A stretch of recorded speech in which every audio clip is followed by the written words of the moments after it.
The House will be in order. The chair lays before the House a communication from the Speaker.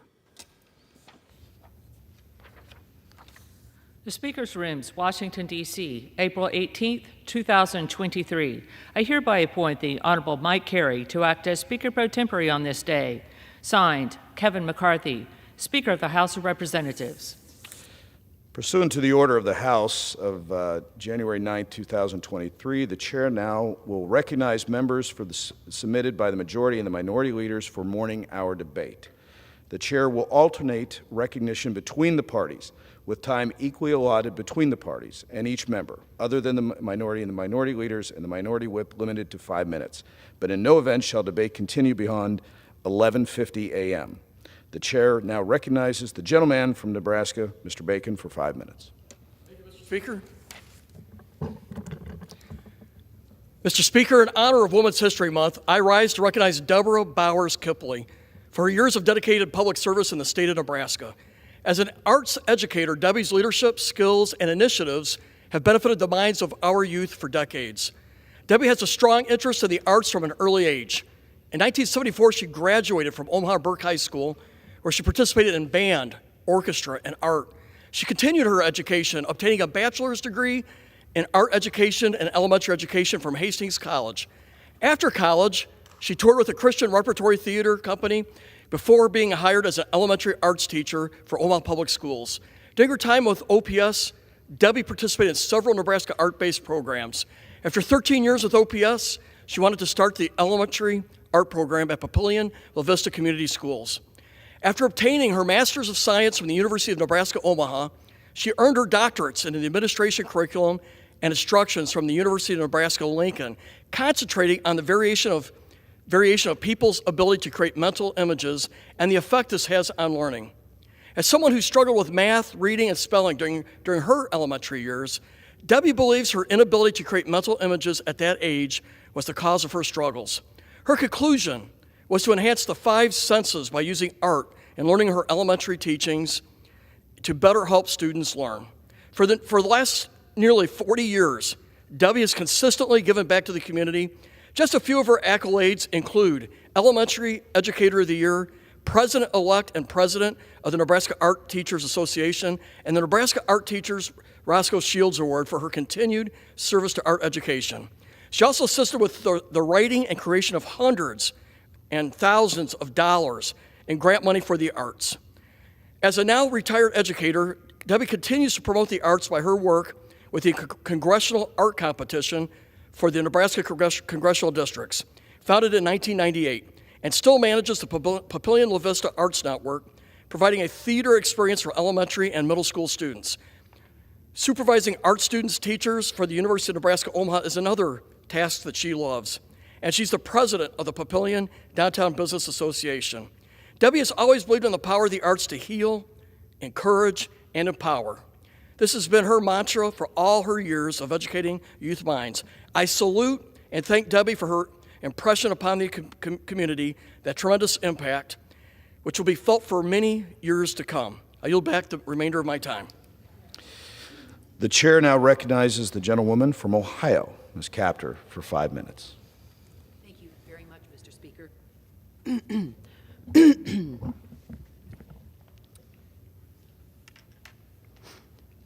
Mr. Speaker, in my home state of Ohio, the largest nuclear scandal in American history has been perpetrated on our public.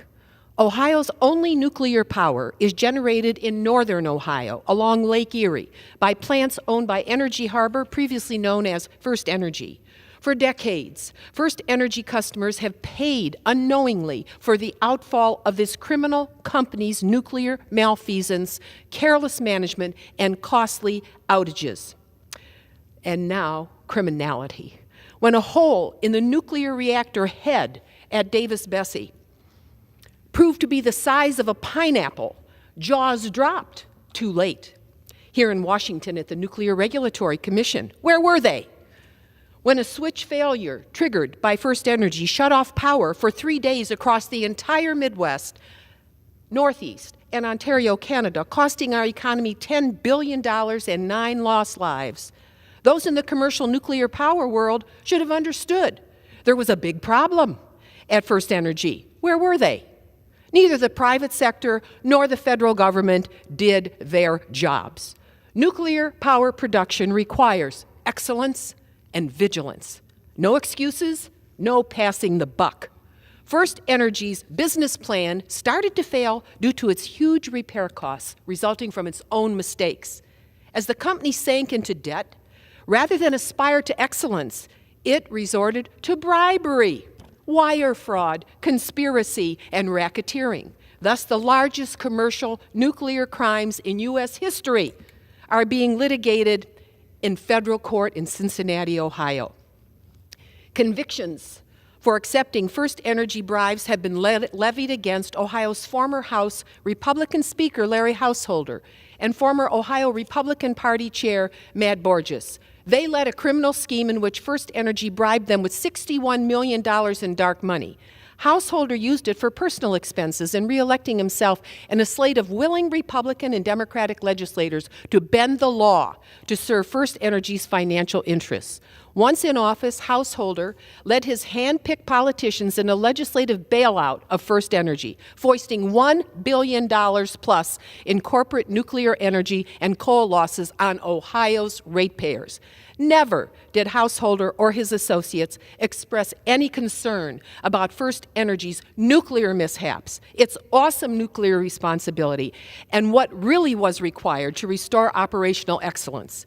If First Energy's plant had exploded and fried everything in its radius in northern Ohio, including my house, Mr. Householder would not have been affected. He lives too far south, as do most co-conspirators to the bribery scheme. Even prevailing winds generally don't blow in their direction. But an explosion would have completely polluted Lake Erie. First Energy itself avoided fraud and criminal indictments by admitting its corporate guilt. Of course, nuclear malfeasance is not on trial, but it should be. Thus far, the court has ordered First Energy to pay an historic $230 million settlement, the largest public fine in Ohio's history. But there were no fines for bigger crimes against the public interest by multiple nuclear endangerments. First Energy's management made huge blunders in nuclear operation. Were it not for the skilled union laborers who 3 times put their lives at risk for our region, nuclear catastrophe along Lake Erie was indeed possible. At least 3 major nuclear incidents have occurred during my lifetime: 1985, 2002, 2003. Davis-Besse plant records document the second and third as the worst nuclear incidents since 3 Mile Island. The ongoing criminal litigation ignores these massive nuclear close calls. Each major nuclear blunder translated into real threats to lives, safety, and health. At what point does our nation say no to a pattern of persistent commercial plant nuclear negligence and abysmal nuclear management? The time is now, as our region tries to pick up the pieces and rebuild advanced nuclear, but not by past standards. The starting point to get effective safety monitoring in these 2 Ohio facilities begins by requesting the federal government's General Accountability Office to perform thorough and independent nuclear safety audits of its aging nuclear facilities. The next step is to require the Nuclear Navy with independent experts to complete thorough engineering analysis of the plant's remaining physical infrastructure. Next, specific individuals who were responsible for criminal activity at First Energy must be identified and barred for life from working or contracting with the U.S. commercial nuclear industry. And we must also identify legal means to restore to ratepayers compensation for their losses. As Admiral Hyman Rickover said, the father of the nuclear Navy, success teaches us nothing, only failure teaches. Let Ohio learn, and let America learn, and let's do it right. I yield back. The chair now recognizes the gentlewoman from California, Ms. Steele, for 5 minutes. Thank you, Mr. Chairman. I rise today to call attention to the Vietnamese government's oppression of political opponents. Last week, the Communist government of Vietnam sentenced Nguyen Long Thang to 6 years in prison for documenting protests and human rights abuses in Vietnam. Thang is a well-known advocate for freedom and democracy. He's a renowned blogger and contributor to Radio Free Asia. He should not be punished for criticizing communism. This violation of the basic human rights of free expression is unacceptable and shows a worsening human rights situation in Vietnam. According to Human Rights Watch, Vietnamese authorities have convicted at least 163 people since 2018 for exercising their rights to freedom of association or freedom of expression against Vietnam's communist government. I have and will continue to call out the Communist Party of Vietnam for imprisoning journalists, human rights defenders, religious figures, and dissidents in Vietnam. The Chinese Communist Party has expertly influenced their neighbors like Vietnam, hoping we will be silent in the face of these heinous acts. I urge all my colleagues to join me in condemning Vietnam's continued horrific targeting of anyone who dissents from the oppressive communist regime. And I urge Vietnam to release its political prisoners, including Mr. Nguyen, and journalists like Pham Don Trang. We must come together, proclaim communism as the evil that it is, and show the world that we will defend freedom. Mr. Speaker, today is tax day, the deadline for over 200 million Americans to file their taxes.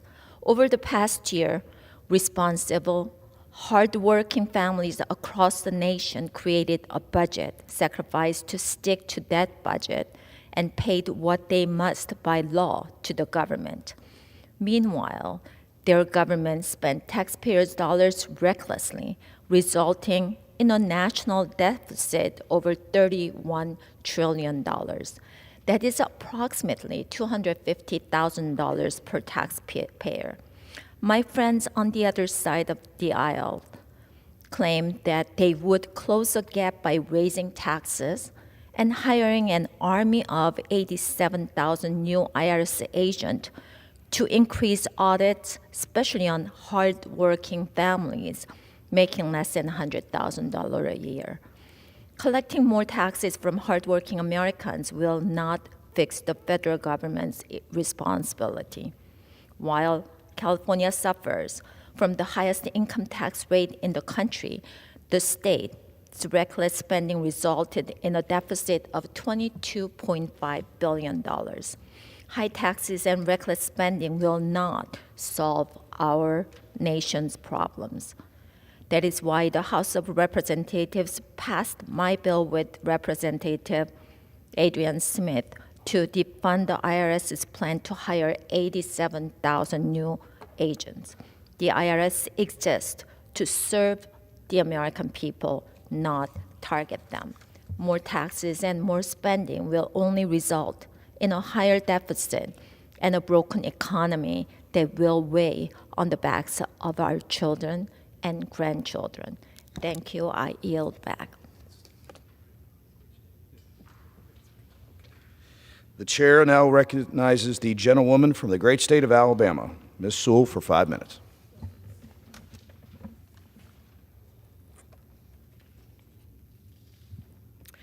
Mr. Speaker, I rise today to honor the extraordinary career of a legal giant and civil rights activist, Alabama's first black federal judge, the Honorable U.W. Clemon, who celebrated his 80th birthday on April 9th.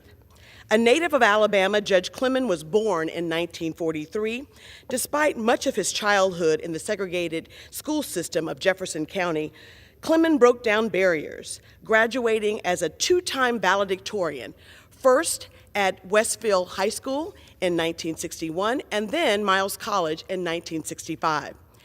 As a college student, Judge Clemon was a leading voice for civil rights. He marched in countless student demonstrations under the direction of Dr. King and played a pivotal role in the selective buying campaign to boycott segregated stores in downtown Birmingham. Before graduating from Columbia Law School in 1968, Clemon clerked at the NAACP Legal Defense Fund, forming a lifelong association serving as local counsel on numerous civil rights lawsuits throughout Alabama. Judge Clemon always understood the importance of the law in the fight for justice and equality. He quickly gained a reputation as an effective and fearless lawyer, taking on Coach Bear Bryant to desegregate the all-white University of Alabama football team. And he took on U.S. Steel Corporation, which led to the desegregation of the American steel industry. By 1974, Judge Clemon took his advocacy to the Alabama state legislature, making history as one of the first two African Americans elected to the Alabama Senate since Reconstruction. His tenure as a pioneering lawmaker and skilled attorney caught the attention of President Jimmy Carter, who appointed then Senator Clemon to serve as Alabama's first black federal judge in 1980. He went on to serve on the federal bench for 30 years until 2009. Judge Clemon was a highly respected jurist inside and outside the courtroom. He was known as fair but tough. He demanded that lawyers before him represented their clients competently and effectively. Judge Clemon served as the Chief Justice for the United States District Court for the Northern District of Alabama from 1999 to 2006. Despite retiring from the bench in 2009, Judge Clemon has remained a vibrant member of the Birmingham legal community, where he continues to practice law, serving the underrepresented, vulnerable, and underserved. He has received numerous awards, holds 3 honorary degrees, 2 street namings, and most recently, an elementary school was named in his honor. On a personal note, Judge Clemon is a trusted advisor, counselor, and loving father figure to me. My most formative legal experience was serving as a law clerk for Judge Clemon after graduating from law school in 1992. I learned so much serving as his law clerk. I learned more about the practice of law and saw firsthand what justice looks like by witnessing him in his courtroom. Sitting with him in his chamber was always an educational experience. The judge tested my knowledge, stretched my legal acumen, challenged my views, and inspired me to be a better lawyer and person. I know that I now serve as Alabama's first black congresswoman because I was blessed by a transformative experience clerking for Alabama's first black federal judge. I want to thank his loving family, his wife of 50 years, Miss Barbara, and his 2 children, Michelle and Isaac, for sharing him with so many of us. I ask my colleagues to join me in celebrating the 80th birthday and the extraordinary career of an exceptional jurist, lawmaker, public servant, and wonderful counselor, Judge U.W. Clemon, whose life's work stands as a testament to the power of one person to change the world. May the seeds that Judge Clemon has sowed continue to bear fruit for generations to come. Happy birthday, Judge. I yield back the balance of my time. The chair now recognizes the gentlewoman from Minnesota, Ms. Fischbach, for 5 minutes. Thank you, Mr. Speaker. On Saturday night, Pope County Deputy Sheriff Josh Owen was tragically shot and killed in the line of duty. He and 2 other law enforcement officers were responding to a domestic violence call in Cyrus, Minnesota, when the suspect opened fire. It was his 44th birthday. Deputy Owen spent nearly 12 years with the Sheriff's Office and recently received a Distinguished Service Award for his actions responding to a house fire. He is pictured here with his canine partner, Karma. He was also a military veteran, serving with the Minnesota National Guard and deploying to Iraq for 22 months. Josh leaves behind a wife, Shannon, and a 10-year-old son, Rylan. Those of us with ties to law enforcement who see loved ones risking their lives every day to protect and serve others share their pain. Josh's colleagues placed a squad car on the front lawn of the sheriff's office on Sunday, and the community has made it into a memorial to pay their respects to this outstanding member of the community and show his family how loved he was. Yesterday, there was a procession to bring his body home. Law enforcement agencies from across the state turned out to honor their fallen brother. This is a devastating, heartbreaking reminder that our men and women of law enforcement put their communities above all else every single day. I am praying for Deputy Owens' family and for Polk County and Minnesota law enforcement communities as they mourn the loss of this hero and continue to serve and protect us every day. Thank you. The chair now recognizes the gentlewoman from North Carolina, Ms. Adams, for 5 minutes. Thank you, Mr. Speaker. Mr. Speaker, today I rise because too often in our schools, the sounds of students talking and lockers clanking in hallways is giving way to silence and violence. Today I rise because desks that should be covered in gum are too often covered in blood, the blood of students and their teachers.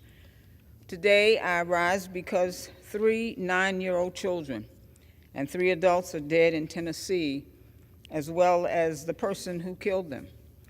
Tennessee State Representatives Justin Jones, Justin Pearson, and Gloria Johnson wanted to bring attention to this tragedy. They wanted to honor the victims of the mass shooting at the Covenant School with action instead of insulting their memories with silence. From the floor of the House, they led the public gallery in chants of "No more silence," "We have to do better," and "Gun reform now."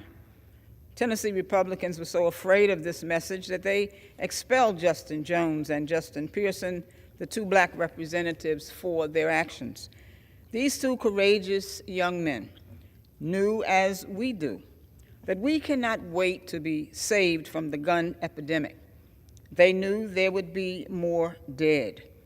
Unfortunately, since the mass shooting in Nashville on March 27th, over 900 additional people were killed by gun violence in our country, 22 in Tennessee alone.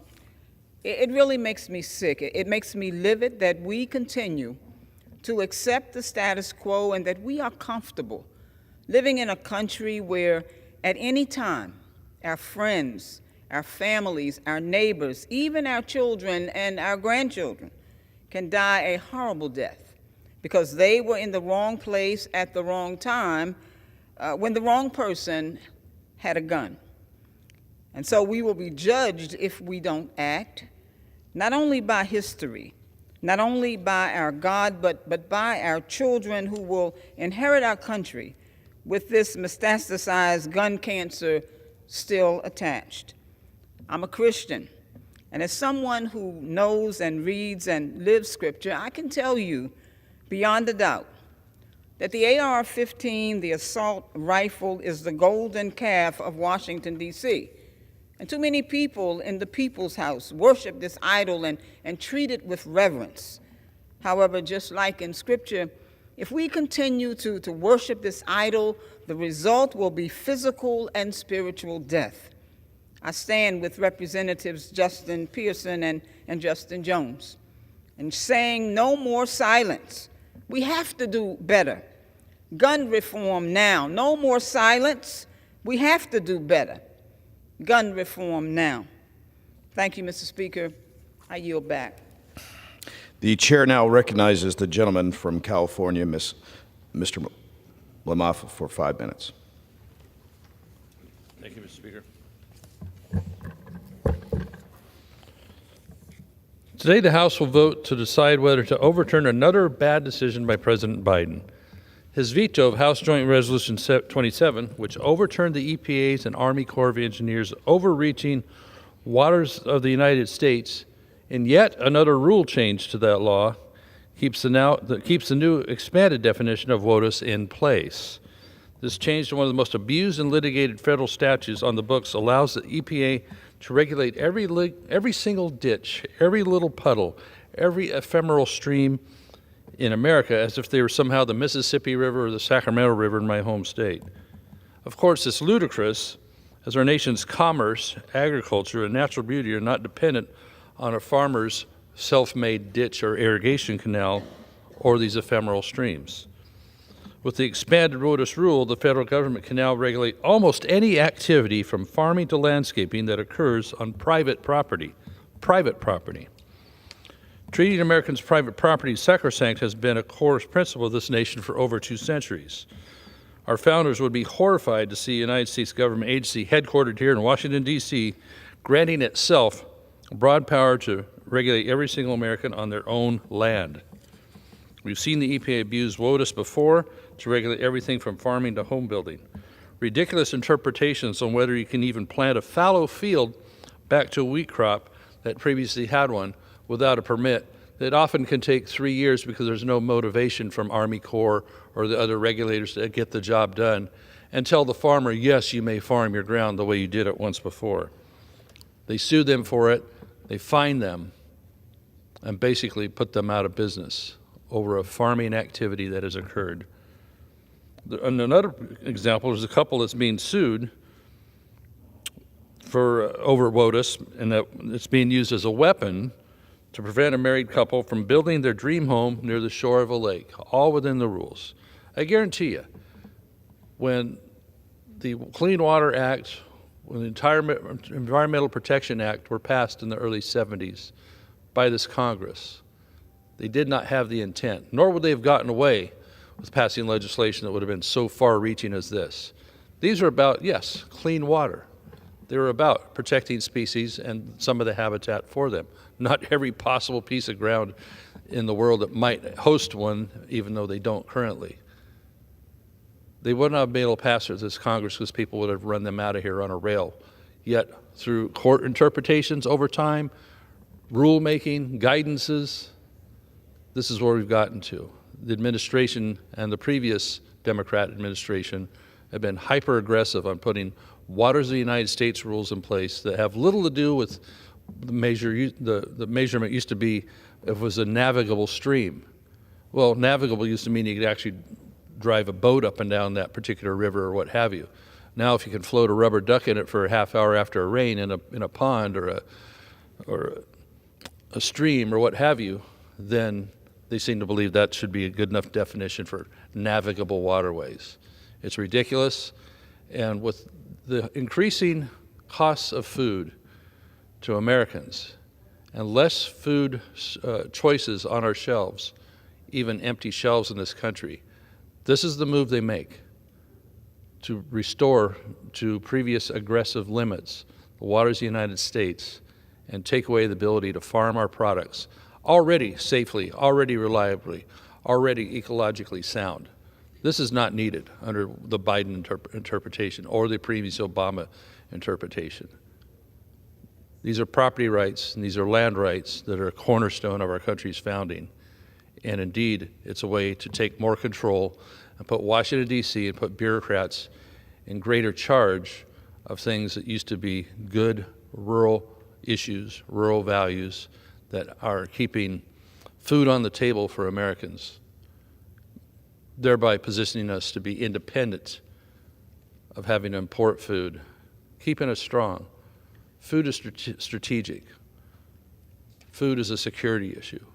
And we're seeing our security dissipate rapidly under the weight of crazy regulations like this and others that are so negatively affecting our ability to produce energy in this country. WOTUS is used to stop that too. If we don't produce our own energy, what are we going to import more of it from the Saudis or other areas? We've seen these embargoes twice in our past. It doesn't work very well. Energy is the core for everything in a civilized society. As we see our energy dissipating in domestic production, Gentleman's time we're has seeing expired. the high cost of everything. So WOTUS needs to be repealed, and I hope the House does that today. I yield back. The chair now recognizes the gentleman from Texas, Mr. Green, for 5 minutes.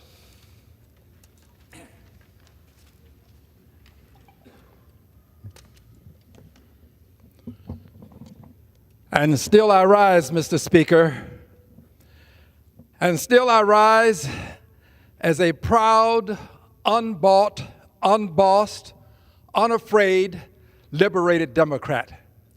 And I rise today, Mr. Speaker, in the name of liberty and justice for all. Liberty and justice for all. Not the name of liberty and justice for people of color, for people who happen to be of a different hue, but in the name of liberty and justice for all, and more specifically, in the name of liberty and justice for Ralph Yarl and Kaylin Gillis. I rise in the name of liberty and justice for them because, Mr. Speaker, our country should be in mourning today. 2 lives were needlessly lost, and they were not persons with any great notoriety, persons who happened to have been congresspersons or persons who were holding some prominent position in society. They were not persons who were out in Hollywood making motion pictures. These were ordinary citizens who lost their lives, and we ought to be in mourning. We ought to be in mourning because the young man who lost his life was ringing a doorbell. His sin was he was ringing a doorbell. He was a person of color, yes. Apparently, according to at least one statement by an official, there's something to do here with race. But he was ringing a doorbell, and he was shot twice, once in the head. The young woman that I speak of was white. She went into the wrong driveway and she was shot. Is this where we are in this country? People are going to be killed for ringing the wrong doorbell, going to be murdered for pulling up in a driveway, innocently, I might add. Is this where we are? We ought to be in mourning today. These lives matter. We ought not allow this to happen without some sort of special occasion, something that speaks to them, some sort of way of commemorating this. We have gotten to the point now where these 2 lives are just 2 other lives lost, just 2 other people. Tomorrow there'll be more, and the day after that even more. What is wrong with us? Cannot we see where we're headed? You stand on the eve of destruction and don't know it. We're going to destroy ourselves. Mr. Speaker, we have the power to do something about this. We cannot allow constitutional carry, meaning just get a gun. You don't have to take any sort of test. You don't have to prove that you are a person who can manage this level of lethality. You can buy a gun because you have the money to buy it. And then only God knows what you'll do with it. I'm not contending that I know the history of these 2 persons. That's not it. But I am saying to you that if we don't get a handle on what we're doing with this level of lethality by placing these weapons in the hands of people willy-nilly, we're going to see more of this. And it can be your child next. Do not assume that it cannot happen to you. It could be your daughter. These were the children of somebody, and they deserved life, liberty, and the pursuit of happiness.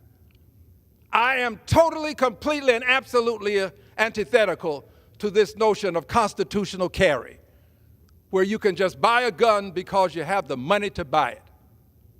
We ought to have red flag laws in this country. We ought to be able to decide whether or not we're going to allow people to have lethality that can, in a moment's notice, take tens of lives. Gun manufacturers ought to be held accountable for placing this level of lethality within the communities. At some point, gun manufacturers are going to lose this immunity they have to being held accountable. The Congress never should have given it to them. This is a sad day in the history of this country. 2 people, doesn't matter about their color, 2 people killed because they happen to be in the wrong place in the presence of persons with lethality. I thank you, Mr. Speaker, and I yield back the balance of my time. The chair now recognizes the gentleman from Louisiana. Mr. Johnson for 5 minutes. Thank you, Mr. Speaker. This week we are observing the second annual celebration of Faith Month. Concerned Women for America and other sponsors are encouraging legislators across our country to give public display of our personal faith freely and openly. And what a great exercise this is. Of course, even though there is a dangerous trend today to discourage the display or the depiction or exercise of our faith in the public square, certainly there's a move to keep religion out of politics and to rigidly enforce the so-called separation of church and state. The founders of this country would have certainly supported our efforts here today.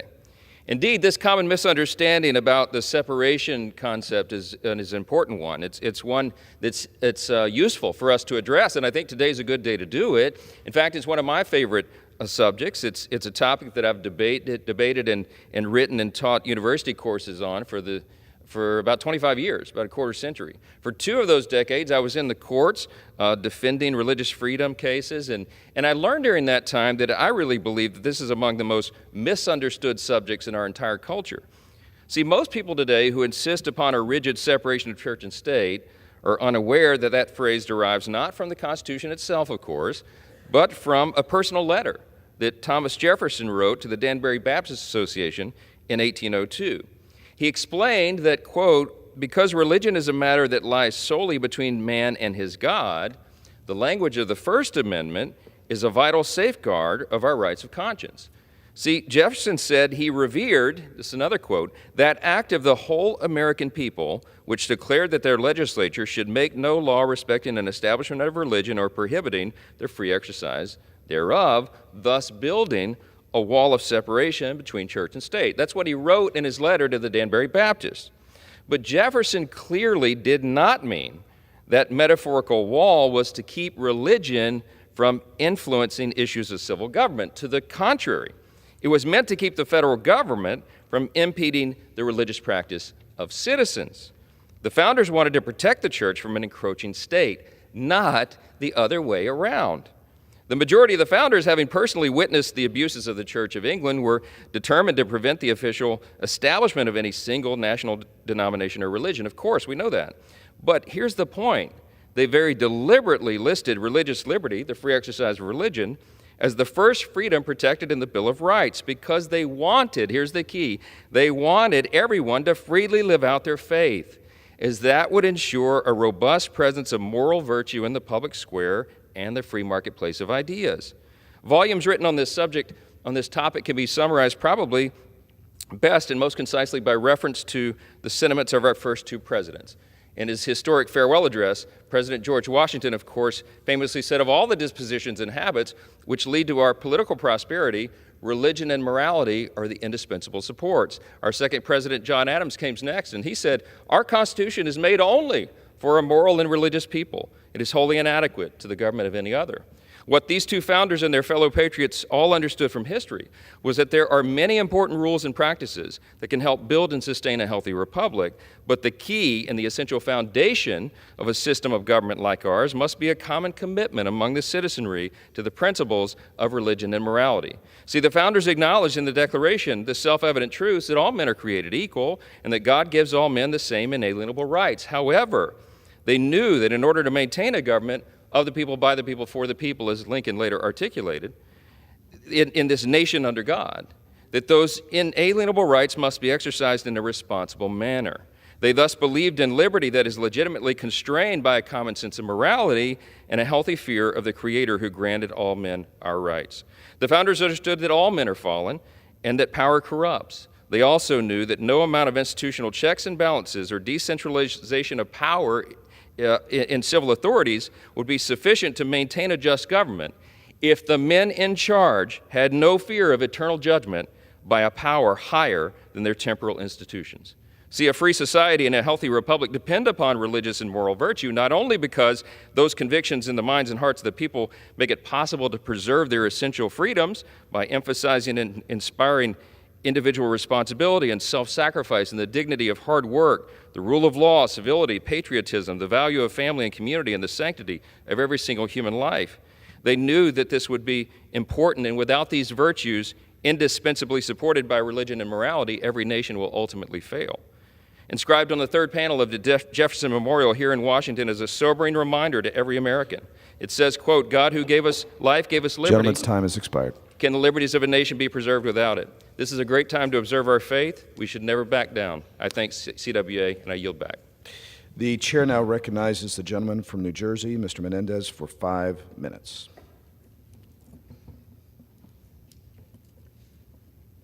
Thank you, Mr. Speaker. Mr. Speaker, I rise today to speak in opposition to H.R. 734, a bill that chooses politics over protecting our children, specifically our trans children.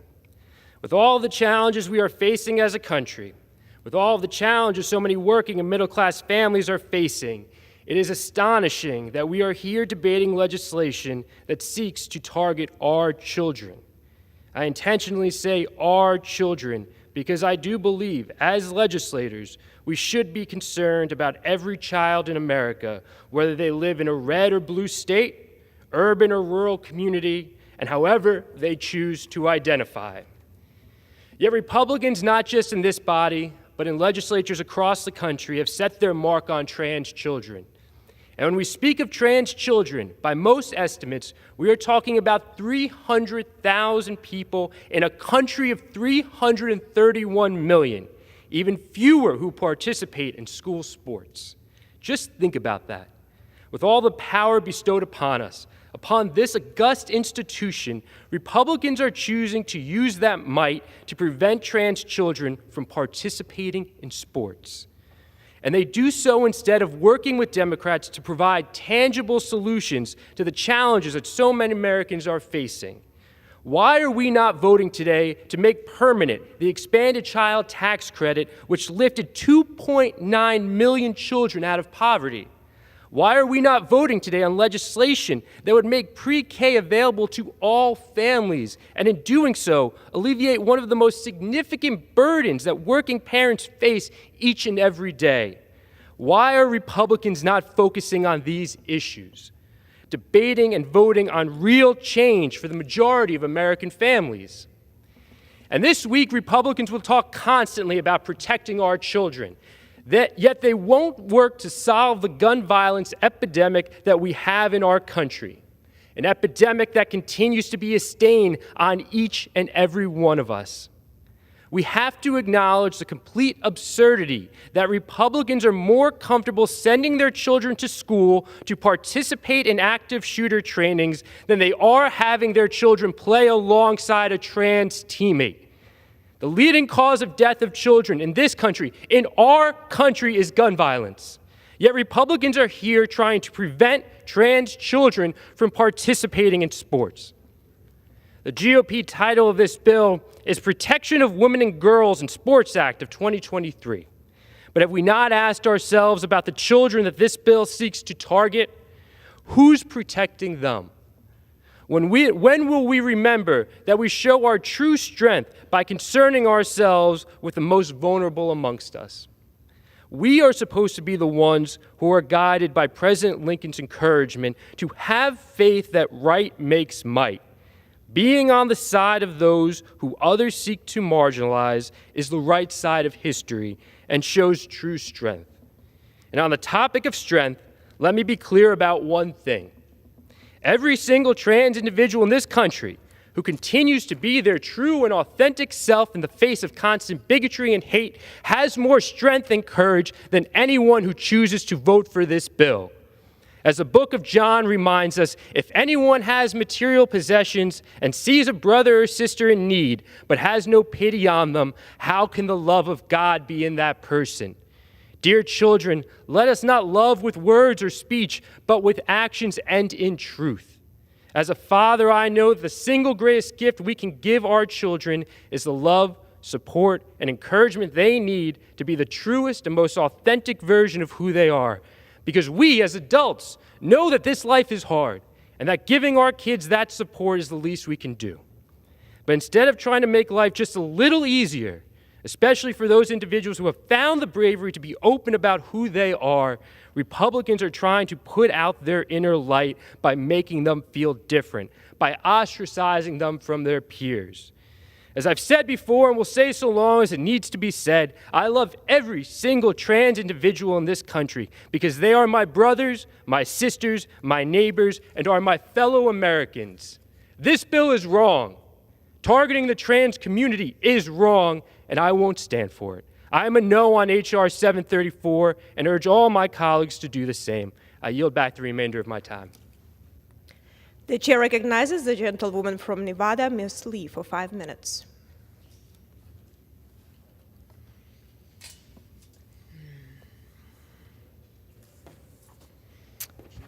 Thank you, Madam Speaker. I rise today to congratulate the 2023 graduating class of the College of Osteopathic Medicine at Touro University, Nevada.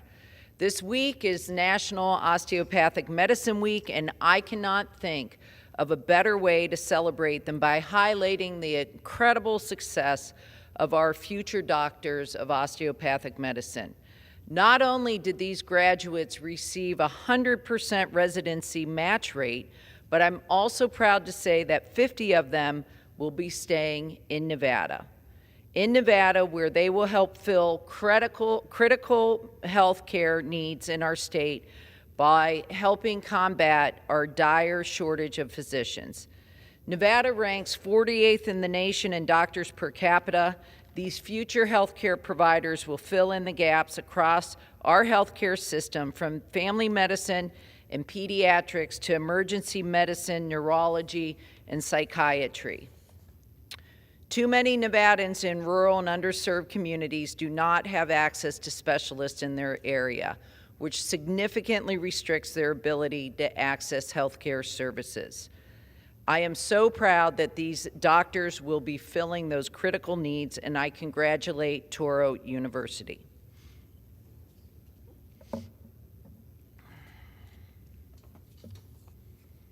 I rise today to celebrate the Nevada Air National Guard for their 75 years of service to Nevada and the entire country.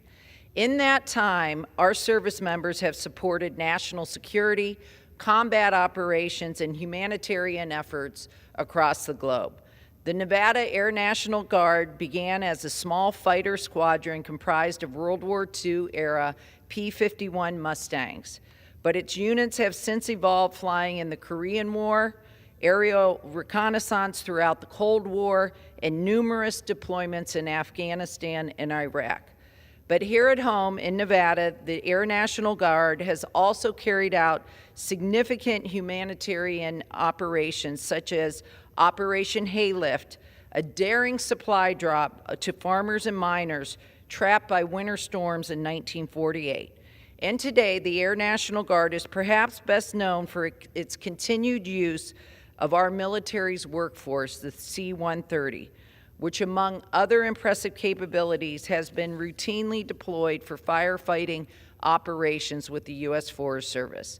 In 2021 alone, the Air National Guard made 331 flights, dropping more than 8 million pounds of fire retardant to help contain wildfires, preserve our public lands, and save lives.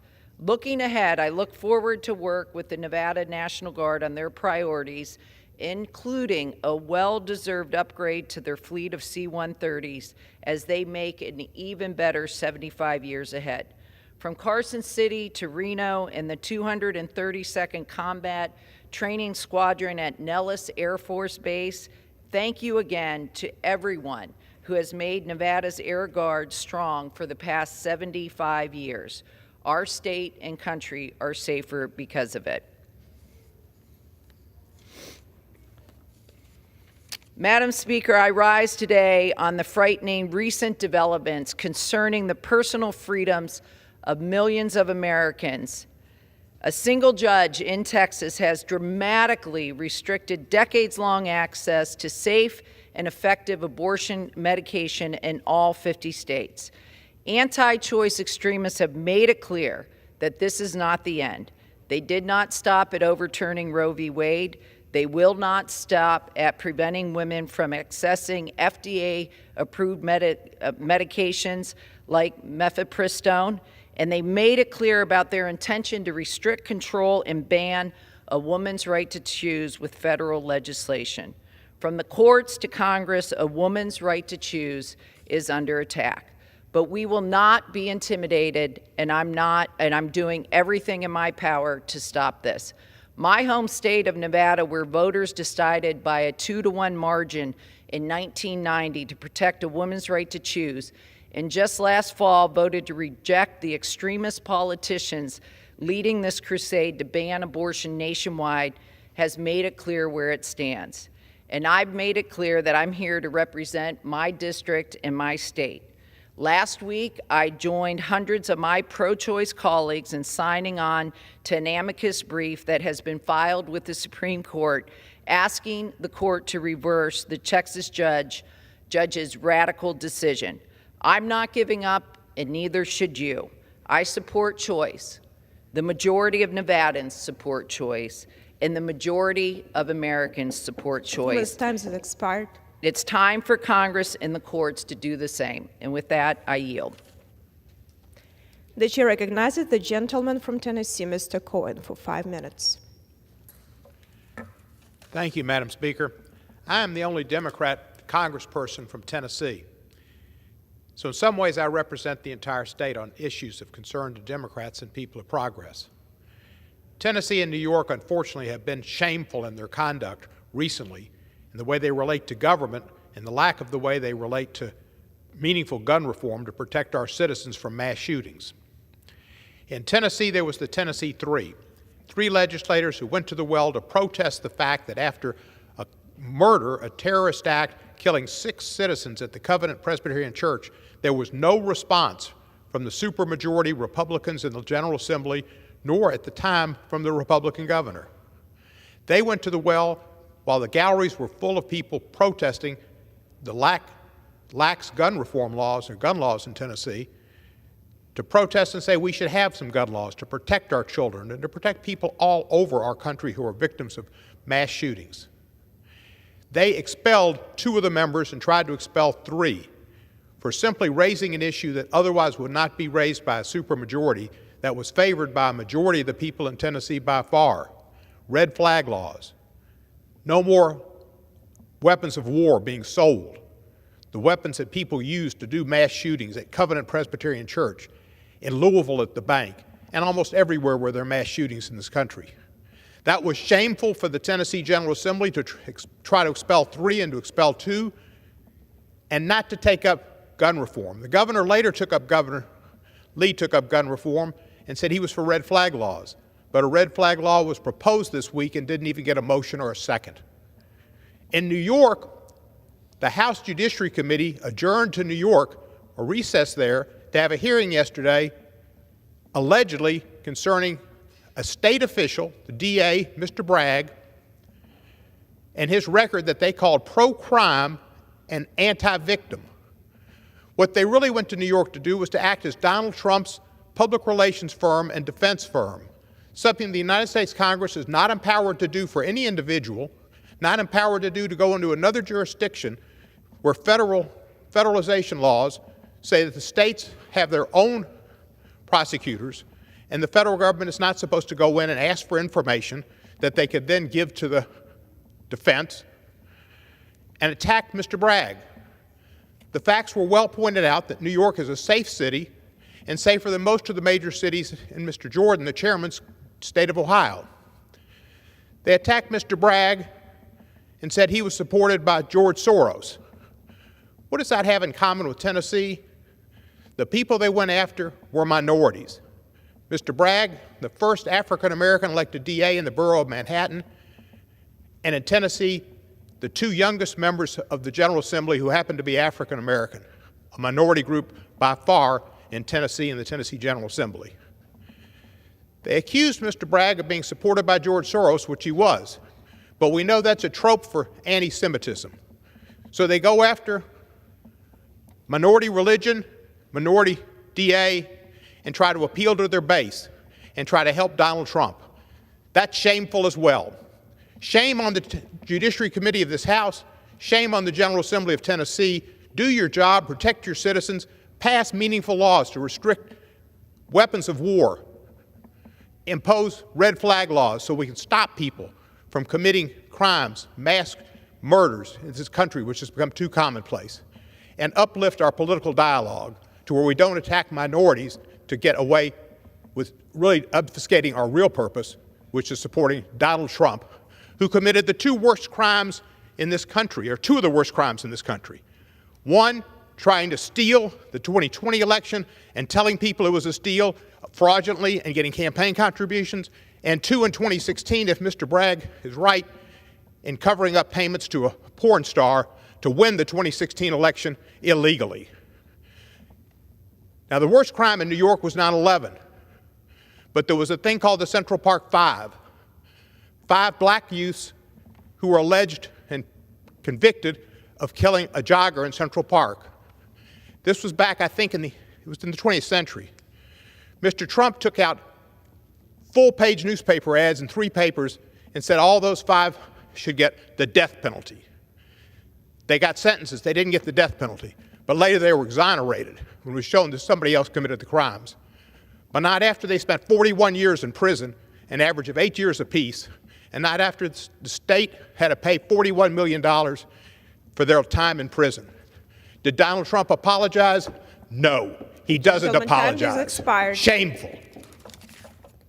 Pursuant to Clause 12A of Rule 1, the Chair declares the House in recess until noon today.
The House will be in order. The prayer will be offered by Chaplain Kibben.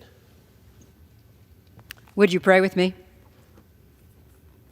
Today, most merciful God, we remember those 6 million Jews and other minorities who cried to you, fearing that in the face of the horrendous genocide of the Holocaust, you had forsaken them. For years, you seemed so far from saving them, so distant from their cries of anguish. And yet, amidst the horrific experiences, the heartbreak of innocent lives lost, the threat of torture and cruel suffering, nevertheless, they held on fast to you and to their Jewish faith. They did not disavow their divine heritage, even in the face of death. Even now, as the Jewish community recites Kaddish for the generations lost, they proclaim their belief in the sun, even when it isn't shining. Use, then, this annual commemoration to inspire in us such faith in the face of adversity. But at the same time, remind us, warn us, how seductive is the desire for power, how natural the inclination toward hate, how insidious the culpability of apathy. Lead us not into the hands of our enemies, neither allow us to perpetuate or ignore the injustice to our neighbor.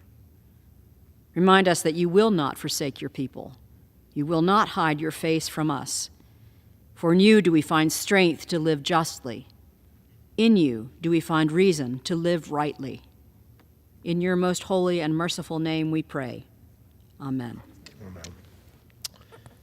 The chair has examined the journal of the last day's proceedings and announces to the House the approval thereof.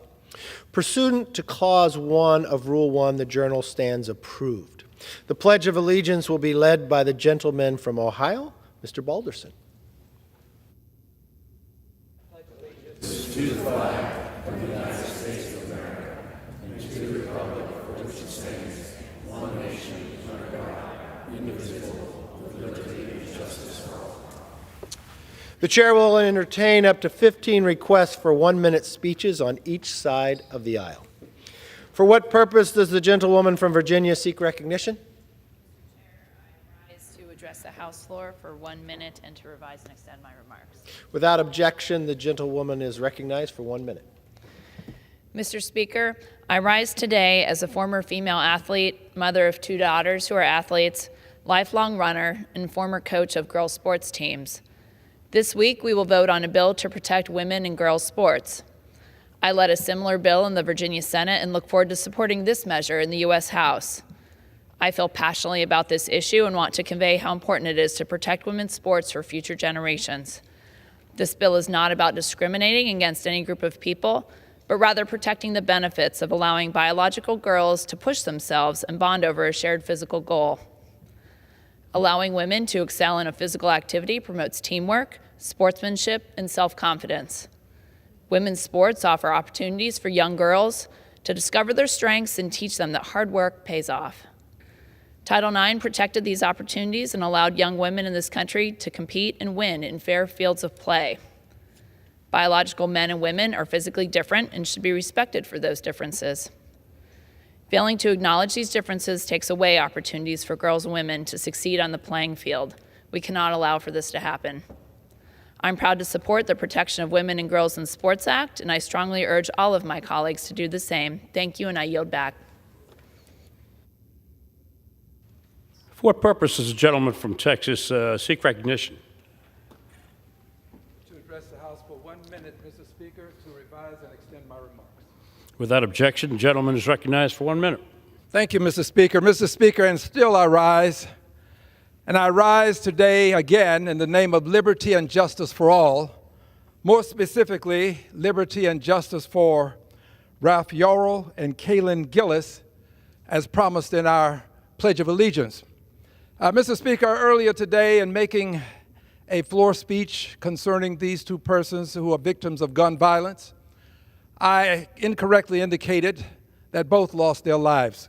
Miraculously, Mr. Yarl did not lose his life, for which I am grateful and for which I want to make the record clear. I want persons to know that if I make a mistake, I'm going to correct my mistake in the same venue where I made it. I made a mistake, and I'm grateful that I've had the opportunity to correct it. And I yield back the balance of my time. For what purpose does the gentleman from Indiana seek recognition?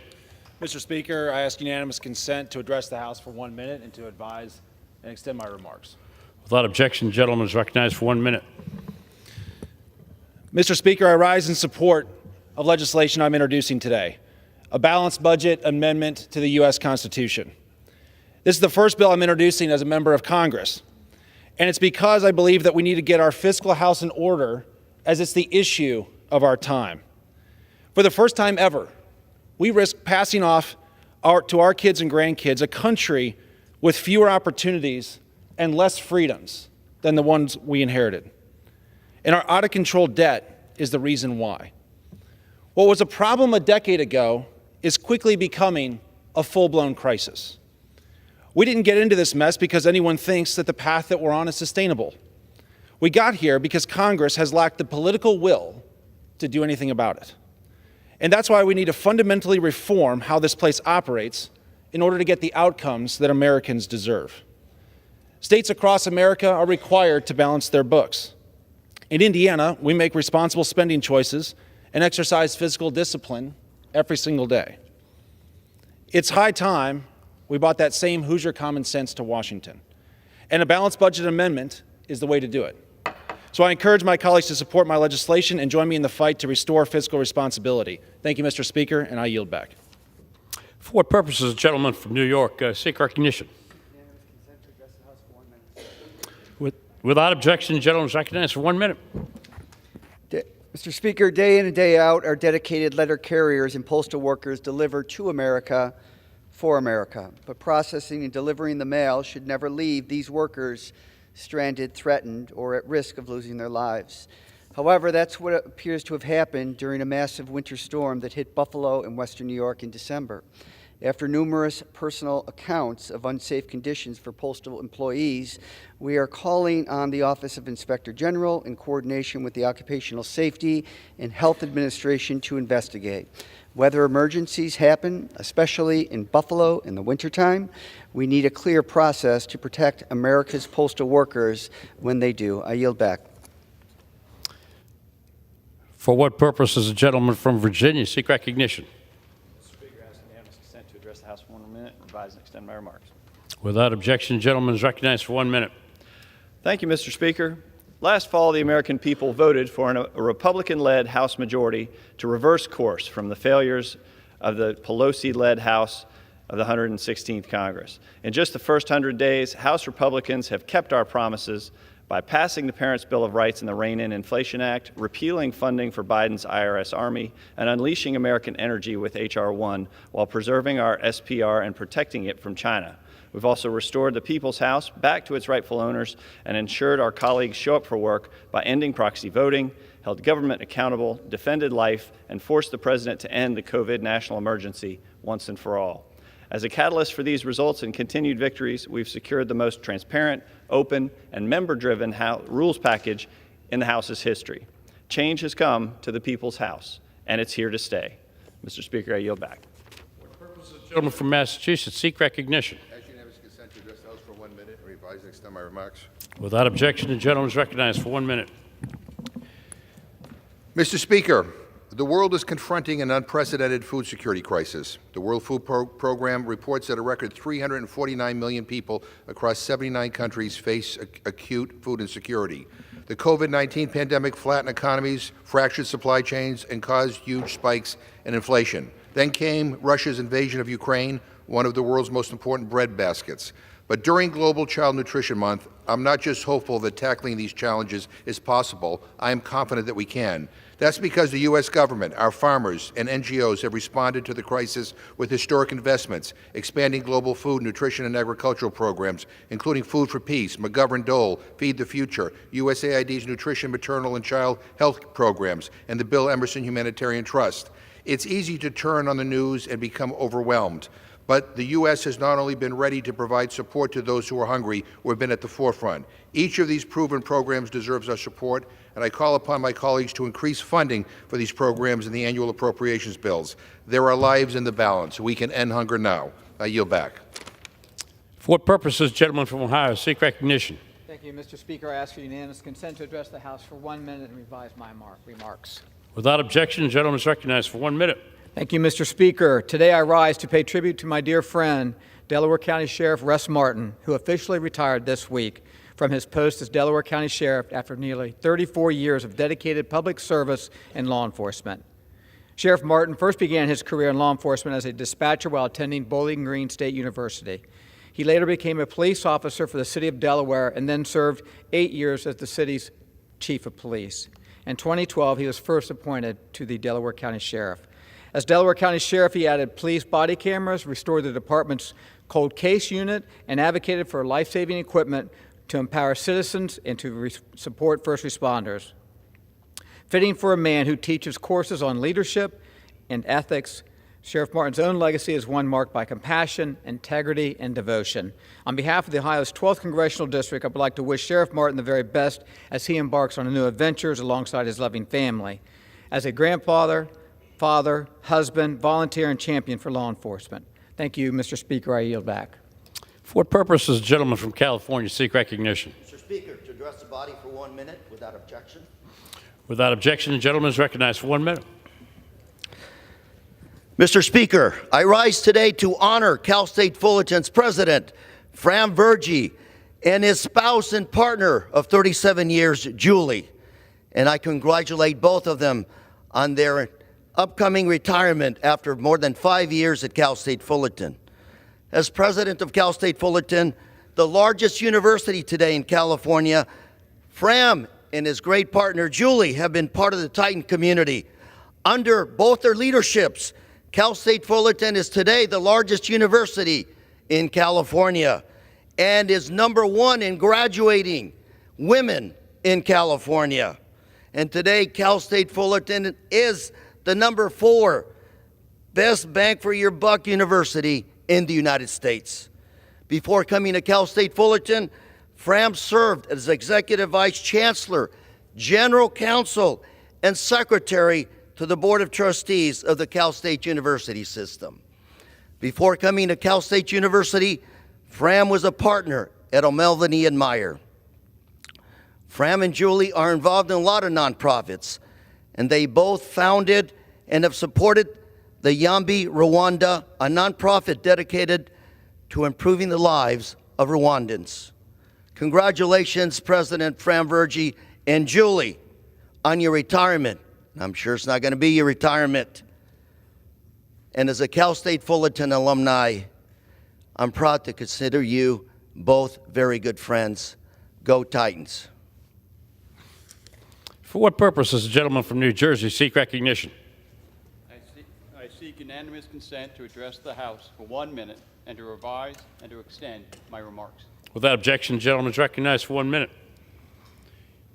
I rise to recognize Yom HaShoah, a solemn day where people of all faiths have come together to honor the over 6 million Jews who lost their lives during the Holocaust. Today, we remember the atrocities committed by Nazi Germany and reaffirm our commitment to never forget the lessons, one of the darkest chapters in human history. It's also a day to recognize the survivors who have borne witness to the horrors of genocide and who have shown us the strength of the human spirit in the face of unimaginable evil. It is our responsibility to ensure that future generations learn the lessons of the Holocaust. We must teach our children a full and accurate history so that these acts of hate and intolerance never happen again. As we observe Holocaust Remembrance Day, let's honor the memory of those who perished, celebrate the resilience of those who survived, and recommit ourselves to creating a world where hate and intolerance have no place. Thank you, Mr. Speaker, and I yield back the balance of my time. For what purpose does the gentlewoman from the Virgin Islands seek recognition? Mr. Speaker, I ask unanimous consent to address the House for 1 minute and to revise and extend my remarks. Without objection, the gentlewoman is recognized for 1 minute. Thank you, Mr. Speaker. We have now concluded 100 days of Congress, and yet my colleagues across the aisle can continue to prioritize political grievances, political theater, to the cost of the American people. Many are more concerned about policing women's and girls' bodies than they are about protecting the lives of all American citizens.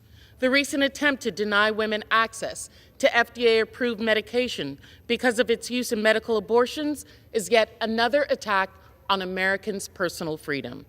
This week, H.R. 734, coming to the floor, is a threat to young girls across this nation and their right to privacy. The GOP claim that they are taking action to protect our children, yet they fail to address one of the greatest threats to our children, gun violence. This weekend in my home of the Virgin Islands, gun violence riddled our streets, taking the lives of young people in a place that does not manufacture guns, has strict gun laws, and yet most of the guns that are confiscated in these actions are brought in illegally from places that do not have strict gun laws. Instead of pursuing an agenda aimed at violating Americans' rights, please, my colleagues across the aisle, let's work on protecting Americans' right to life outside the womb. I strongly urge my Republican colleagues to reevaluate their priorities for the sake of the American people. I yield back. For what purposes, the gentleman from Arizona seek recognition? Mr. Speaker, I ask for a minute to address the House and revise and extend my remarks. Without objection, the gentleman is recognized for 1 minute. Thank you, Mr. Speaker, and I rise today to recognize the life of Charles Vernon Parker of Austin, Texas, as known as Charlie to his friends and family. Over the last 3 decades, Charlie Parker has been a leader in the business community in construction, real estate, and many other areas. Charlie's companies have completed massive projects across the United States, providing jobs and opportunities to dozens of Americans. Beyond Charlie's vast accomplishments in the business world, he has been one of our nation's greatest advocates and leaders in the area of drug and alcohol addiction recovery. As a person in long-term recovery, Charlie has been clean and sober since 1984, and in the 3 decades since has traveled the world with his wife and best friend Katie as one of the most sought-after addiction recovery motivational speakers. Today, thousands of men across the world attribute their freedom from addiction to Charlie Parker. Charlie Parker served on the board of directors of Austin Recovery and was a large benefactor of dozens of charitable organizations and is an active member of the Christian Church. Recently diagnosed with a terminal illness, Mr. Parker is spending his final chapter still actively working with the men he mentors and being a force of God and a force for good every day in our nation, as well as spending time with his loved ones, his daughters Sadie and Grace, his grandchildren, and his loving wife Katie. Thank you, Mr. Speaker, for allowing me to commemorate the life of Charles Vernon Parker. And thank you, Charlie, for a life well lived. I yield back. For what purposes, the gentlewoman from Virginia seek recognition? Mr. Speaker, I rise to address the House for 1 minute and revise and extend my remarks. Without objection, the gentlewoman is recognized for 1 minute. Mr. Speaker, I rise today to recognize the Woodbridge High School JROTC robotics team, which is competing in the JROTC National Championship in Dallas. In its very first year of existence, this team has already earned an invitation to compete against teams across the country. After a season of climbing the rankings, quickly learning about the skills needed to win, and placing in statewide competitions, their hard work has paid off. Woodbridge High's team is the only JROTC VEX robotics team in the entire Commonwealth. Today, they are not only making Woodbridge proud, but they're making all Virginians proud. These Virginia cadets overcame the odds. Their determination, their innovation, and their ability to rise above adversity makes them fierce competitors, and it puts them on a pathway to success as future leaders of our communities, our Commonwealth, and our country. These results are a testament to Virginia's JROTC students, their instructors, and their parents. Congratulations and best of luck to these Vikings at Nationals. Mr. Speaker, I yield back. For what purposes, the gentleman from New York seek recognition?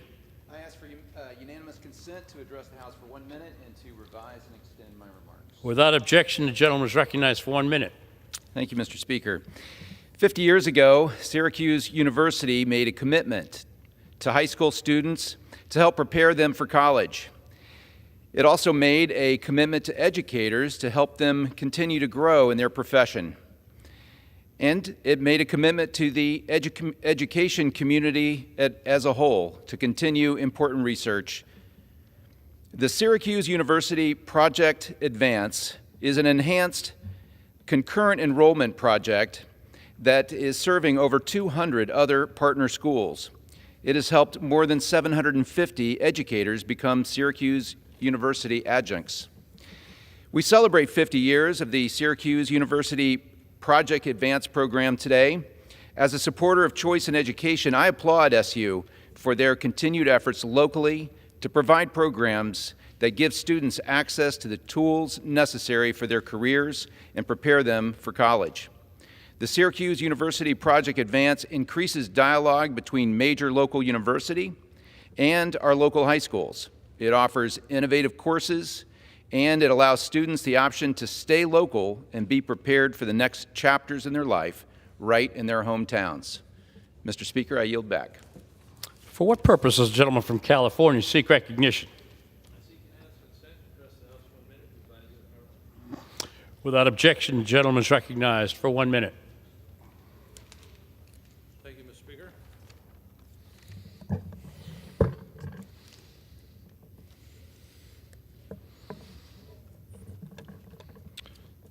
Today I would like to honor the memory of Miles Isbell. Today would have been Miles' 12th birthday.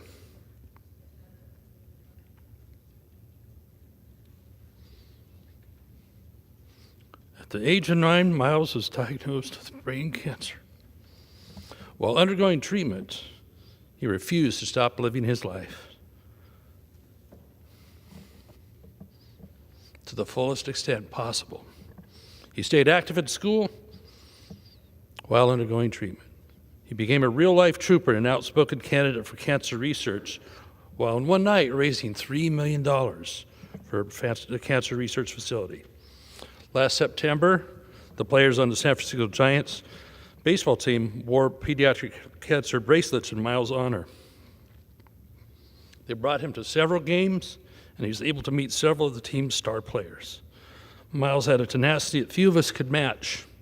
Despite the difficulty of his diagnosis and treatments, he never uttered once the word cancer. Indeed, this hat says, "Smiles for Miles." Sadly, he passed away on October 21st of 2022. The mark he left behind is indelible. He touched many lives. He showed everyone around him what courage and strength in the face of darkness looks like. May we honor his memory and remember his bravery. Miles is now resting peacefully in the arms of the Lord. We in Northern California mourn his passing. He will be missed every day. I can think of no better person to honor on this floor. I yield back. For what purpose does the gentleman from South Carolina seek recognition? Mr. Speaker, I ask unanimous consent to address the House in 1 minute, revise and extend my remarks. Without objection, the gentleman is recognized for 1 minute. Thank you, Mr. Speaker. Yesterday, I was grateful to join with Speaker Kevin McCarthy and other Republican colleagues in addressing the media to mark the first 100 days of a House majority and to present success with the commitment to America. This includes a strong economy, a nation that is safe, a future built on freedom, and an accountable government. Highlights so far include defunding Joe Biden's army of 87,000 IRS agents, eliminating the military vaccine mandate, establishing the bipartisan committee to strengthen America against the Chinese Communist Party, the protecting of American Strategic Petroleum Reserve, passing the Parents' Bill of Rights, also passing the Lower Energy Cost Act. In conclusion, God bless our troops who successfully protected America for 20 years in the global war on terrorism as it continues moving from the Afghanistan safe haven to America. America supports the people of Russia, oppressed by war criminal Putin, and as we see by the prosecution of Vladimir Kara-Murza, which has been exposed by today's Washington Post, in that he is fighting for a free Russia. We shall remember Vladimir Kara-Murza. Thank you. For what purpose does the gentlelady from Indiana seek recognition? Mr. Speaker, by the direction of the Committee on Rules, I call up House Resolution H-Res 298 and ask for its immediate consideration. The clerk will report the resolution. House Calendar Number 13, House Resolution 298. Resolved that at any time after adoption of this resolution, the Speaker may, pursuant to Clause 2B of Rule 18, declare the House resolved into the Committee of the Whole House on the State of the Union for consideration of the bill H.R. 734 to amend the Education Amendments Act of 1972 to provide that for purposes of determining compliance with Title IX of such act, in athletics, sex shall be recognized based solely on a person's reproductive biology and genetics at birth. The The first reading of the bill shall be dispensed with. All points of order against consideration of the bill are waived.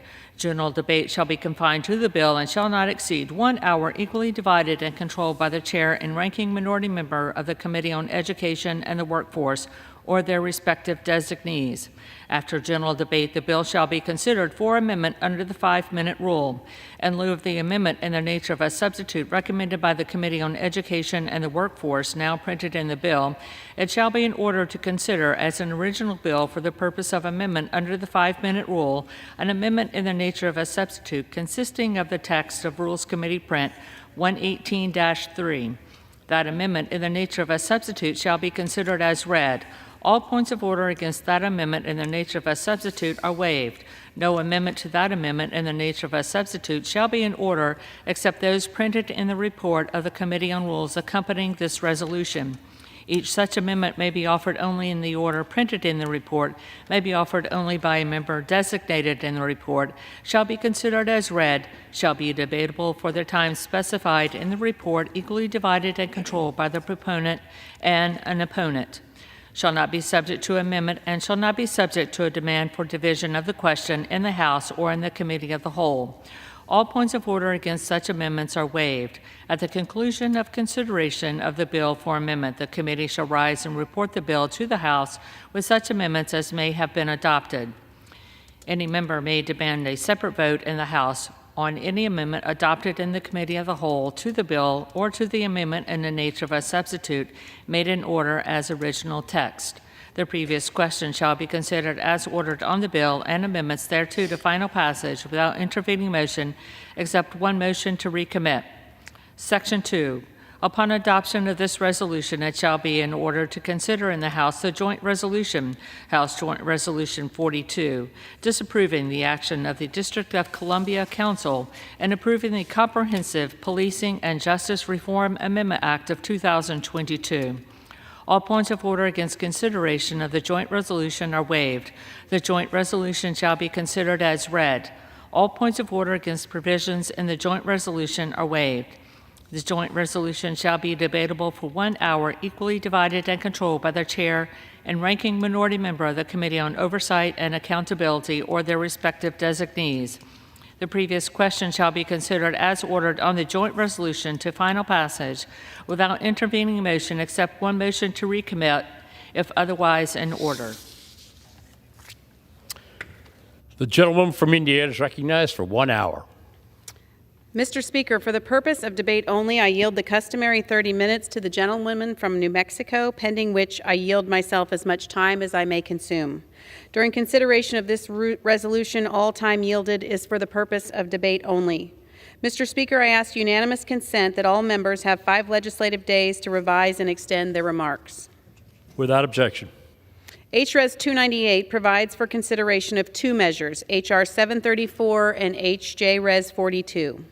The rule provides for H.R. 734, the Protection of Women and Girls in Sports Act, to be considered under a structured rule with 1 hour of debate, equally divided and controlled by the chair and ranking minority member of the Committee on Education and the Workforce or their designees, and provides for 1 motion to recommit. The rule also provides for consideration of H.J. Res. 42, disapproving the action of the District of Columbia Council in approving the Comprehensive Policing and Justice Reform Amendment Act of 2022 under a closed rule with 1 hour of debate, equally divided and controlled by the chair and ranking minority member of the Committee on Oversight and Accountability or their designees. Mr. Speaker, I rise in support of this rule and in support of the underlying pieces of legislation. The Protection of Women and Girls in Sports Act would reaffirm the principle of fairness and the opportunity within Title IX by specifying that sex shall be recognized based solely on a person's reproductive biology and genetics at birth. I'm going to say something I never thought I would have to say on the House floor, in Congress, or anywhere for that matter, but here it is. Women and men are different. That's not meant to be controversial, mean-spirited, outlandish, or anything other than the factual statement it is. But perhaps I can be more specific, Mr. Speaker. Women and men are physically different. Women and men have different physical characteristics, and that's okay. That's why Title IX exists, to ensure that despite these differences, women and men have the same opportunities. Saying women and men are different does not lack empathy for people who struggle with their identity. But because some people struggle with their identity should not, does not, change facts. And speaking of the facts, I'd be remiss if I did not include some for the House to consider. Specifically in the context of athletics, one study coming from the Duke University School of Law's Center for Sports Law and Policy. They note the various differences between male and female athletes leads to a 10 to 12% performance gap between the sexes in athletic competition. Mr. Speaker, I would like to submit for the record the results of this study. Without objection. Now we will hear that this bill is a distraction or that it does nothing to address school safety issues, but I couldn't disagree more. We've seen women, strong women like Riley Gaines, speak to the real harm female athletes experience from the issues we're discussing today. For those who don't know, Riley is a former college athlete as a swimmer, just like my own girls at home who are swimmers. I had the chance to speak with Riley just last week. She shared stories on how this problem has been branded from the left as taking away inclusiveness, when in reality it's taking away opportunities from our female athletes. Women are becoming collateral damage. Riley told me stories about her competitor, a biological male, sharing locker rooms and showers with teammates, and how a year later, one teammate who was quiet at the time wrote letters to her about how the experience still traumatizes her. Riley also shared a story of how when that same biological male competitor won, she was asked to step away from the medal podium photo. The sport she loved had been reduced to a photo op. That's not progress. It's quite the opposite. Riley reminded me that her story is not unique. In fact, I have a list provided by Concerned Women for America where they've documented over 100 instances of women needing the type of protection that H.R. 734 would provide. So what do we know after all of this debate? We know that women and girls like Riley have to face legitimate safety and privacy concerns associated with sharing locker rooms with competitors of the opposite sex. Women and girls have to face physical safety concerns. For example, there's a story of a biological male in North Carolina participating in women's volleyball. This biological male spiked the ball so forcefully into the face of a female competitor that he seriously injured the young girl and caused lasting damage to her. Or the story of Tamika Brents, an MMA fighter who had her skull fractured and a concussion within 2 minutes of fighting a transitioned fighter, Fallon Fox. Women and girls have to face the lack of a level playing field and stolen opportunities that come with it. As Riley speaks to so eloquently, the fact that these biological men steal championships and associated opportunities from women, and she would know. Prior to transitioning, Leah Thomas, her competitor, was ranking in the mid-500s in the men's competition. But after transitioning and competing against biological women, finished first. If this does not illustrate the unfairness of allowing biological males to compete in women's sports, I don't know what will. Women who are Olympians and college All-Americans, we've also have to face the fact that biological men competing in sports meant for women and girls has the effect of discouraging them. These sports that are meant for women and girls, having to compete with men does act as discouraging. Because now they must face inherent unfairness of competing against biological men. We know that sports participation has incredible positive benefits for participants, both from a physical but also from a mental health perspective. And since this phenomenon of biological men participating in women's sports is relatively new, it is a problem that will only continue to get worse if we don't act to stand up on their behalf.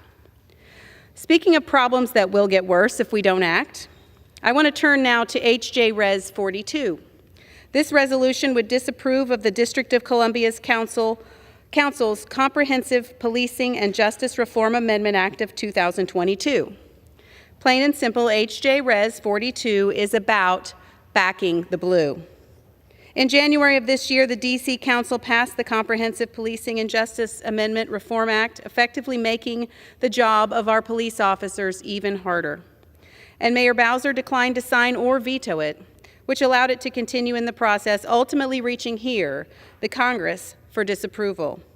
Mr. Speaker, I'd like to ask unanimous consent to submit for the record 4 letters of support for H.J. Res. 42, disapproving of the D.C. Council's decision.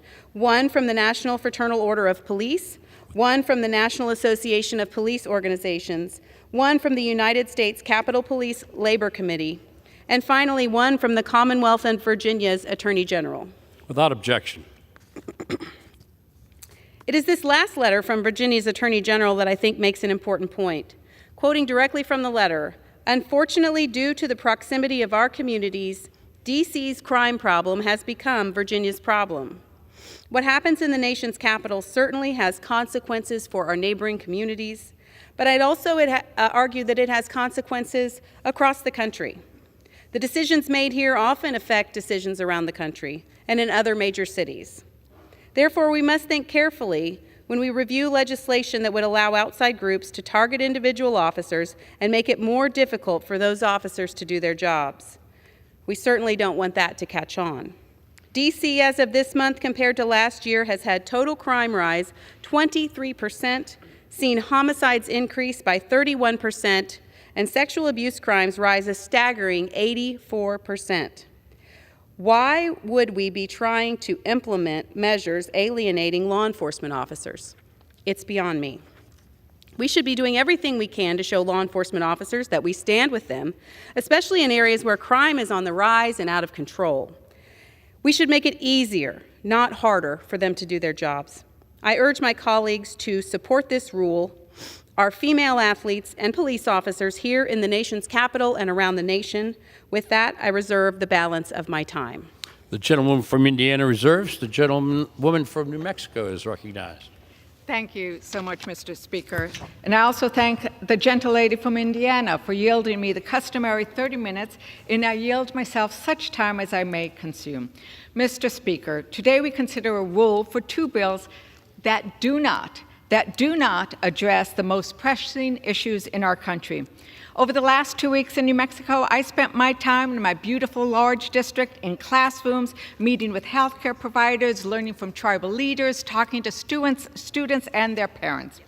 They shared their worries about poor access to healthcare, about affordable housing, about their worries about whether we were going to target Social Security and Medicare in this House. They talked to me about the epidemic of gun violence. Let's talk about that epidemic. There have been at least 145 mass shootings so far this year. 145 mass shootings. So more kids die from gun violence than from any other cause. And Americans want Congress to pass meaningful gun safety laws so our kids can be safe and cared for in our schools. So what are we getting out of the Education Committee? We're getting books, book banning, and now sports banning. And you know what? Books and sports don't kill kids. Guns do.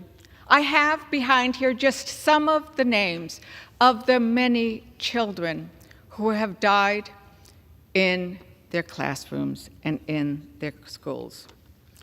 So parents are scared, students are terrified of being killed at school, at a place where they should feel safe and ready to learn.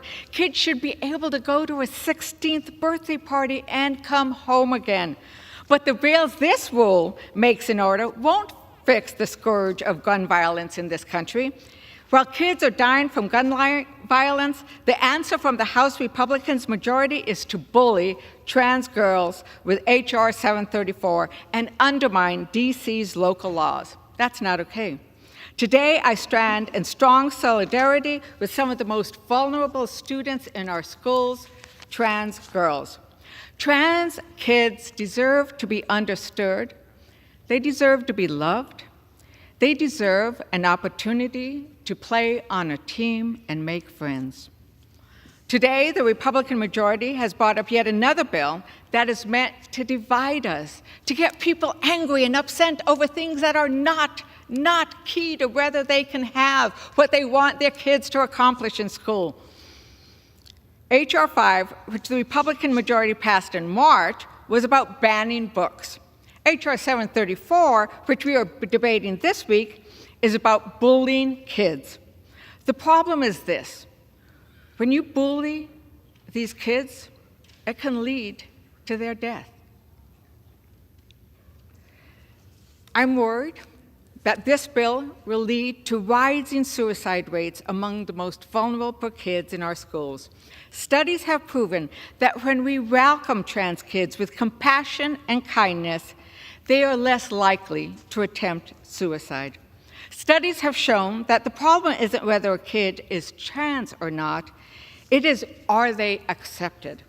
At a time when trans kids face alarming rates of behavioral and mental health issues, when 53% of trans kids have considered suicide, my colleagues have chosen to use fear to score political points. 1 in 25 American kindergartners won't live to adulthood. Imagine that. Going into a kindergarten class like I did several times in my district, looking out at that class, which one of those precious children will not make it to adulthood? That is the issue we should be addressing, both gun violence and addressing behavioral and mental health, providing the resources that they need. And you know what? The rate of the children not making it is twice for Hispanics and over 3 times as much for Black students. But do we go after that in this bill? No, we don't. Sports and books, that's what H.R. 734 goes after, not guns and violence. There is already a mechanism in place to address the fairness that has been raised on the other side of the aisle. There is already a way of addressing the distinctions in playing sports. The NCAA and Olympics put these in place decades ago. The Olympics already has a manual for what you should do, and it was done in 2003. And here in the United States, we already have something done by the NCAA. The NCAA adopted a student-athlete participation policy. That will cover the concerns that some people may have. Because women in sports, I will tell you, they say they're doing this for women. Well, guess what? Women in sports who compete, they don't want this bill. They understand it's not about sport, but about making people angry. We have the Statement of Women's Rights and great gender justice organizations in support of full and equal access to participation in athletics for transgender people, and it is signed by numerous women's sports organizations. One after another, they have lined up to say, no, this bill is bad for women in sports. And you know what? I want to make sure that here in Congress that we lead with compassion. We're all human. We all have, within our families, within our communities, people who are lesbian, who are gay, who are trans, who are many different aspects of who they are and who they actually are and authentically are. Why? Why are you willing to sacrifice those beautiful kids of ours? Why? I just don't understand it. Because you know what? Trans kids deserve to live. The rule also makes an order, HJ Resolution 42, which disapproves of the District of Columbia's Comprehensive Police and Justice Reform Amendment Act. The D.C. Council, elected by D.C. residents, passed this bill through democratic process. D.C., just like those in Kentucky and other local jurisdictions, it's the local jurisdictions which should have the right to enact laws through their democratic process without congressional interference. We should not be having congressional interference into local matters like protecting our citizens and like having a police force that is responsive to those citizens. Just because Congress can intervene in D.C. affairs doesn't mean that it should. The D.C. Reform Bill includes many of the reforms that both Republican and Democratic states and localities have passed. Things like banning chokeholds, things like using body cameras. That is available in red districts, in red states, in red cities, in blue cities. In New Mexico, we have those things. So let's stop interfering in D.C.'s affairs.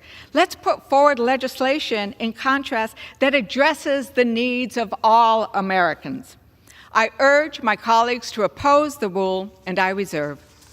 The gentlewoman from New Mexico reserves. And the gentlewoman from Indiana is recognized. Democrats have had ample opportunities to work with Republicans during the 117th Congress on bills that protect students in schools, including H.R. 7966, the Stop 2 Act, sponsored by Representative Richard Hudson of North Carolina, that would have increased funding for school resource officers and mental health guidance counselors and would have provided federal grants for better securing our schools. And H.R. 7942, the Securing Our Students Act, sponsored by Representative Burgess Owens of Utah, that would have allowed school districts to use unspent COVID-19 emergency relief funds to improve school buildings and strengthen security. Unfortunately, the Democrat then majority blocked these bills from coming to the House floor.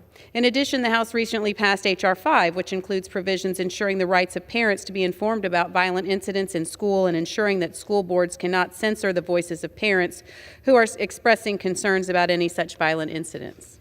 This is not about bullying kids. It's about fairness. It's about standing up for biological women and girls when no one on the left seems to care about that. Our colleagues across the aisle have even said it's okay for biological males to share locker rooms and showers with biological females, even if they don't consent. If supposed groups that support women oppose this bill, then they don't support women. We aren't saying they can't participate in sports, that children or biological males that might have a different identity. We're not saying they can't participate in sports. We're saying they must compete according to their biological sex. Mr. Speaker, I yield 2 minutes to the gentleman from New York, Mr. Langworthy. The gentleman is recognized. Thank you, Mr. Speaker. I rise in support of the rule which provides consideration of legislation to protect women and girls in athletics and the resolution to curb the reckless anti-cop, pro-crime policies being carried out by the D.C. government. I'd be remiss to not point out the irony that my colleagues across the aisle have twisted themselves into a knot trying to malign a bill that seeks to protect a fair playing field for women and girls, a historically marginalized group. But it's telling about how far out of the mainstream some of these policies have become. Ensuring that biological female athletes can compete fairly and honestly with other biological female athletes is the epitome of common sense. And for the self-described party of science to ignore the biological realities between men and women is convenient and willful ignorance. What kind of message do we want to send to our young female athletes who work hard, putting in the time, the sweat, the tears into a sport only to find out that they lose a competition because the deck has been knowingly and purposely stacked against them? It's just plain wrong. Achieving notoriety and fairness in female sports has come a long way over the last several decades in this country, but there's still a very long way to go. And this bill would take us a half a century backwards. Everyone should have a right to compete in sports, but it can't come at the cost of trampling on the rights of women and girls to compete fairly. I'm proud to support this legislation that protects the original intent of Title IX to prevent discrimination on the basis of sex. I urge my colleagues to support this legislation that respects the realities of natural biology and protects fair opportunities for women and girls to compete and to win. And additionally, I'd like to share my support for H.J. Res. 42. As a member of the Committee on Oversight and Accountability, I was present to question the leadership of the D.C. Council about the latest efforts to vilify and defund the police. Gentleman, time's expired. 30 seconds. The gentleman is recognized. It was shameful to see how the leadership of our nation's capital shrugged their shoulders at the alarming spikes in violent crime sweeping across the district. D.C. residents are fed up, and visitors to our nation's capital are fed up. Americans deserve to be safe, not subjected to repeat offenders. Shooting up Metro stop while they commute to work has happened earlier this year. Our police officers and our first responders deserve to be supported, not vilified. And where Congress can, under current law, it should act to preserve law and order and prevent these reckless actions from taking effect. Mr. Speaker, I strongly support the rule, and I urge my colleagues to do the same. And with that, I yield back. The gentlewoman from Indiana reserves. And the gentlewoman from New Mexico is recognized. Mr. Speaker, this legislation would not protect kids. We must remember that this legislation could require female students, athletes, to be subject to invasive genital examinations or forced to disclose their menstruation data. What parent would want their child to go through that? This is a grotesque violation of privacy and the complete opposite of protecting our children. You know what? If Republicans really wanted to protect our girls, they should focus on real issues. The sexual abuse of female and athletes and students goes unreported too often. The U.S. Center for Safe Sports found that 93% of athletes experienced sexual harassment or unwanted contact, and they were too afraid to report it. We must address the real issues that our children face. And with regards to the D.C. bill, Mr. Speaker, I would yield 3 minutes to the gentlewoman from the District of Columbia, Ms. Holmes Norton. The gentlelady is recognized. I thank my friend for yielding, and I strongly oppose this rule. I will have more to say tomorrow about the police accountability and transparency legislation enacted by the District of Columbia's local legislature, but I want to take this time to discuss democratic principles. It is true that Congress has the constitutional authority to legislate on local D.C. matters, but it is false that Congress has a constitutional duty, obligation, or responsibility to do so. Instead, legislating on local D.C. matters is a choice. I remind my Republican colleagues who claim to revere the founders what James Madison said in Federalist 43 about the residents of the federal district, and I'm quoting, "A municipal legislature for local purposes derived of their own suffrages will, of course, be allowed them," end quote. The Supreme Court has held that Congress may delegate full legislative power to D.C. on local D.C. matters. D.C. disapproval resolutions are profoundly undemocratic, paternalistic legislation. D.C.'s local legislature, the D.C. Council, has 13 members. The members are elected by D.C. residents. If D.C. residents do not like how the members vote, they can vote them down. This is called democracy. Congress has 535 voting members. The members are elected by residents of states. None are elected by or accountable to D.C. residents. If D.C. residents do not like how the members vote, even on legislation that applies only to D.C., they cannot vote them out of office. The Revolutionary War was fought to give consent to the governed and to end taxation without representation. Yet the nearly 700,000 D.C. residents cannot consent to any action taken by Congress, whether on national or local D.C. matters, while paying full federal taxes. Indeed, D.C. pays more federal taxes per capita than any state and more total federal taxes than 23 states. If the House cared about democratic principles or D.C. residents, it would be voting on my D.C. statehood bill, the Washington, D.C. Admission Act. Instead, Congress has the constitutional authority to admit the state of Washington, D.C. The House is choosing not to do so. It is a choice. I will close by saying to all members of the House, keep your hands off of D.C., and I yield back. Reserve. Reserve. Gentlewoman from New Mexico reserves. The gentlewoman from Indiana is recognized. We've heard our Democrat colleagues across the aisle talk about Republicans not caring about sexual abuse of female athletes, and it's going underreported, but not a single Democrat voted for H.R. 5, which has language in it in the Parents' Bill of Rights to inform parents of violent activity going on at school. This provision was put in part because of circumstances that happened in Loudoun County, Virginia, which kept a sexual assault by a trans student of a young female under wraps, including even transferring that student to another school where that student committed additional sexual assaults. Not a single Democrat voted for H.R. 5. Mr. Speaker, I would like to yield 4 minutes to the gentleman from Missouri, Mr. Alford. The gentleman is recognized. Thank you, Mr. Speaker.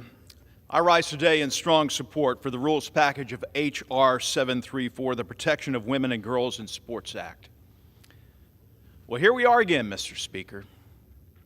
This side of the aisle advocating for sanity and humanity, while that side of the aisle raises their hands and saying, what are we doing here? Just like in our debate where we had to denounce socialism on this floor, just like our debate where we had to defend the lives of abortion survivors, we are here to protect America. We are here for the sanity and humanity of America. Women sports are meant for biological women and biological women alone. Let's follow the science. For generations, female athletes such as Lisa Leslie, Serena Williams, Katie Ledecky, Mia Hamm, and most recently, Riley Gaines, who sat in this very gallery during our State of the Union address, and most recently was violently assaulted by a radical mob of activists, well, they have fought tirelessly to tear down societal barriers in sports.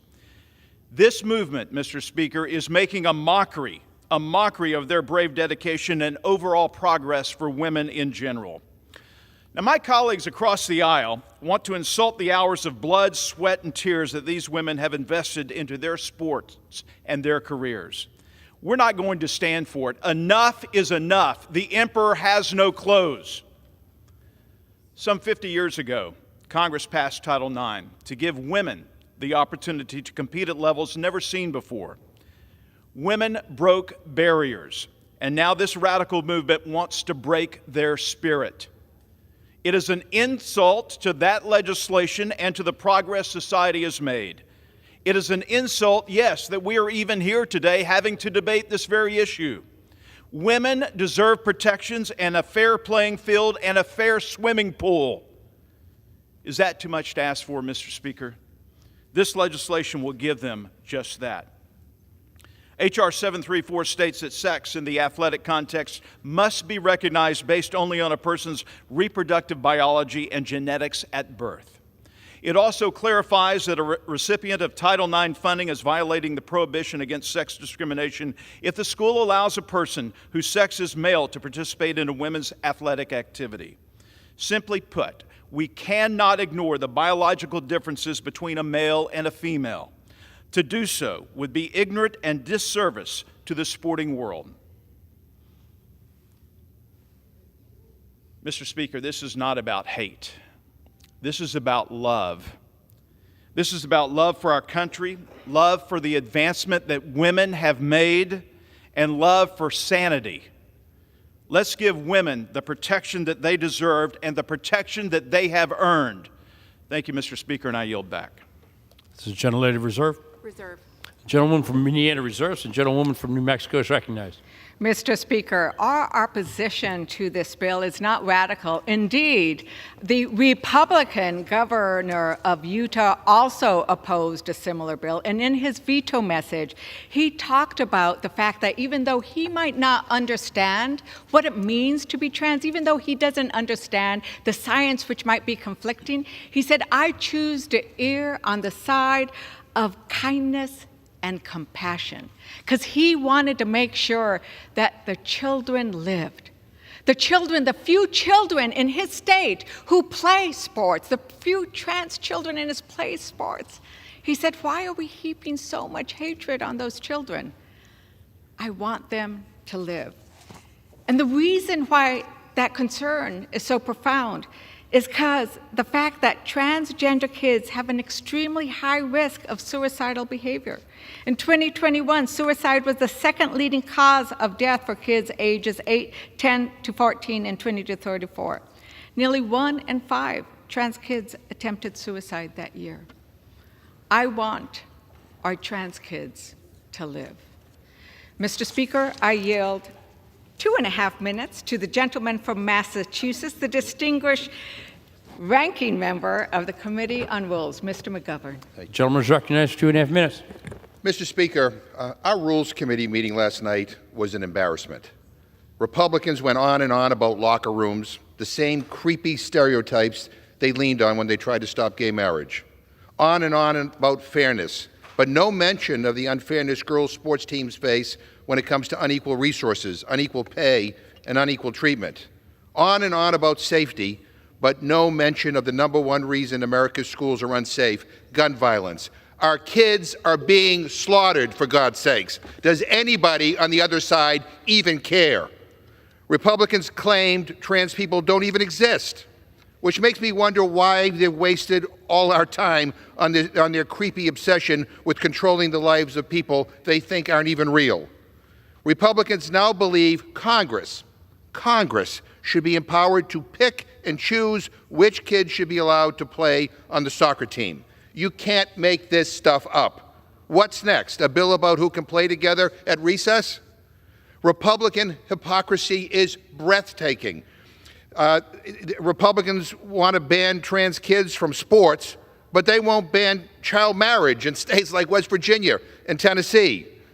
The same party systematically taking away women's reproductive rights across the country. The same party that won't lift a finger as our kids are massacred in our schools, that takes NRA blood money instead of addressing an actual problem like gun violence, now wants to use protecting girls as their sick excuse for targeting trans kids. Enough is enough. Stop the fear-mongering. The truth is that this bill would mean more trans kids, already vulnerable as it is, would be bullied, beaten, and killed. It would deprive trans kids of the opportunity to learn about teamwork, discipline, and sportsmanship. And finally, let me just say to the trans community, you deserve so much better than this.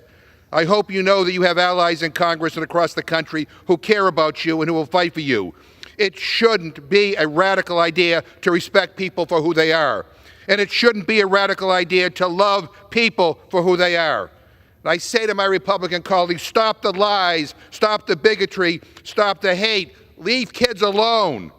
I urge a no vote on this awful, rotten rule and a no vote on the underlying bill, and I yield back my time. Reserve. The gentleman from New Mexico reserves. The gentlewoman from Indiana is recognized. Mr. Speaker, I flatly reject any talk of fear-mongering on behalf of Republicans on this side of the aisle. Talk about fear-mongering. We've just heard from our colleagues on the other side of the aisle that according to this bill, female student athletes will be subject to violative exams. Nothing in this bill talks about them being subject to exams, physical or otherwise, only that they compete in the sports that they are biologically that are according to their biological sex at birth. Nothing in this bill prevents or says that transgender children cannot participate in sports. We're only saying that out of fairness and safety for women and girls, that students and students participate in sports according to their biological sex. We're not preventing anyone from participating in sports. So, Mr. Speaker, again, I want to reiterate the public safety legislation that we passed, or that Republicans proposed in the 117th Congress, that our colleagues on the other side of the aisle opposed. Bills that would increase funding for school resource officers and mental health counselors, federal grants to secure schools, Securing Our Students Act, allowing districts to claw back unspent COVID-19 funds to improve school buildings and strengthen security. Those bills were flatly rejected from the Democrat-held majority at the time. Those bills would have done exactly what they suggest that they want to do now. Maybe if we bring those bills back, we will get their support. With that, I yield back. The I'm sorry, I reserve. Reserves. The gentlewoman from Indiana reserves. The gentlewoman from New Mexico is recognized. Mr. Speaker, we can actually point to two accomplishments that we did on this House floor when Democrats were in charge. We passed the Democratic leadership in Congress helped us lead to pass the Safer Communities Act, which we had very few Republicans. It was bipartisan, but that would have provided the kind of resources we need in our schools to help our children. Mr. Speaker, I would like to yield 1 minute to the gentleman from Illinois, Mr. Sorensen.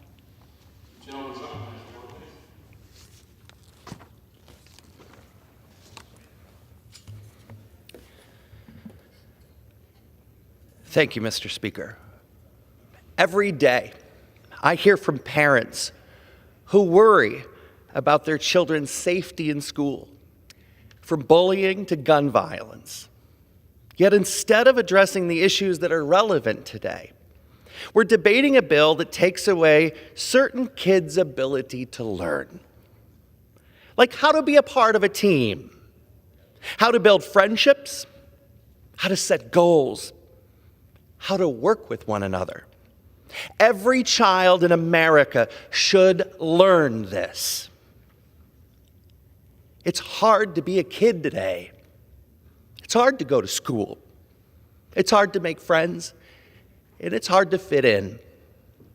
But we need to give kids the opportunity to be healthy, to be happy, to have joy. This isn't about protecting sports. This is about every child setting their own goals, being a part of their team, and overcoming challenges. 15 seconds. Gentleman may proceed. And finally, to be proud of who they are and what they can achieve. Stop the nonsense. Let's get back to work and solve the real problems the people back home sent us to do. I yield back. Gentleman from New Mexico reserves. Gentlewoman from Indiana is recognized. Reserves. The gentleman from Indiana reserves. The gentlewoman from New Mexico is recognized. Mr. Speaker, I yield 2 minutes to the amazing gentlewoman from Vermont, Miss Ballant. The gentlewoman is recognized. Thank you. I rise in opposition to this bill and to speak clearly and directly on H.R. 734, which Republicans are ironically calling Protecting Girls in Schools Act. This bill is undeniably an attack on our kids and does nothing of substance to protect girls. Bills like this are aimed at taking away rights from LGBTQ Americans, specifically our kids. Kids and their families are being targeted and harassed for political gain. And I want to know, is this really the nation that we want to live in? Sports bans for kids are cruel and they are unnecessary. These bills are clearly, at their core, un-American. They are about restricting rights. They are about barring kids from full participation in sports. The U.S. House of Representatives must not participate in this obvious fear-based hate and discrimination of trans youth.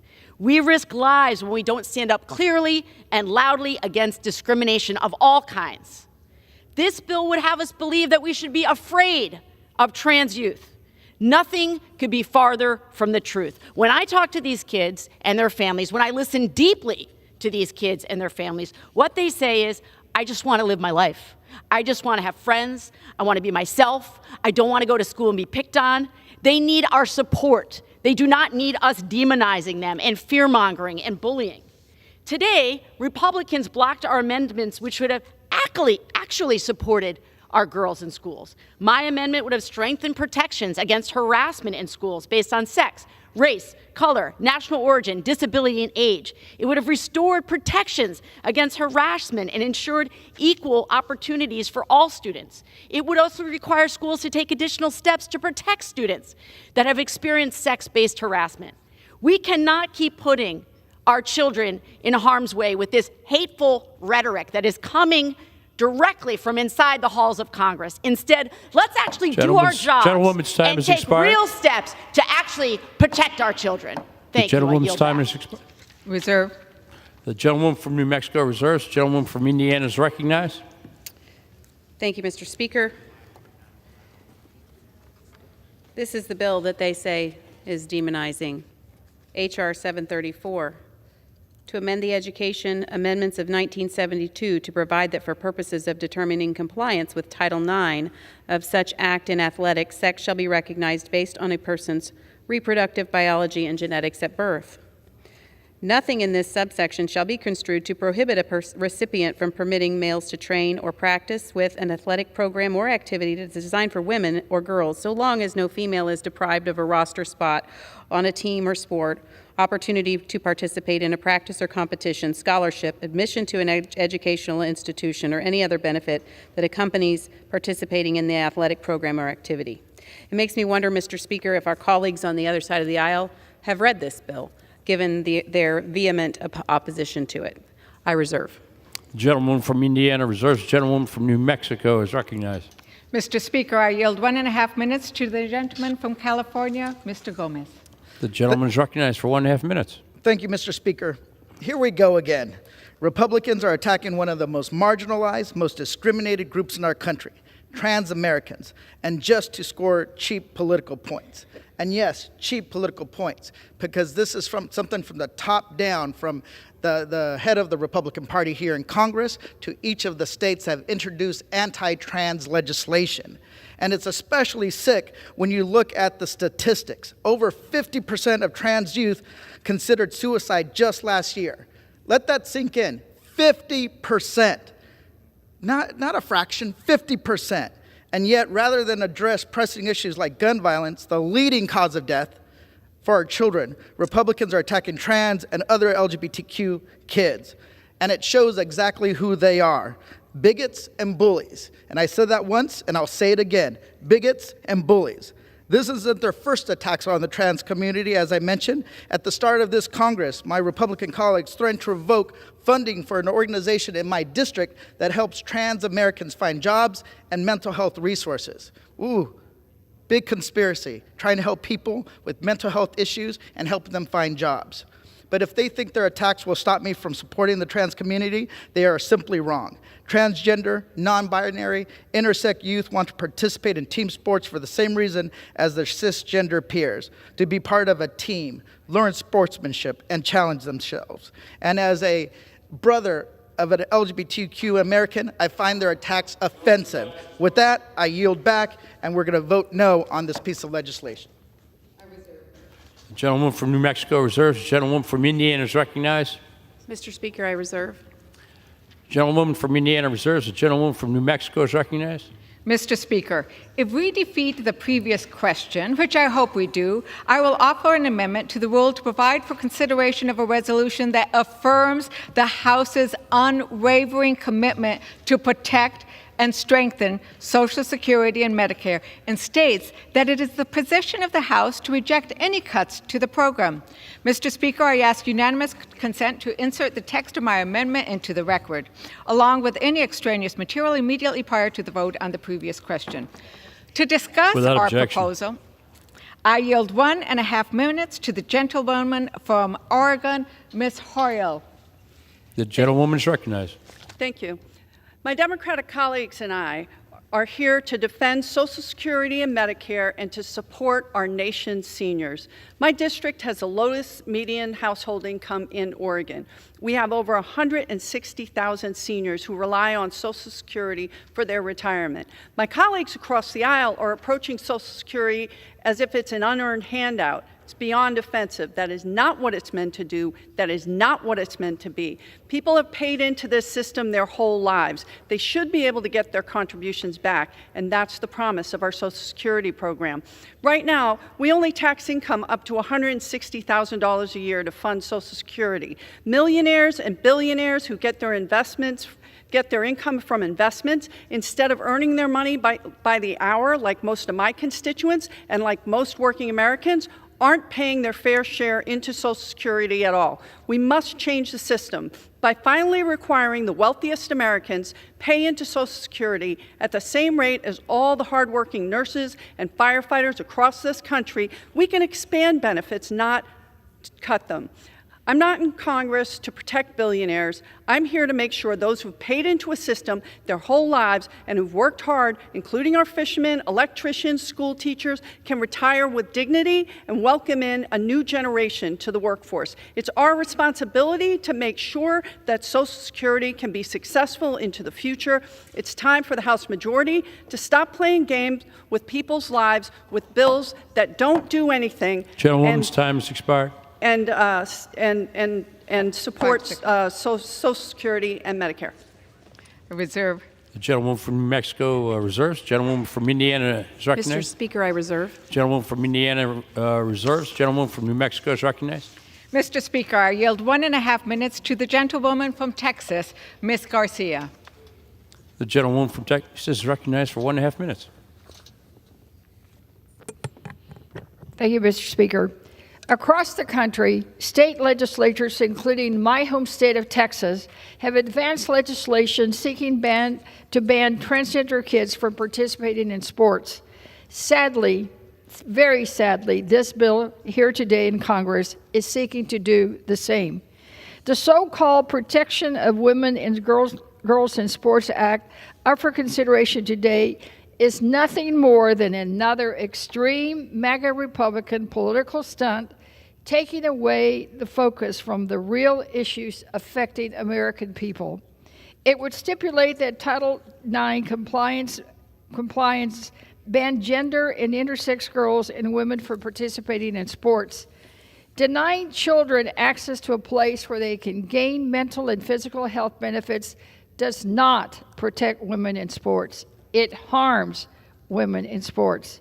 This bill sanctions discrimination against transgender students, which is mean-spirited and just plain bullying. This is not the role of Congress. I've heard directly from trans and intersex constituents in my district. They're worried every day about what political stunt and what political attack will come next. And no one should live in fear just for being who they are. I strongly oppose the rule and strongly oppose final passage of this bill. Thank you, Mr. Speaker, and I yield back. The gentleman from New Mexico reserves, and the gentleman from Indiana is recognized. Mr. Speaker, I reserve. The chair will receive a message. Mr. Speaker, a message from the President of the United States. Mr. Speaker, Madam Secretary. I'm directed by the President of the United States to deliver to the House of Representatives a message in writing. Woman from New Mexico is once again recognized. Mr. Speaker, I yield 1 minute to the gentlewoman from Texas, Ms. Sheila Jackson-Lee. The gentlewoman is recognized for 1 minute.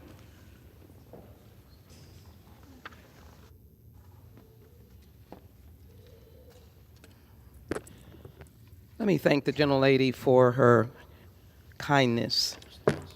And I'll only have a minute to talk about kindness. I vigorously oppose the underlying legislation dealing with our beautiful children. And Mr. Speaker, that is what it is. And I join with the Utah governor that indicates that this minute problem does not deserve a sledgehammer. This bill deals with girls and women in sports, and the Olympics and the NCAA has spoken on transgender. I speak from the heart as a fellow human being. I speak from loving children as the chair of the Congressional Children's Caucus. I cannot stand here and tolerate 53% of trans kids considered suicide last year.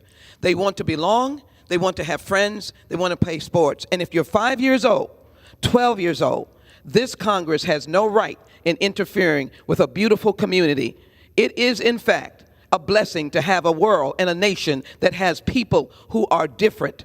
I affirm their difference. I stand for their difference. I'll fight for their difference because they should be loved like anyone else. The rules and regulations are already in place. Why are we here doing that when guns are killing our children? I yield back. Reserve. The gentlewoman from New Mexico reserves. The gentlewoman from Indiana is recognized. Mr. Speaker, I reserve. The gentlewoman from Indiana reserves. The gentlewoman from New Mexico is that recognized. Is the gentlewoman prepared to close? Yes. Mr. Speaker, I'm going to close with some powerful words from a Republican governor who vetoed a similar bill in his state. He said, "I must admit I am not an expert on transgenderism. I struggle to understand so much of it and the science is conflicting. But when in doubt, I always try to err on the side of kindness, mercy, and compassion." Here are the numbers that have most impacted my decision: 75,000, 41, 1, 86, and 56. 75,000 high school kids participating in high school sports in Utah. 4 transgender kids playing high school sports in Utah. 1 transgender student playing girls' sports. 86% of trans youth reporting suicidality. 56% of trans youth having attempted suicide. 4 kids, and only 1 of them playing girls' sports. That's what all of this is about. 4 kids who aren't dominating or winning trophies or taking scholarships. 4 kids who are just trying to find some friends and feel like they're part of something. 4 kids trying to get through each day. Rarely has so much fear and anger been directed at so few. I don't understand what they are going through or why they feel the way they do, but I want them to live. I want our transgender children to live. I want them to have the ability to do what they need to do in school, which is to learn, to play, to compete, to learn about what it's like to be in a team. I want them to live, which is why I oppose this rule, and I am asking all of my colleagues on both sides of the aisle, please err on the side of compassion, kindness. Let them live. I yield back. The gentlewoman from New Mexico yields. The gentlewoman from Indiana is recognized.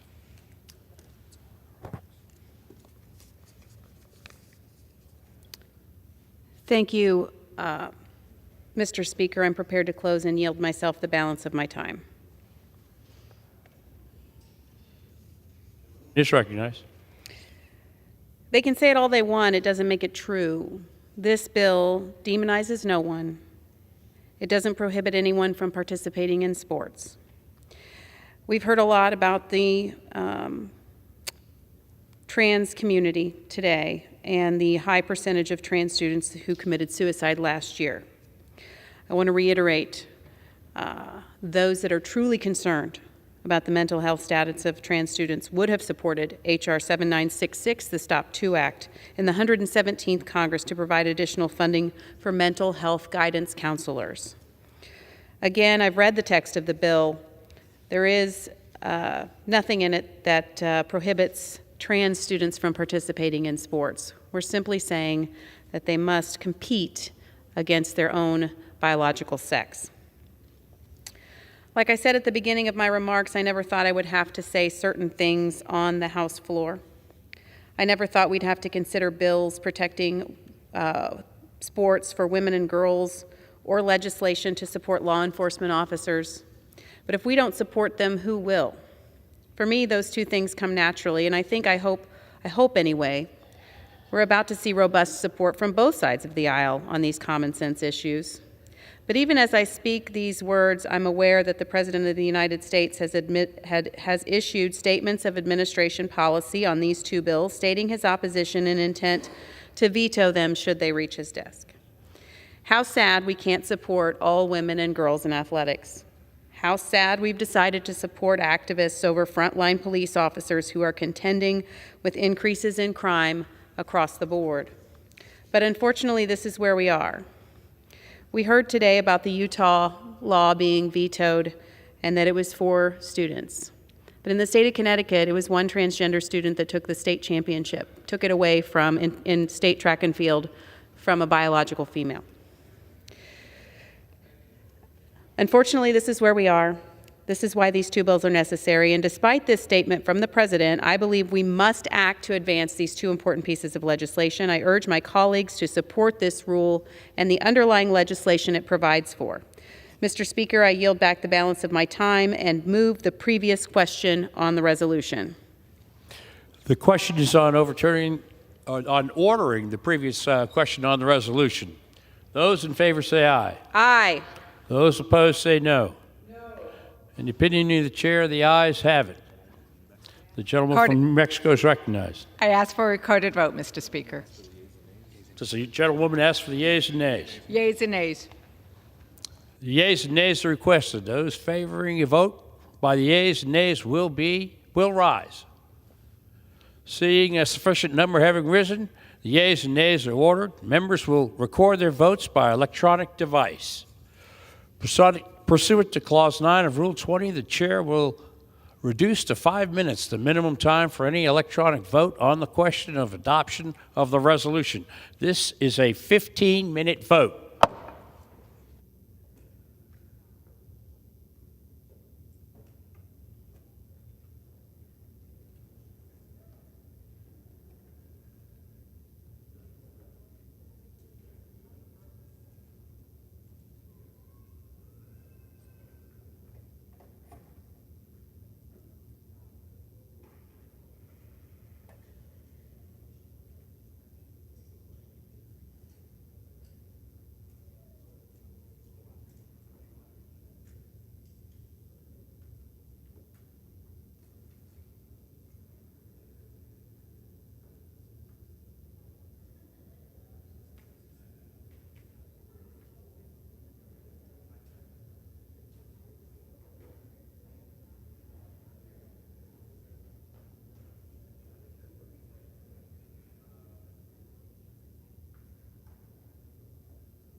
On this vote, the yeas are 218, the nays are 203. The previous question is ordered. The question is on the adoption of the resolution. Those in favor signify by saying aye. Those opposed say no. In the opinion of the chair, the ayes have it. For what purpose does the gentlelady from New Mexico seek recognition? I request a recorded vote, Madam Speaker. A recorded vote is requested. Those favoring a recorded vote will rise. A sufficient number having risen, a recorded vote is ordered. Members will record their votes by electronic device. This is a 5-minute vote.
Does any member wish to change a vote? On this vote, the yeas are 217 and the nays are 202. The resolution is adopted. Without objection, the motion to reconsider is laid on the table.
Pursuant to the order of the House on April the 10th, 2023, the unfinished business is the further consideration of the veto message of the President of the House Joint Resolution 27. The clerk will report the title of the joint resolution.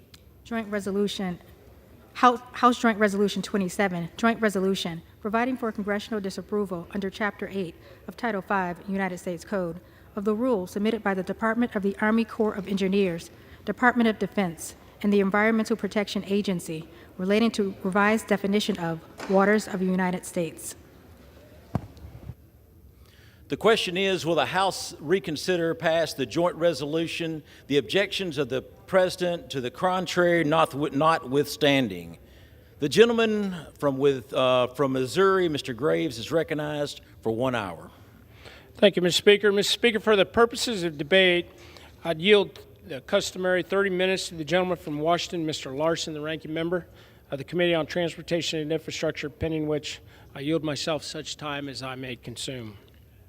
Nice. Mr. Speaker, I'd ask unanimous consent that all members have 5 legislative days to revise and extend their remarks and include extraneous materials on the veto message on HJ Resolution 27. Without objection. Thank you, Mr. Speaker. I'm proud to once again rise in support of House Joint Resolution 27, which I introduced to negate an ill-timed and ill-conceived rule coming out of the Biden administration. I remind my colleagues on both sides of the aisle that since I last spoke on the floor of this chamber in support of HJ Resolution 27, the resolution passed both the House and the Senate with bipartisan support. While the Clean Water Act has greatly improved the health of our nation's waters in the 50 years since it's become law, this administration's rule defining a Waters of the United States, or WOTUS, is just the latest in a stream of examples of executive overreach beyond the intent of the Clean Water Act. Decades of agency interpretations and misinterpretations of WOTUS have created uncertainty, a lot of uncertainty, for rural communities, for farmers, for businesses and industries that rely on clean water. And this rule does absolutely nothing to provide clarity. In his message to the House regarding the veto of this legislation, the President claims that HJ Resolution 27 would, quote, leave Americans without a clear definition of waters of the United States, unquote. This is simply untrue and disingenuous, especially considering it was his own administration that decided to get rid of the 2020 Navigable Waters Protection Rule, which provided long-awaited clarity on the scope of WOTUS in favor of this new overreaching and unclear definition. This issue matters to everyday Americans all over the country, and I hear about it all the time. I'm disappointed to see the President favor radical environmental activists over America's families, small businesses, farmers, builders, and property owners. That being said, I'm hopeful that the members of the House and Senate can come together to override this veto, terminating this ambiguous and burdensome rule in favor of greater economic prosperity for Americans nationwide. Recently, 2 federal courts halted enforcement of the administration's rule granting relief to farmers, home builders, and landowners in 26 states. Every member today has the opportunity to vote to override the president's veto and ensure all 50 states are relieved of the burdens this rule has created. I urge my colleagues to join me in voting to override the president's veto of HJ Resolution 27, and I reserve the balance of my time.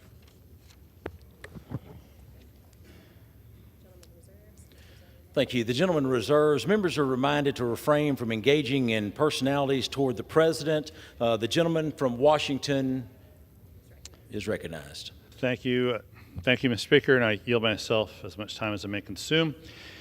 Clean water is critical for the health and the safety of our communities and our families. Our local businesses, farmers, our economy depend on clean water for their success and their prosperity. House Democrats have a proud and successful history supporting clean water. House Democrats have championed investments in our nation's water and wastewater infrastructure systems, ensuring that all communities can trust in the safety of the water they drink and the treatment of the wastewater they produce.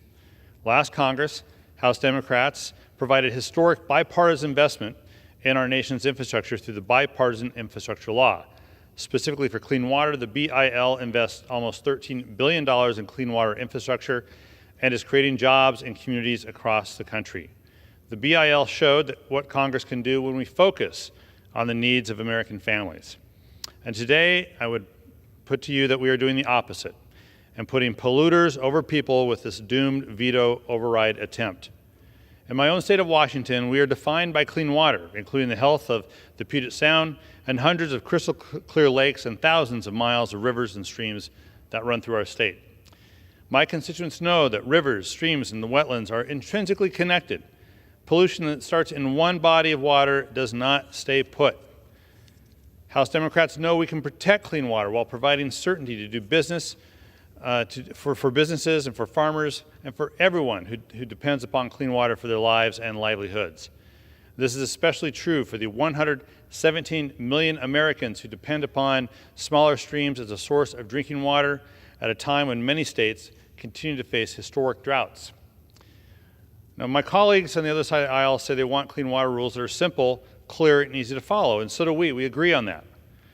The Biden administration's Clean Water Restoration Rule does just that, following the law and the science of protecting clean water while providing regulatory certainty and stability for everyone. Unfortunately, this resolution will do the opposite. So I applaud the administration's call for vetoing HJ Res 27.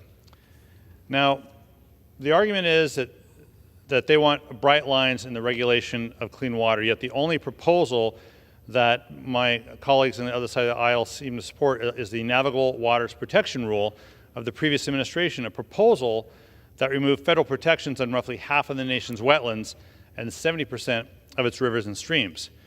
And that rule was rightly rejected by the federal court, not by this administration, but by the federal court in 2021 as fundamentally flawed and likely to cause serious environmental harm. Every day it remained in effect. Yet, despite their call for certainty, my colleagues have failed to recognize that passage of this resolution that is before us today would again leave Americans without a clear definition of waters of the United States. By taking away this clarity, this resolution brings back the very same uncertainty and ambiguity its supporters claim to be concerned about. And I know they're concerned about that uncertainty. This resolution will adversely impact farmers, ranchers, and developers by creating regulatory chaos and eliminating important exclusions that have been codified in this administration's rule to help water-dependent businesses and farmers understand and comply with the law. For example, because it prohibits the EPA from issuing substantially the same rule, this resolution means the elimination of 2 long-standing exclusions for wastewater treatment systems and prior converted croplands, exclusions that have been relied upon by communities, developers, industry, and farmers for decades. This resolution would also eliminate 6 new regulatory exclusions for features considered, quote, generally non-jurisdictional, end quote, including certain ditches, artificially irrigated areas, and artificial lakes or ponds. Ironically, this resolution will result in more uncertainty and more bodies of water being regulated than under the administration's proposal. You don't have to take my word for it. Just read the Congressional Budget Office report accompanying this resolution. It is right in there. Now, as I mentioned previously on this floor, in another debate on this issue, the Biden proposal, this administration's proposal, will not adversely impact family farmers in this country, period. Why? That's because farmers are, by statute, largely exempt from the Clean Water Act regulation, where less than 1% of all wetland permits relate to ag activities nationwide. Therefore, if a farm is engaged in normal farming, forestry, and ranching activity, that farm is exempt from regulation. The current proposal does not change that exemption. In short, this resolution still makes no sense. It invalidates the current administration's rule and all the clarifications and all the exceptions for business it contains in favor of a similarly structured but much less clear regulatory framework. It increases uncertainty and the likelihood for continued legal battles and gridlock, the opposite of what businesses and farmers are looking for.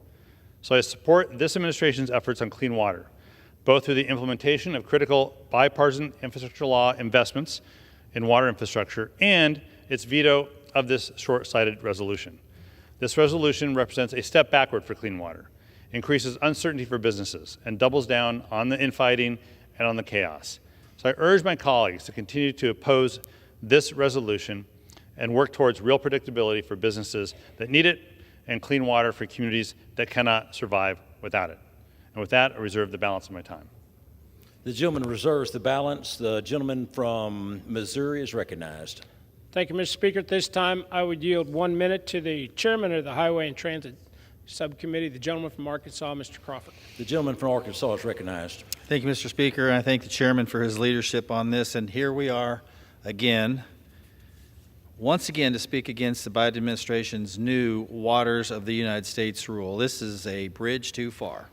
Since this issue last appeared on the House floor, a federal judge has blocked the rule, as the chairman mentioned, in 26 states. It seems that even our judicial system is signaling this is a vast overstep of federal jurisdiction. And yet, President Biden is insistent on pushing this regulation through. There are already state and local laws in place to protect our waterways, and these entities are much better equipped to oversee small, isolated bodies of water. All this change does is create more red tape for farmers, ranchers, and landowners. What it does not do, it doesn't make our waterways any cleaner.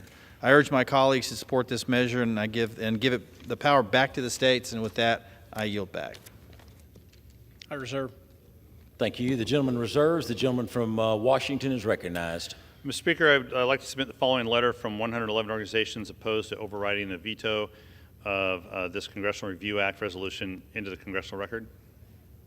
It is accepted into the record. Thank you. And with that, without objection. With that, I reserve. The gentleman reserves. The gentleman from Missouri is recognized. Thank you, Mr. Speaker. At this time, I would yield 4 minutes to the co-sponsor of the resolution, the chairman of the Water Resources Subcommittee, the gentleman from North Carolina, Mr. Rouser.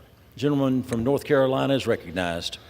Mr. Speaker, I rise in support of the override of President Biden's veto of this resolution, which I was proud to introduce alongside and with Chairman Sam Graves. And of course, this repeals the EPA's new Waters of the U.S. rule. Now, I certainly recognize that this administration has never seen an onerous rule it didn't like, but the President's veto of this resolution, reversing one of the federal government's most egregious rules to date, really takes the cake. This resolution passed in both chambers with a bipartisan vote, yet the President and his administration refused to even consider the devastation this new WOTUS rule, if ultimately left intact by the courts, will cause. It, with all its ambiguity and therefore subjectivity, was issued mere months before the Supreme Court is anticipated to decide in Sackett versus EPA, a decision all but guaranteed to update the definition of the WOTUS once again, making this mud puddle of complexity even muddier. While this is clear to many members on both sides of the aisle here in Congress, this administration continues to bow down to the demands of radical environmentalists while ignoring the common sense calls to revoke this misguided rule. Unfortunately, the inconsistency so many of us have said would result from this rule has already begun. Last week, a U.S. District Court judge issued a preliminary injunction on the rule after 24 attorneys general filed suit. However, this only applies in those 24 states, as well as Texas and Idaho, following action within their own courts. This means half of the country is currently subject to the rule, and the other half is not. Now, I'm disappointed North Carolina's Attorney General did not join that effort. In North Carolina's 7th Congressional District that I have the honor to represent, storms can bring very heavy rains. Creeks, streams, and rivers are everywhere throughout the landscape. Water lingering for short periods of time could easily be classified as a WOTUS, depending on the viewpoint of the bureaucrat making the judgment. Heavy fines, litigation, and even prosecution can and does result. Further, the overregulation and broad scope of interpretations of this rule have grave implications for cattle, poultry, and hog farmers in North Carolina. These farmers are often victims of environmentalists and trial lawyers looking for a gotcha moment in their quest to upend the efficiency and sustainability of our food system. The WOTUS rule puts a target on their backs, and it's why my colleagues on the other side of the aisle that also represent strong agriculture communities supported this resolution. So this vote today, Mr. Speaker, is an opportunity for our legislative body to exercise one of its most basic but fundamental responsibilities, to serve as a check on the executive branch when it goes against the will and interest of the American people. So, Mr. Speaker, this WOTUS rule clearly does that. I urge my colleagues to support this override of the President's veto. I yield back my time. I yield. Thank you. The gentleman yields. The Speaker recognizes the gentleman from Washington. Thank you, Mr. Speaker. I'd like to yield 4 minutes to the representative from Texas, Representative Jackson Lee. The gentlewoman is recognized. Let me thank the distinguished ranking member for the time and to the managers who are on the floor today. And let me clarify even the reason for my being present as a member of the Homeland Security Committee and one who has dealt with the issues by way of national security, issues of water, chemical contamination. I rise with great opposition to H.J. Res. 27. And let me call the roll. Flint, Michigan, Jackson, Mississippi, East Palestine, that has been known in the midst of the derailment to also contaminate water, and then cancer clusters in Houston where runoffs were contaminating the water. Let me give you the basis of what this is about.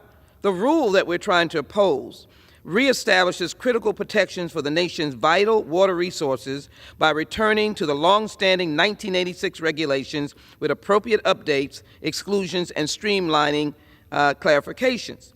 In fact, the plain statement is that H.J. Res would leave Americans without a clear waters of the United States definition, which deals, of course, with the overall question of clean water.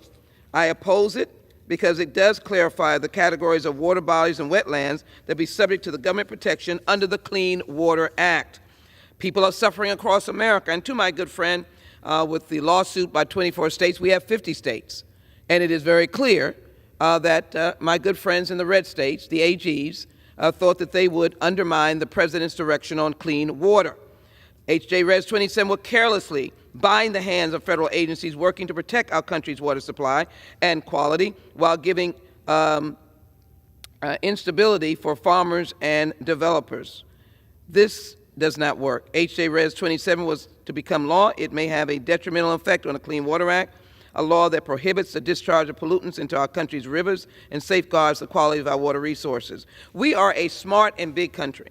We can definitely find ways to help our farmers. We're getting ready to do the Farm Bill.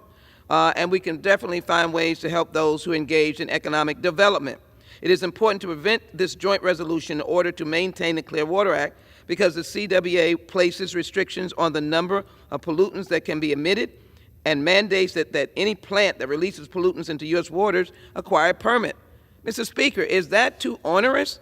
I heard someone use that term, to save lives, to prevent babies from having an impact by drinking this water and having distorted growth. The Clean Water Act also permits the use of federal funding to support the construction and maintenance of water treatment facilities by local governments and other organizations. I can tell you Houston, Texas needs those resources, and so do other cities. I would hate to undermine those resources. The Clean Water Act has been an essential tool for preserving the health of U.S. water resources, for ensuring that Americans have access to clean, safe water. By establishing standards funding infrastructure projects, and promoting monitoring research activities, the Clean Water Act has been a significant factor in preserving and enhancing Houston's water quality. I have worked with the Army Corps of Engineers. They listen. And if they speak up and say this is the framework in which we need, and the EPA as well, that has been on the front lines of contamination, that seems to be the call of the day, because our good friends in corporate America, trains and otherwise, seemingly don't listen. And believe me, just rode in on a train. I believe in that mode of opportunity and transportation, but let's have everyone be fair and responsible to what we have to do to protect the water of this nation. The Clean Water Act was enacted in 1972, and according to the EPA, the number of water bodies in the U.S. that were safe for fishing and swimming has increased from 36% to over 60%. When you have something that's working, why are you undermining it? And so I'm clearly in the position to say, as 2019, the EPA awarded $4.2 million to the City of Houston to fund projects aimed at improving water quality and stormwater management. We advocated. And your time has expired. Additional minute. I thank the distinguished gentleman. Without it, yep. We advocated for that stormwater management. We have hurricanes, and in hurricanes, we are always subject to the system just not being able to hold the water, and contamination as a possibility. According to the Houston Public Works Department, the city's wastewater treatment plants treat an average of 304 million gallons of wastewater per day. These treatment plants are required to meet strict standards. Just, I will say, all cities and counties, we're all working to maintain clean water.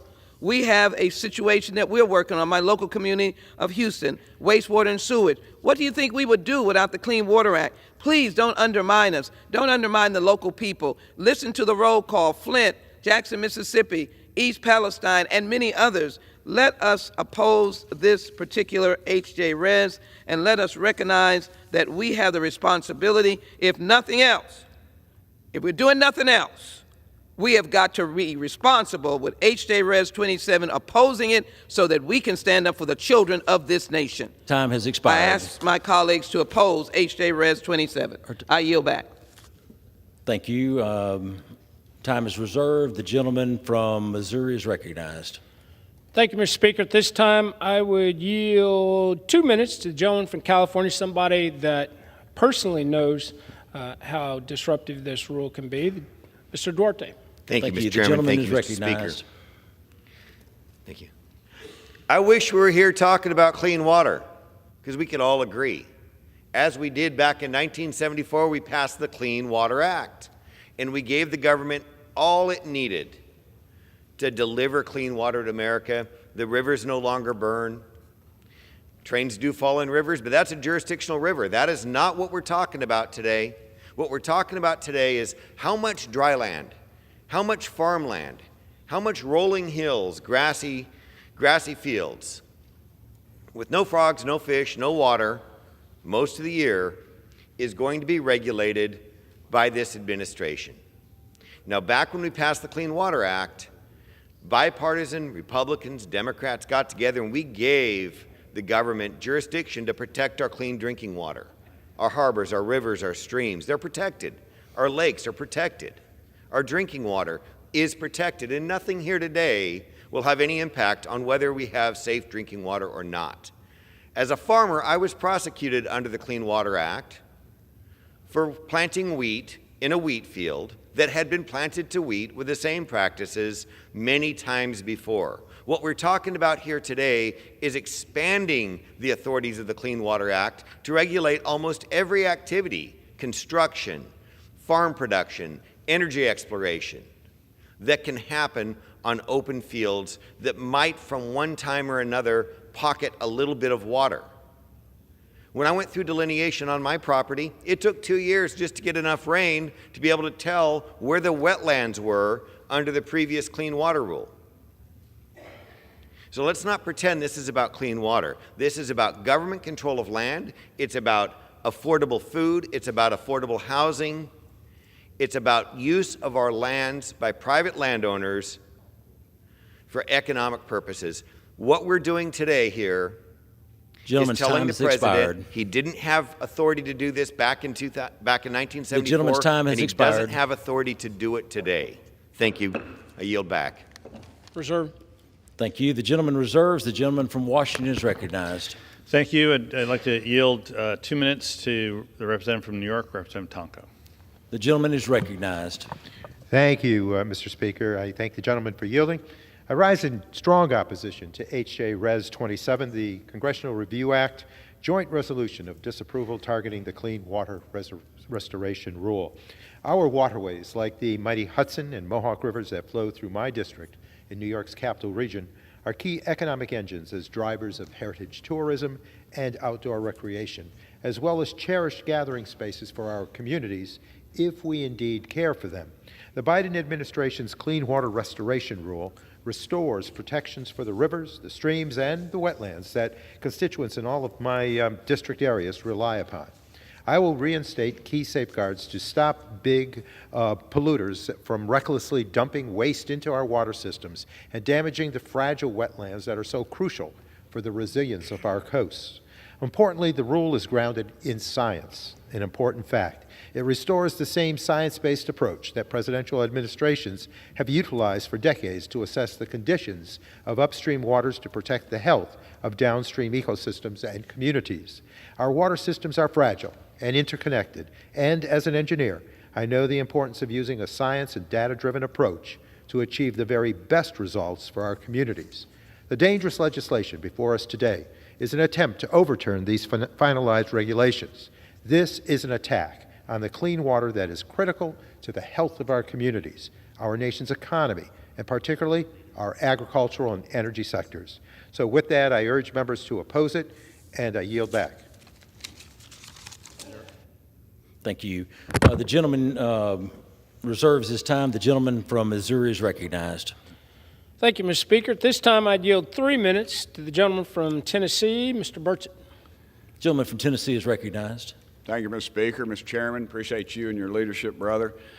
I rise in support of overriding the President Biden's veto of House Joint Resolution 27. Overriding the veto would get rid of a Biden administration rule that hurts American landowners, small business owners, and farmers.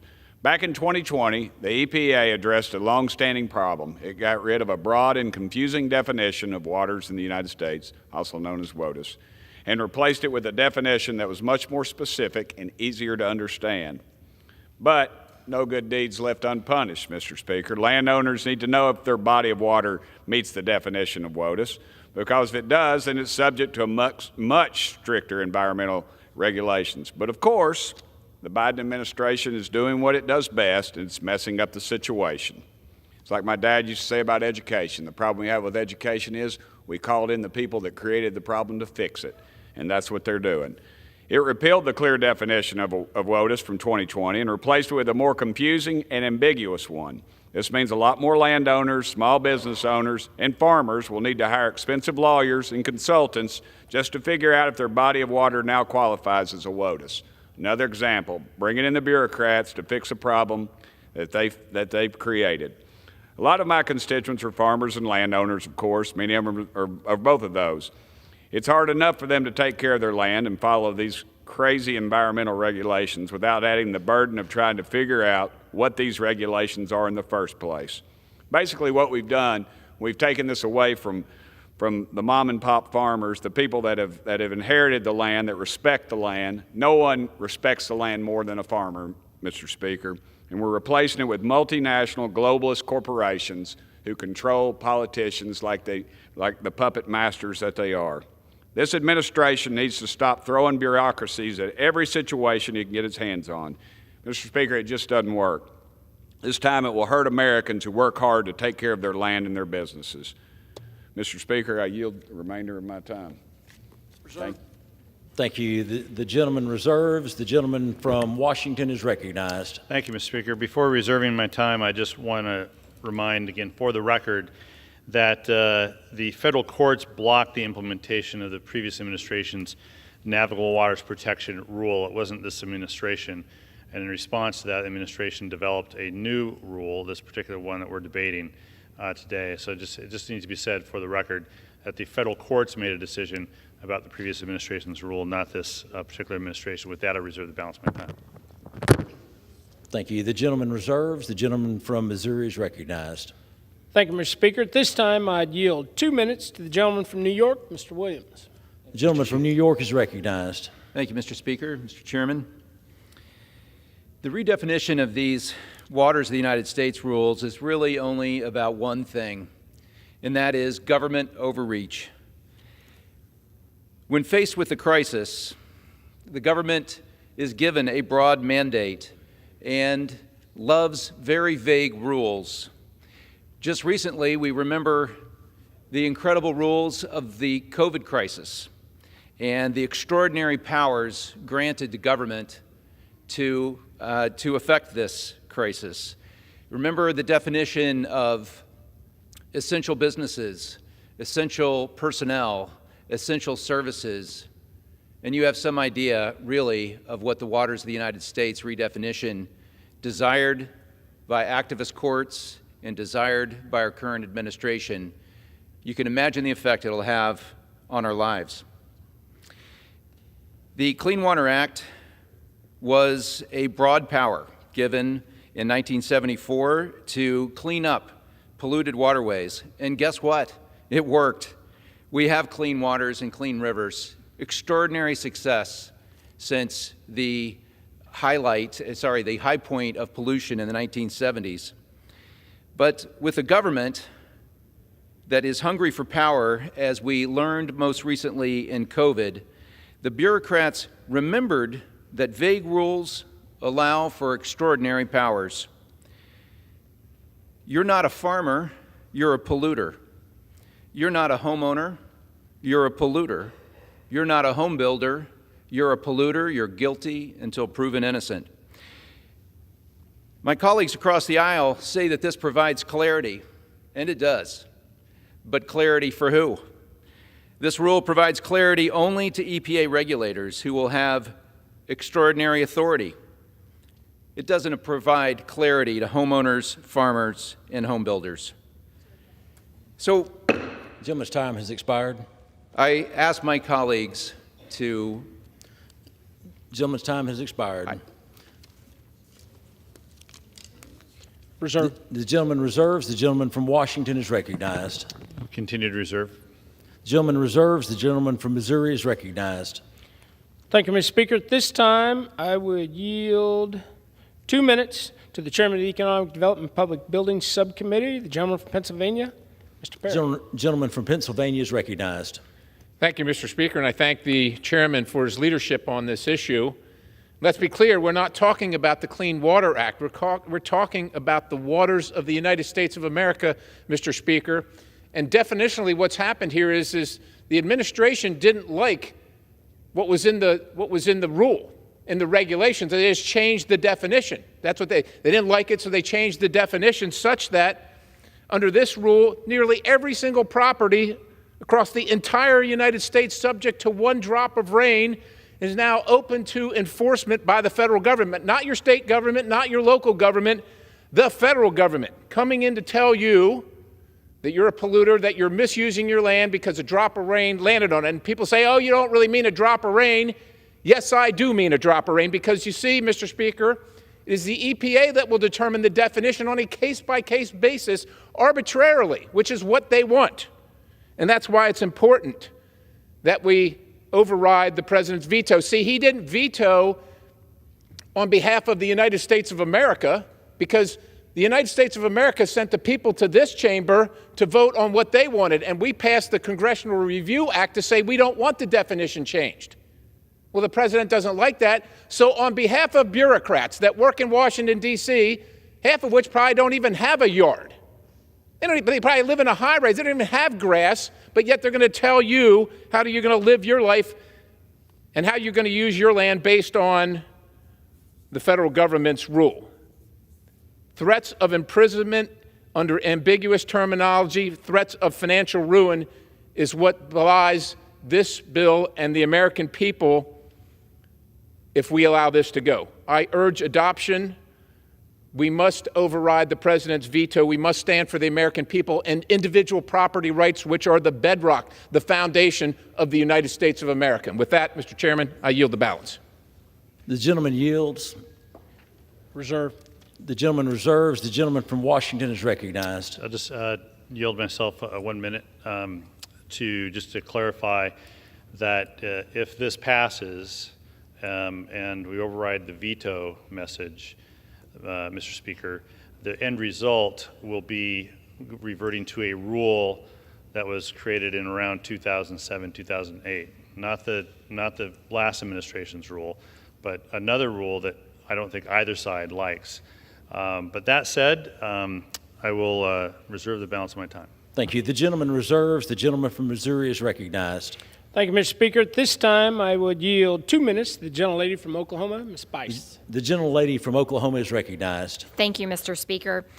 President Biden's Waters of the United States rule seeks to insert the federal government into every stream, pond, and ditch in America, even those on private property.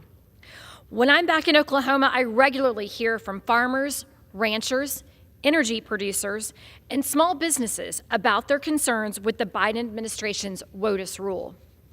For my constituents, it is absolutely unthinkable that a federal bureaucrat from Washington would come on their private property to regulate an intermittent stream that may only have water in it for a few days a year.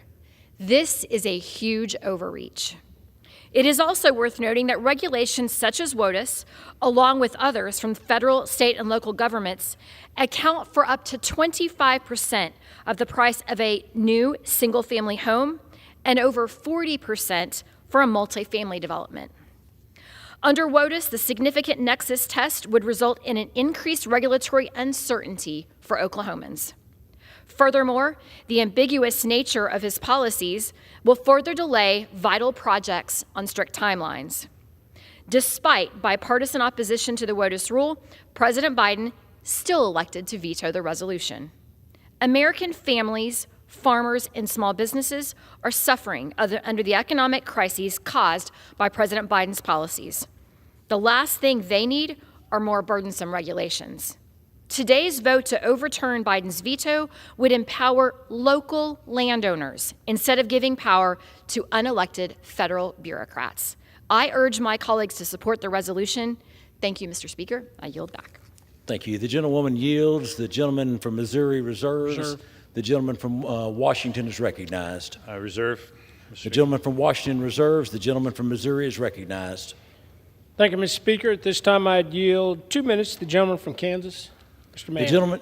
The gentleman from Kansas is recognized. Thank you. Mr. Speaker, I rise today in support of the farmers, ranchers, agricultural producers, and independent oil and gas producers that have been forced to operate their businesses under 3 different definitions of the word water in the past 10 years alone. Congress has spoken clearly on this issue. President Biden received a bicameral, bipartisan joint resolution of disapproval under the Congressional Review Act on his administration's flawed and burdensome Waters of the United States, or WOTUS rule. He vetoed it, and that is inexplicable. Congress, not the executive branch, was created to legislate, and it's sad that this particular example of legislating from the executive branch serves as an outrageous instance of government overreach. While President Biden would like to federally regulate every small stream, ditch, and puddle from sea to shining sea, American producers have been the careful custodians of their own resources for centuries. They are the original conservationists, and their livelihoods already depend on their voluntary efforts to care for their own water resources. How we vote today will speak volumes. By overriding President Biden's veto, Congress has the opportunity to stand up not only for the people who feed, fuel, and clothe us all, but also for all Americans whose businesses and private lives would be affected by this big government encroachment into their property. We can either tell Americans that we believe the federal government knows best, or we can tell them that the federal government should get out of their way and let them do what they do best. I know where I stand, and I urge a yes vote. Thank you. The gentleman yields. The gentleman from Missouri reserves. The gentleman from Washington is recognized. If there are no other, we have no other speakers on our side of the aisle. We have none on ours. Then I'll take this time to close. The gentleman from Washington is recognized. Mr. Speaker, House Democrats have a long and proud and successful history of supporting clean water. Last year, the House Democrats successfully made historic investments in our nation's infrastructure through the bipartisan infrastructure law, providing communities with almost $13 billion in clean water infrastructure, upgrades, and creating jobs. These clean water investments are helping everyday Americans with safe, reliable, and sustainable water and wastewater services while providing good-paying jobs that cannot be sent overseas and reinvigorating our state and local economies. Every day, more and more Americans are realizing the public health, economic, and environmental benefits of this transformative law, benefits that will continue as additional resources are implemented across the country. The bipartisan infrastructure law is what Congress can do at its best. This resolution is the opposite, and I support President Biden for his decision to veto this resolution. My colleagues say they want certainty, and we agree, but that certainty that we support also ensures health and safety of our environment for current and future generations. This resolution, though, provides no certainty. I argue that it is a playbook for how to create confusion, more litigation, and continued gridlock. This resolution provides no benefits to public health. It seeks to eliminate protections for rivers, streams, and wetlands, many of which provide drinking water for for millions of Americans. And this resolution provides no benefits for our economy. It not only casts aside a time-tested, scientifically based tool to implement the Clean Water Act, it blocks any provision of additional clarity for businesses, farmers, and home builders going forward. So in short, this resolution is a step backwards for clean water. It's a step backwards for certainty. I urge my colleagues to vote no and to sustain the President's veto and to reject this attack on our clean water future. I urge a no vote on this resolution, and with that, I yield back the balance of my time. Thank you. The gentleman yields back. The gentleman from Missouri is recognized. Thank you, Mr. Speaker. I yield myself such time as I may consume. The gentleman is recognized. Mr. Speaker, in closing, the administration's definition of a waters of the United States under the Clean Water Act is onerous, it's burdensome, and ambiguous rule that's going to create even more issues for hardworking farmers, builders, small businesses, and property owners throughout the nation. While the President claims that the rule is going to help advance infrastructure projects, economic investment, and agriculture activities in his veto message, this simply is not the case. Instead, this costly, overreaching rule favors radical environmentalists at the expense of infrastructure, agriculture, and economic growth, and those who depend on these activities. Last month, members from both parties in the House and Senate came together to stand up for everyday Americans by rejecting this flawed rule. Today, we have the opportunity to do so again. With that, Mr. Speaker, I'd urge my colleagues to override the President's veto and vote in support of House Joint Resolution 27. With that, I yield back the remainder of my time. Thank you. The gentleman yields back. Without objection, the previous question is ordered. The question is, will the House on reconsideration pass the joint resolution, the objections of the President to the contrary notwithstanding? Under the Constitution, the votes must be by yeas and nays pursuant to Clause 8 of Rule 20. Further proceedings will be postponed. The chair lays before the House a message. The clerk will. To the Congress of the United States, Section 202D of the National Emergencies Act, 50 United States Code 1622D provides for the automatic termination of a national emergency unless, within 90 days prior to the anniversary date of its declaration, the President publishes in the Federal Register and transmits to the Congress a notice stating that the emergency is to continue in effect beyond the anniversary date. In accordance with this provision, I have sent to the Federal Register for publication the enclosed notice stating that the national emergency declared in Proclamation 10371 of April 21, 2022, with respect to the Russian Federation and the emergency authority relating to the regulation of the anchorage and movement of Russian-affiliated vessels to United States ports, is to continue in effect beyond April 21, 2023. The policies and actions of the government of the Russian Federation to continue the premeditated, unjustified, unprovoked, and brutal war against Ukraine continue to constitute a national emergency by reason of disturbance or threatened disturbance of international relations of the United States. Therefore, I have determined that it is necessary to continue the national emergency declared in Proclamation 10371. Signed, Joseph R. Biden, Jr., The White House, April 18, 2023. Referred to the Committee on Foreign Affairs and ordered printed. Pursuant to Clause 12A of Rule 1, the Chair declares the House in recess, subject to the call of the Chair.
The House will be in order. Pursuant to Clause 8 of Rule 20, the unfinished business is the question of whether the House on reconsideration will pass Joint Resolution 27. The clerk will report the title of the joint resolution. House Joint Resolution 27, Joint Resolution providing for congressional disapproval under Chapter 8 of Title 5 United States Code of the rule submitted by the Department of the Army Corps of Engineers, Department of Defense, and the Environmental Protection Agency relating to the revised definition of waters of the United States. In accordance with the Constitution, the yeas and nays are ordered. This is a 15-minute vote.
called for votes. Any votes? Any members wish to change their vote?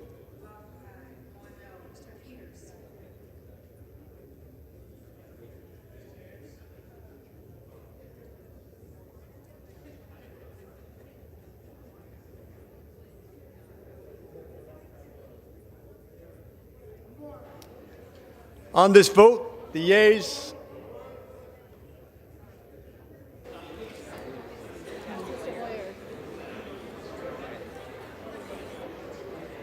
They didn't know we were voting.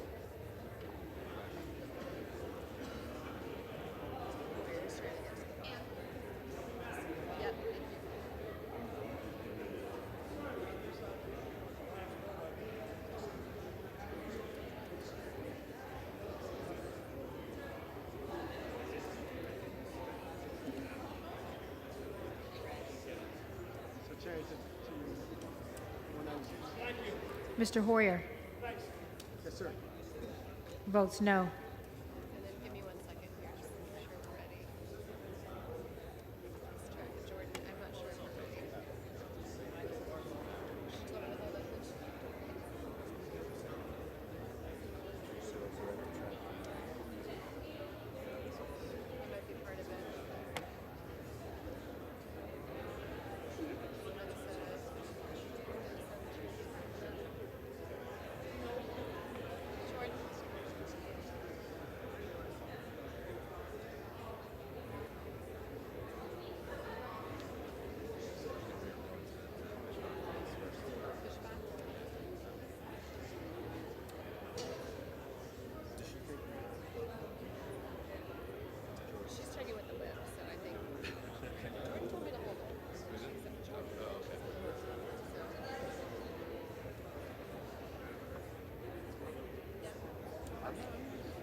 The yeas are 227, the nays are 196. Two-thirds not being in the affirmative, the veto of the president is sustained and the joint resolution is rejected.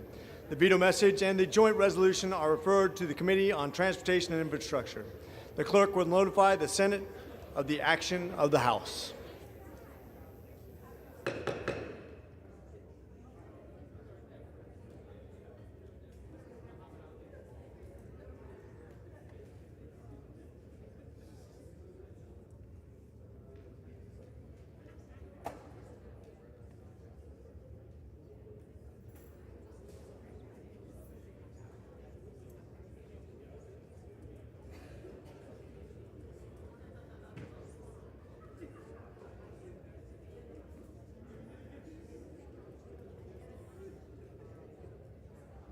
For what purpose does the gentlewoman from Minnesota wish to be recognized? I ask for it to be recognized for a special announcement. And the House will be in order. The House will be in order. You may proceed. Over the weekend, while responding to a domestic violence call, Deputy Sheriff Josh Owen of Pope County was tragically shot and killed. It was his 44th birthday. Deputy Owen spent nearly 12 years with the Sheriff's Office and recently received a Distinguished Service Award. He was also a military veteran, serving with the Minnesota National Guard and deploying to Iraq for 22 months. He leaves behind a wife and a son. This is a devastating, heartbreaking reminder that our men and women in law enforcement put their communities above all else every single day. We are praying for Josh's family and for the Pope County community as they mourn the loss of a local hero.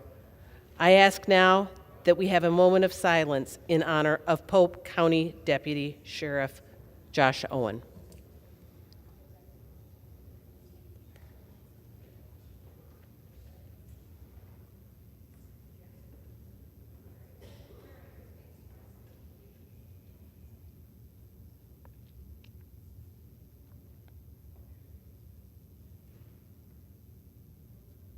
Thank you, Mr. Speaker. Thank you, Michelle. Nicely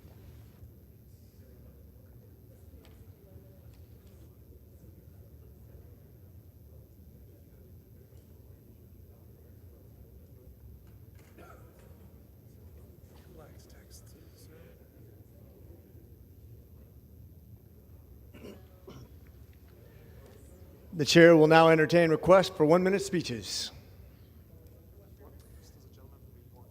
For what purpose does the gentleman from New York seek recognition? I ask to address the House for 1 minute and to revise and extend my remarks. Without objection, the gentleman is recognized for 1 minute.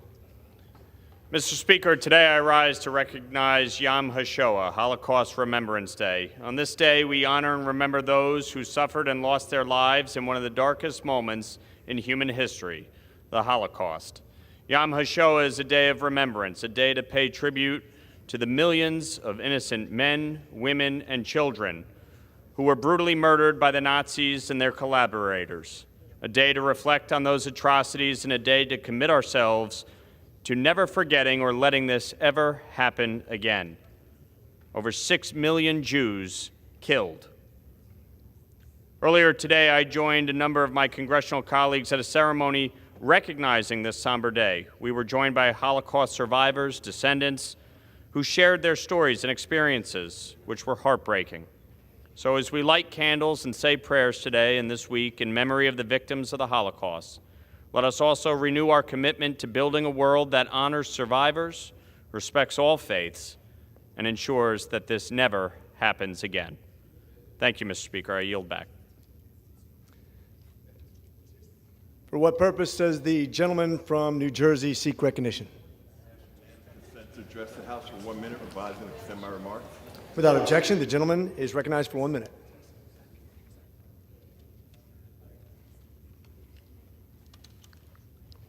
Buddy. Oh, no. Oh, no. Mr. Speaker, I rise to condemn the decision to shut down the last Washington, D.C. based Bureau of New Jersey Media. In March, NJ Advanced Media closed its Washington News Bureau forever. It was the last Washington News Bureau to focus on New Jersey-related content. This closure robs New Jersey readers of critical and political information, and it undermines the media's outlet responsibility to keep its readers informed. Now, New Jersey readers will not know how congressional funding benefits their communities, and they will not know how they will be affected by legislation and possible political corruption. The Bureau had one reporter, the excellent Jonathan Salant, so it was a cost-effective way to provide this information. Instead, NJAM betrayed the very purpose of a news outlet to increase the bottom line. I hope NJAM will reopen this bureau soon and provide effective coverage of national politics to its New Jersey constituents. The gentleman's time has expired. And with that, Mr. Speaker, I yield back the balance of my time. For what purpose does the gentleman from Georgia seek recognition? Mr. Speaker, I request permission to address the House for 1 minute to revise or extend my remarks if necessary. Without objection, the gentleman is recognized for 1 minute. Mr. Speaker, the Biden administration has declared war on Title IX protections for female athletes. They want to force American schools to allow biological men and boys to compete in women's sports. In fact, they show no intent to protect women at all. As a doctor, I know this is ridiculous. Where does it stop? What would it take for liberal women to stand up for themselves?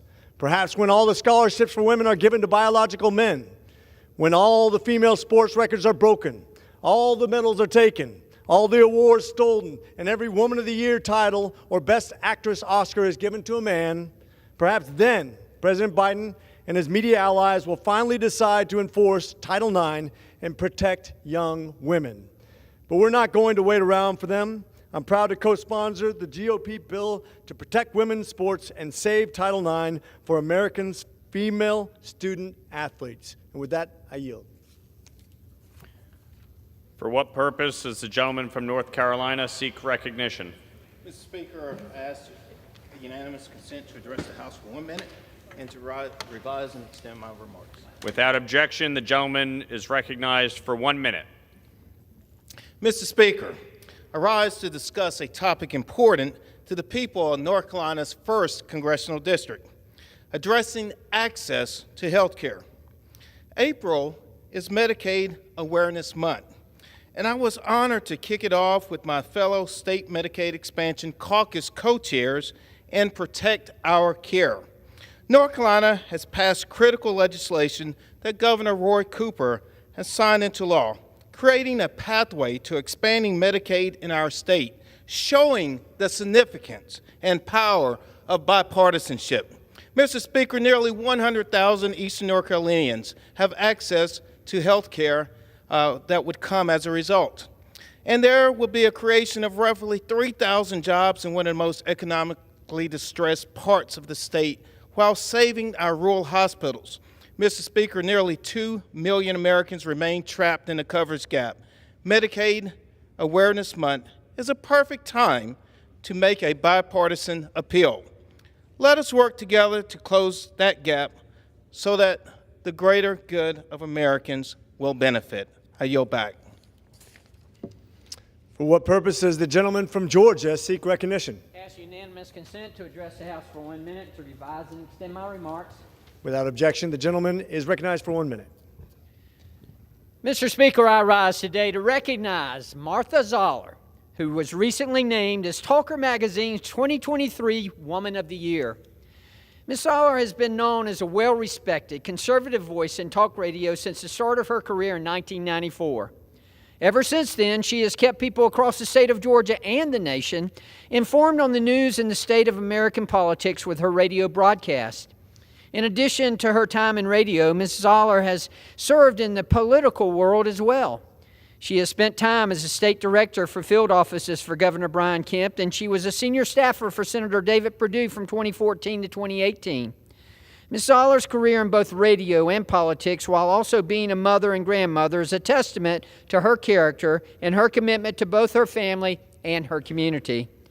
I want to say congratulations to Ms. Zoller, again, for being named Talker Magazine's 2023 Woman of the Year. Thank you, Mr. Speaker, and I yield back. For what purpose does the gentleman from California seek to be recognized? Without objection, the gentleman is recognized for 1 minute. Mr. Speaker, the recent court decision on medication abortion is the clearest example yet of the horrific consequences of the Republicans' anti-abortion crusade. While many said a national ban was not the goal, that this would be a state's issue, abortion care could be restricted even in pro-choice states. Mr. Speaker, that begs the question, what is next? Birth control? Plan B? Will anti-vaxxers ask the court to take down life-saving vaccines? Will extremists litigate any drug that utilizes stem cell research? San Diego is home to some of the most innovative biomedical companies in the world, and so many of these companies have come out to oppose this decision to say that the ruling threatens their ability to create the cures of tomorrow. My colleagues on the other side of the aisle are uncharacteristically quiet about this. They have let the genie out of the bottle. They need to find the political courage to put it back in. Thank you, and I yield back. For what purpose does the gentleman from Florida seek recognition? To address the House for 1 minute, revise and extend my remarks. Without objection, the gentleman is recognized for 1 minute. Thank you, Mr. Speaker. I rise to vindicate the most American of values, and that is work. When John Smith landed at Jamestown, he said, "He who does not work, neither shall he eat." And we have drifted so far away of that, creating a social safety net that has been converted into a multi-generational hammock for far too many Americans. And so as we reach America's credit card limit, I am proud to stand with my many House Republican colleagues who believe there should be no increase in this debt limit absent rigorous work requirements. If you could see President Clinton and Newt Gingrich coming together for work requirements in the 90s, there's no reason we cannot do that in divided government now to cut spending where it is wasteful and to grow this economy where it is necessary. Thank you, Mr. Speaker. I yield back. For what purpose does the gentleman from Connecticut seek recognition? Thank you, Mr. Speaker. I request permission to address the House for 1 minute. Without objection, the gentleman is recognized for 1 minute. Thank you, Mr. Speaker. Mr. Speaker, as the congressman from Eastern Connecticut, it is my proud moment to congratulate the UConn men's basketball team for winning this year's NCAA National Championship on April 4th, just a couple weeks ago. Mr. Speaker, the Yukon men, starting out in this season back in November, were not even ranked in any of the leading polls. And yet, despite that negativity, they tuned it out and really came together as a team led by a great coach, Danny Hurley. By the time they got to the NCAA playoffs, their average margin of victory was over 15 points per game. It's a record in terms of NCAA championships in the past, and a great testament to, again, a group of young men who are now going to go on to do even greater things, whether it's in the NBA or next year's college basketball season. Again, it's a great program. This is their 5th title since 1999. The women's team has won 11 titles. It is truly, I think, without exaggeration to say that I represent the basketball capital of the world for college basketball, Storrs, Connecticut. Thank you, Mr. Speaker. I yield back. For what purpose does the gentleman from California seek recognition? Mr. Speaker, I ask unanimous consent to address the House for 1 minute and to revise and extend my remarks. Without objection, the gentleman is recognized for 1 minute. Thank you, Mr. Speaker. I rise today to recognize the service of Willie Mims. Mr. Speaker, throughout Mr. Mims's life, he has shown his commitment to educating and serving and empowering residents of the community that I've represented for some time now in Contra Costa County in the San Francisco Bay Area. In 1963, Willie began engaging in local politics, advocating for the Rumsfeld Fair Housing Act, which aimed to combat racial discrimination in housing in California. He went on to obtain his teaching credentials and had a long career in teaching in the Vallejo City Unified School District. Willie is also an original member of the Pittsburgh Black Political Association and part of the executive committee of the East County branch of the NAACP. He was instrumental in the creation of the Antioch School District's African American Male Initiative, which sought to address racial disparities in education. Willie received the Dr. Martin Luther King Freedom Fighter Award in 2008 in recognition of his many efforts to promote racial justice and equity. Willie is a true leader and a friend. We are grateful for his positive impact that his work has gained across our community. Please join me in recognizing Willie for his many years of devoted service to his community. Thank you, Mr. Speaker. I yield back. The chair announces the Speaker's appointment pursuant to 15 U.S.C. 1024 and the order of the House of January 9, 2023 of the following members on the part of the House to the Joint Economic Committee. Mr. Schweikert of Arizona, Mr. Arrington of Texas, Mr. Estes of Kansas, Mr. Ferguson of Georgia, Mr. Smucker of Pennsylvania, Ms. Maliotakis of New York, Mr. Byer of Virginia, Mr. Trone of Maryland, Ms. Moore of Wisconsin, Ms. Porter of California.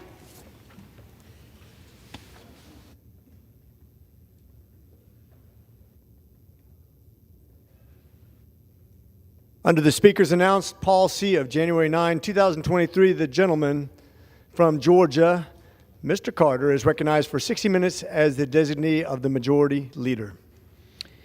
Thank you, Mr. Chairman. Mr. Chairman, I ask unanimous consent that all members have 5 legislative days to revise and extend their remarks and to submit extraneous materials into the record. Without objection.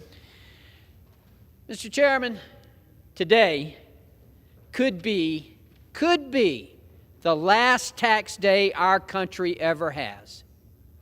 Let that sink in.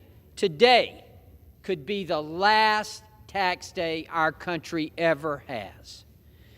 Monday, April 15, 2024, could be just another spring day if Congress acts now and passes the only tax reform proposal to ever make it on the New York Times bestseller list, the Fair Tax Act. H.R. 25, the Fair Tax, is a simple, fair, and preferred alternative to our current tax system, which puts bureaucrats before the basic needs of hardworking Americans. The bill would eliminate, as in do away with, the federal income, the federal payroll, and the estate and gift taxes, replacing them with a revenue-neutral national 23% consumption tax. Now look, Mr. Speaker, nobody likes taxes, but given the choice between a payroll tax, an income tax, an estate tax, or a gift tax or a consumption tax, people would prefer a consumption tax because they are in control then. It would also eliminate the need for the IRS. It would eliminate tax day. No more tax day. How many people out there right now in this country are sweating as a result of today being tax day, are just sitting at home just thinking, oh, if I can just get through this day? It would allow you to take home 100% of your paycheck so that you control where your hard-earned dollars go. The best part about this is you don't need a law degree or a CPA license to understand it. It's simple, it's fair, it's preferred. For every dollar you pay for a new good or service, 23 cents will go to the federal government and 77 cents will go to the business. It's that simple. I agree, 23% is too high, but it's much better than what you're paying now.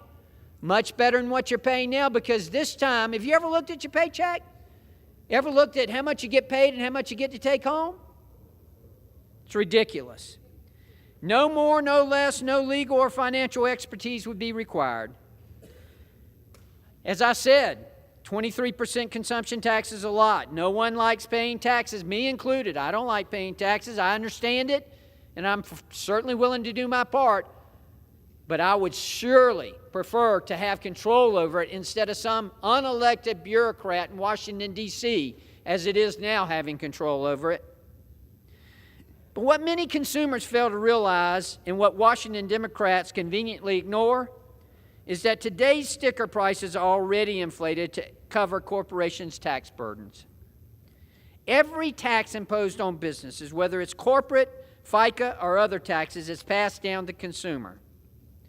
You're already paying taxes every time you purchase a good or service. Under the fair tax, only paying yours, not anyone else's. That's right. On the fair tax, you will only be paying for what you consume. That's what a consumption tax does.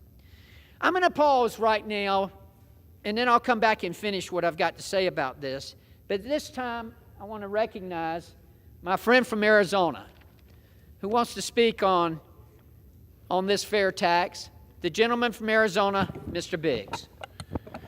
I thank the gentleman from Georgia, Mr. Carter. I appreciate so much you leading on this issue. I can't tell you.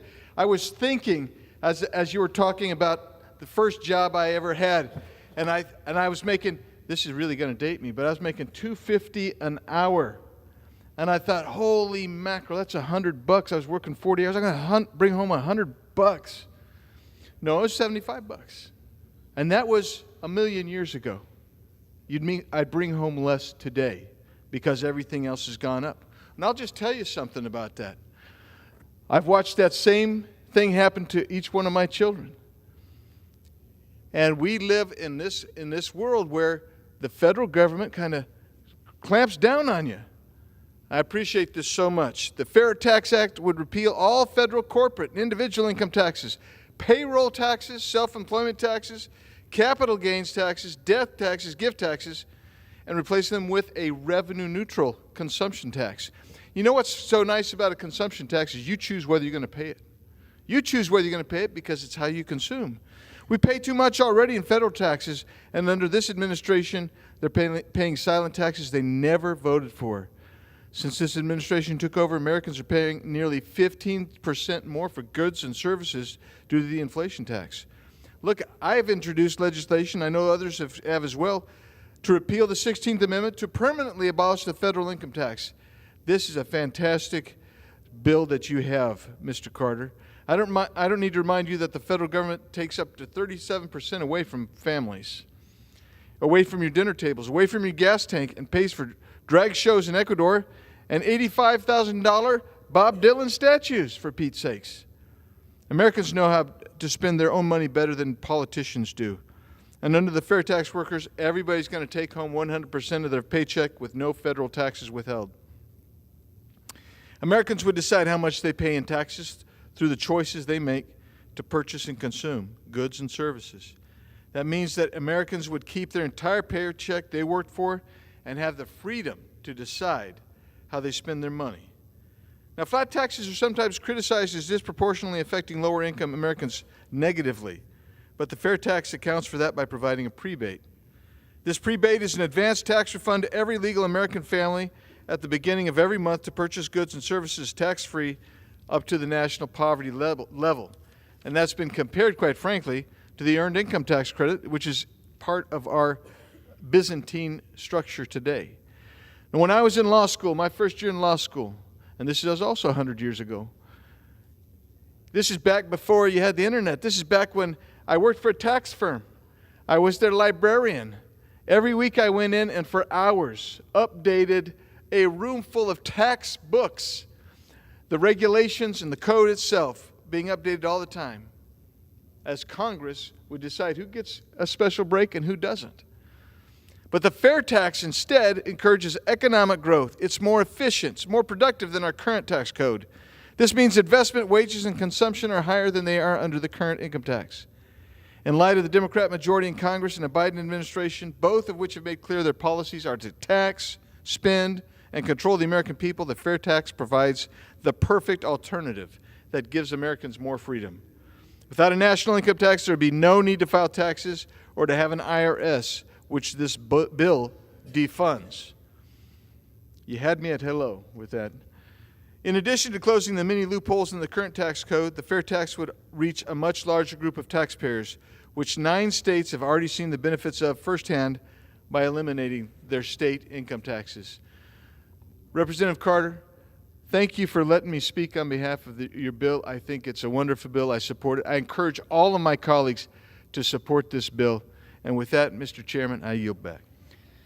I thank the gentleman from Arizona for his insightful comments. I think we've all had that aha moment when we got our first paycheck and we said, wait a minute, I was supposed to make X amount, but I'm only taking home this amount. Why is that? Well, the reason why is because you're having to pay an income tax, a payroll tax. You haven't paid all these taxes. But with the consumption tax, with the fair tax, you decide. You want to buy a boat, you're going to pay taxes. You don't want to pay taxes, don't buy the boat. That's all there is to it. And I appreciate the gentleman mentioning this about every time you buy something, you're paying taxes. Every time you purchase a good or a service. But under the fair tax, you're only paying for your good or service. You're only paying your tax, not someone else's.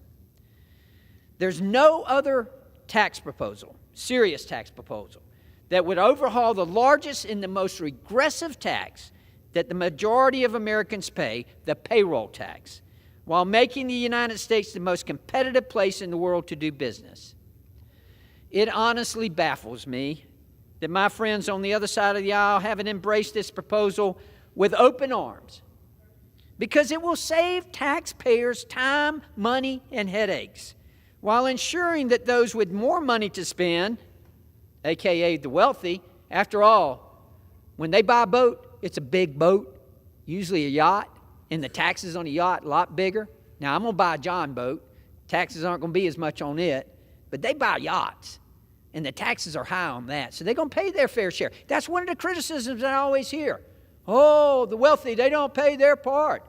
Well, let me tell you, they consume a whole lot more. Who's going to benefit most from this? The people making between $30,000 and $50,000 a year. Those are the people who are going to benefit from this. Those are the people that I'm talking about here. Under this proposal, every legal American family will receive a prebate, as was mentioned. A prebate on their taxes up to the national poverty level. So don't tell me this about, oh, this is going to penalize the very least money earners. No, that's not the case at all, because the prebate's going to take care of that. This means that a family of 4 can spend $30,000 a year without paying a penny in taxes. That's an effective tax rate of 0. Close your eyes. That's how much it is, 0. No matter how you slice it, this bill is a much better deal for middle and low income earners than it is for those at the top. That's what I don't understand, Mr. Speaker, from from those on the other side of the aisle who are always saying, oh, the rich, they don't pay their fair share. Well, this is why we have the fair tax. That's why you have a consumption tax, so they'll be paying their fair share. And I hear this about, oh, the illegals here, they don't pay taxes. Well, if they're going to buy something here, they're going to be paying tax now. They'll be paying a fair tax. We will be able to capture that underground economy, if you will. As distasteful as it may be, the pimps, the prostitutes, they're going to be paying taxes because they consume. They go out and they buy groceries. They go out and they buy stuff. And that's where you're going to be paying the taxes on. No matter how you slice it, this bill is a much better deal for middle and low income earners than it is for those at the top. The fair tax provides freedom to choose when you pay your taxes and how much you spend. You're in control. Don't let Washington, D.C. decide how much you're going to pay in taxes. You decide. That's why the administration, that's why those on the other side of the aisle don't like it, because they lose control of you, and you have control. Instead of taking money from every single dollar you earn, you're only paying taxes on the money you spend, leaving more room for paying down debt, retirement, college, savings, and more. All of us speaking in support of this legislation today know that this is a big idea. And it is a big idea. It's a big change. Although, as Mr. Biggs mentioned, there are 9 states that do it. Oh, by the way, Florida, Texas, Tennessee, they don't have an income tax. They're doing fine. Some of the strongest economies in the world right there, and they're doing fine. We know that overturning an entrenched tax code with thousands of special interests invested in keeping their carve-outs possess a significant challenge. It does pose a significant challenge. But we didn't come to Congress to maintain the status quo. At least that's not why I came here. I thought we were here for big ideas. This is a big idea. And for those who are just turning it off, saying, oh no, I'll remind them, a closed mind is a dead mind. Got to have an open mind with this. That's why this is so good. The only people with something to lose are those who gain their power and money on the back of this convoluted, broken system. And there are those who know how to play it. I know that. You know that as well. That's why it's time for the fair tax. That's why it's time to put Americans first. And at this time, I want to recognize one of my colleagues. He has an opinion or two about taxes. I know he does. He's had an experience with taxes too, like many of us have. This time I will recognize, for as much time as he shall consume, my colleague from Georgia, Representative Andrew Clyde. Thank you to my dear friend and fellow Georgian, Congressman Buddy Carter. I'm proud to be a staunch supporter and original co-sponsor of Mr. Carter's Fair Tax Act, a common-sense piece of legislation designed to create a simplified and fair code that works for everyone. Most Americans would agree that tax season is stressful and at times intimidating. This is largely due to the fact that our tax code has become overwhelmingly complicated and the IRS is generally unavailable on the phone. In fact, over the past year, my Gainesville district office has processed nearly 200 casework issues involving the IRS. And with an IRS backlog of more than 2 million returns, I know this issue is felt by taxpayers across the country. While great reforms were made by President Trump in his 2017 Tax Cuts and Jobs Act, I believe the next necessary step is to completely overhaul our overly complex tax code with the fair tax. The fair tax represents a long-term solution by repealing all federal corporate and individual income taxes, payroll taxes, self-employment taxes, and death taxes, replacing our misguided system with the revenue-neutral personal consumption tax. Under a fair tax, Americans would be able to keep their entire paycheck and only pay taxes on the goods and services that they actually purchase. With no national income tax, there would be no need to file a tax return. And April 15th, or in this year's case, April the 18th, today, would become just another beautiful spring day. The fair tax is also a critical step to truly stop the weaponization of the IRS. In 2013, I was a victim of IRS abuse through unjustified civil asset forfeiture against my small business to the tune of $940,000. I relentlessly fought back for months, eventually reclaiming my hard-earned money through the court system, and then I took my case to Congress, leading to the creation and passage of what eventually became called the Clyde Hirsch-Sowers Respect Act, which President Trump signed into law to ensure no American faces this injustice ever again. But unfortunately, I know that I'm not the only victim of the severe overreach of the Internal Revenue Service. In fact, to make matters worse, just last year, my Democrat colleagues provided the IRS with a whopping $80 billion, with the primary purpose of expanding the already bloated agency. The IRS recently confirmed it is set to hire nearly 30,000 new employees over the next 2 years, drastically increasing the agency's auditing capabilities in order to rake in billions of dollars to pay for President Biden's pricey Green New Deal agenda. House Republicans' first vote this Congress repealed this unnecessary funding authorization, and it's past time for Congress to fully recoup this money, sending a strong message that this institution values fiscal responsibility and stands against the weaponization of the IRS. Not only would Congressman Carter's Fair Tax Act eliminate the need for the IRS, but it would also lead to economic prosperity.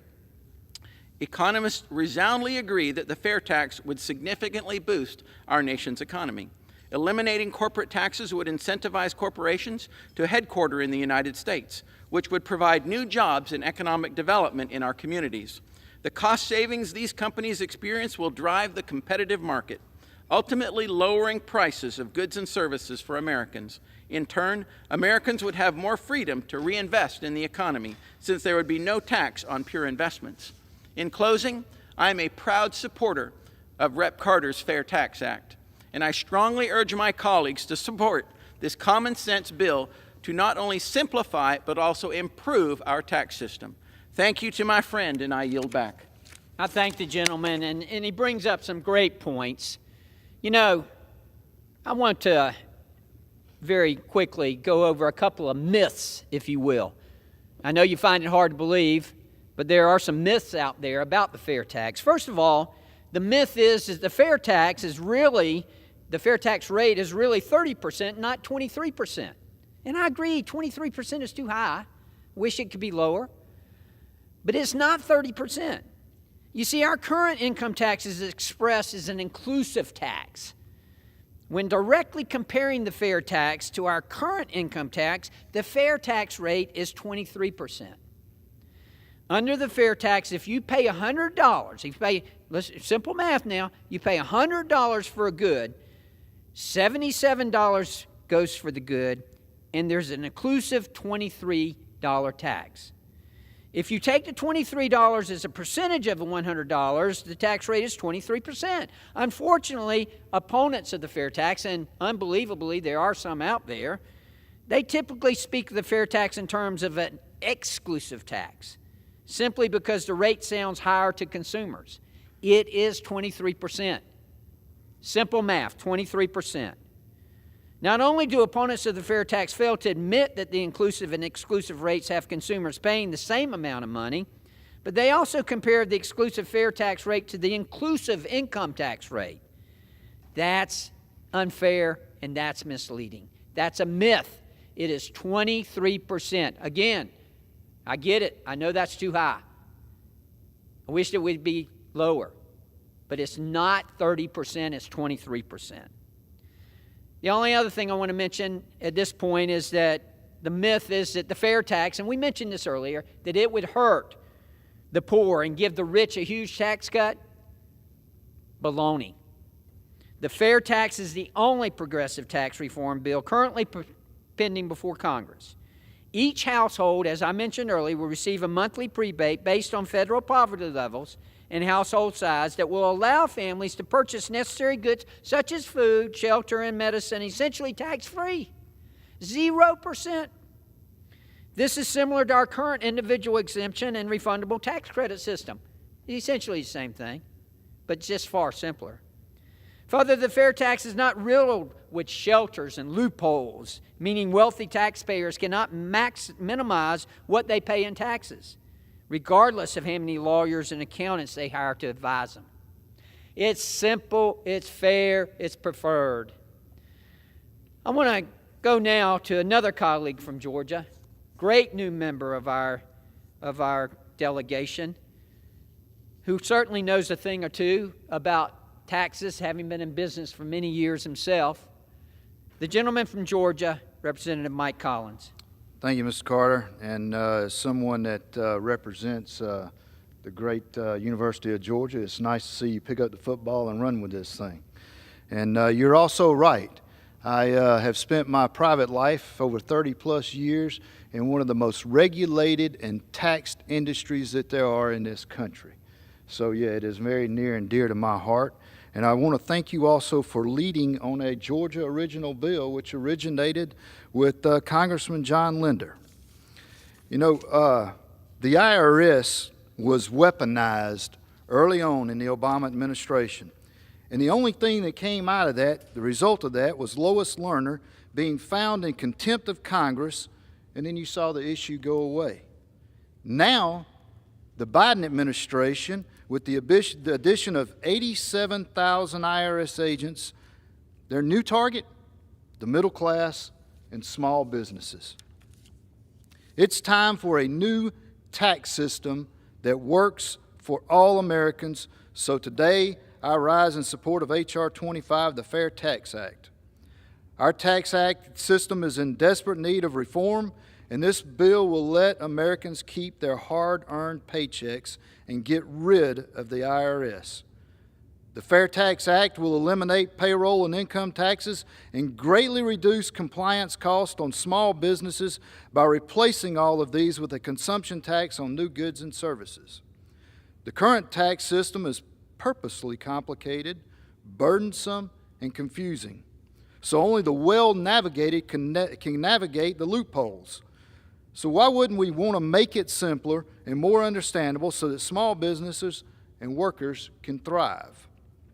From my first day in Congress, I have been focused on making the federal government more transparent and accountable to the American taxpayer. And the fair tax does just that. Every time Americans buy a product or service, they will know exactly how much they will pay in taxes and will be able to factor that into their decisions. There will be no more complex, expensive, end-of-the-year federal tax filings. You know, the only way big legislation is passed in this town is when the American people demand it. And the way we get them on board, we need to hold hearings across this country to explain the ideas and the details of the fair tax. We need to discuss and debate the bill publicly so that the Americans can consider this proposal. Once they hear about it, though, I am confident that they will support the concept of a fair tax. Now let's get to work. Thank you, and I yield back. I thank the gentleman, and again, here you got a business owner. He knows all about taxes, and when he talks about a business that is one of the most regulated in the country, he and our previous speaker, Mr. Clyde, Representative Clyde, boy, you talk about regulated businesses. Both of them have regulated businesses. Both of them understand firsthand, personal experience, real life experience about the IRS and about taxes. I want to address one more myth here. The myth that the fair tax will unfairly punish senior citizens living off their retirement income. Unfairly punish senior citizens living off of their retirement income? Wrong. Retired individuals living on fixed income will benefit from the fair tax, just like all other Americans will benefit. The new system will eliminate the current income tax on Social Security benefits. You looked at your Social Security check lately? It's not what it started out at because they take out taxes on it. It'll also eliminate the income taxes on investment income, something a lot of retirees have and they depend on it. On pension, on benefits, individual retirement accounts, IRAs, withdrawals. It eliminates all of that. So don't tell me it's going to punish retirees. It's going to do just the opposite. The monthly prebate will offset the taxes paid by seniors on essential goods. I hear this, old people aren't going to be able to afford groceries. They're not going to be able to afford shelter. Wrong. Wrong. They're going to be able to afford it. That's what the prebate's about. You essentially, up to $30,000 for a family of four, your essential tax rate's going to be zero, nil.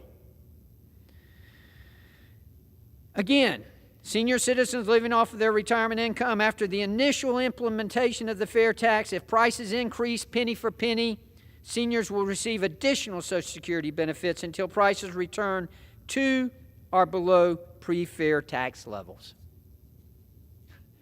This is simple. It's fair. It's preferred. I want to go now to my colleague from Alabama, Representative Barry Moore, who certainly understands a thing or two about taxes. He's paid enough taxes in his life, I'm sure. And I will yield to him as much time as he shall consume. Mr. Speaker, today I rise to express my support for making Tax Day a thing of the past. Our current tax code is 4 times as long as the King James Bible, but contains none of the good news. Last Congress, Pelosi and the Democrats made it their mission to hire 87,000 new IRS agents. Furthermore, Biden's budget calls for the highest level of taxation in American history with $4.7 trillion in new taxes. A recent analysis by the Tax Foundation found that Biden's $4.7 trillion tax hike on workers, families, farmers, and small businesses would destroy over 300,000 American jobs, cut workers' wages by 1%, and reduce American economic growth by 1.3%. President Biden and the Democrats want every day to be tax day, but today I introduced legislation that would abolish the 16th Amendment, and I'm also a proud supporter of the Fair Tax Act. The Fair Tax Act would eliminate all personal and corporate income taxes, abolish the death tax, eliminate gift and payroll taxes, repeal the tax code and replace it with a single national consumption tax, and my favorite part, it would abolish the IRS. This is the gold standard for tax law and would turn the convoluted, abusive, and biased system into a straightforward code that works for every American. Instead of inflating our already bloated bureaucracy and continuing to punish those who work hard to succeed, Americans deserve a system that works for them. I want to thank my colleague Buddy Carter for his work on this legislation. Thank you, Mr. Speaker, and with that, I'll yield back. I thank the gentleman, and again, great points, great points. One more myth, Mr. Speaker. The fair tax will make new homes too expensive and it will eliminate incentives like the mortgage interest rate deduction. Now, I hear this all the time. Again, wrong. Under the current system, every time a new home is purchased, the home buyer is paying an increased price that results from embedded costs. See, that's what people don't understand. Taxes are embedded. They're embedded in the prices that you're paying right now.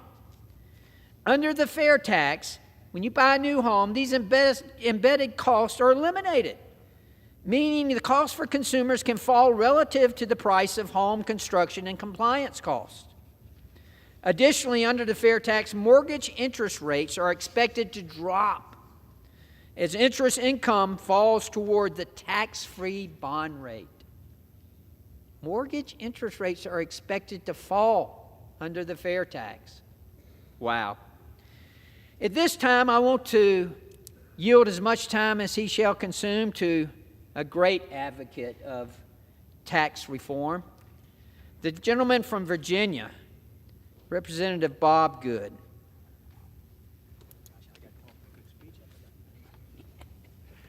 Thank you, Mr. Speaker. Thank you to the gentleman from Georgia for his leadership on this critically important issue. You know, you might say what the House of Representatives does is tax and spend. Thankfully, we're the party that wants to tax less and spend less, so it's a win-win for the American people, a win-win for freedom, a win-win for Americans as a whole. You know, it's appropriate on this day of all days, National Tax Day, to be discussing the state of our tax system.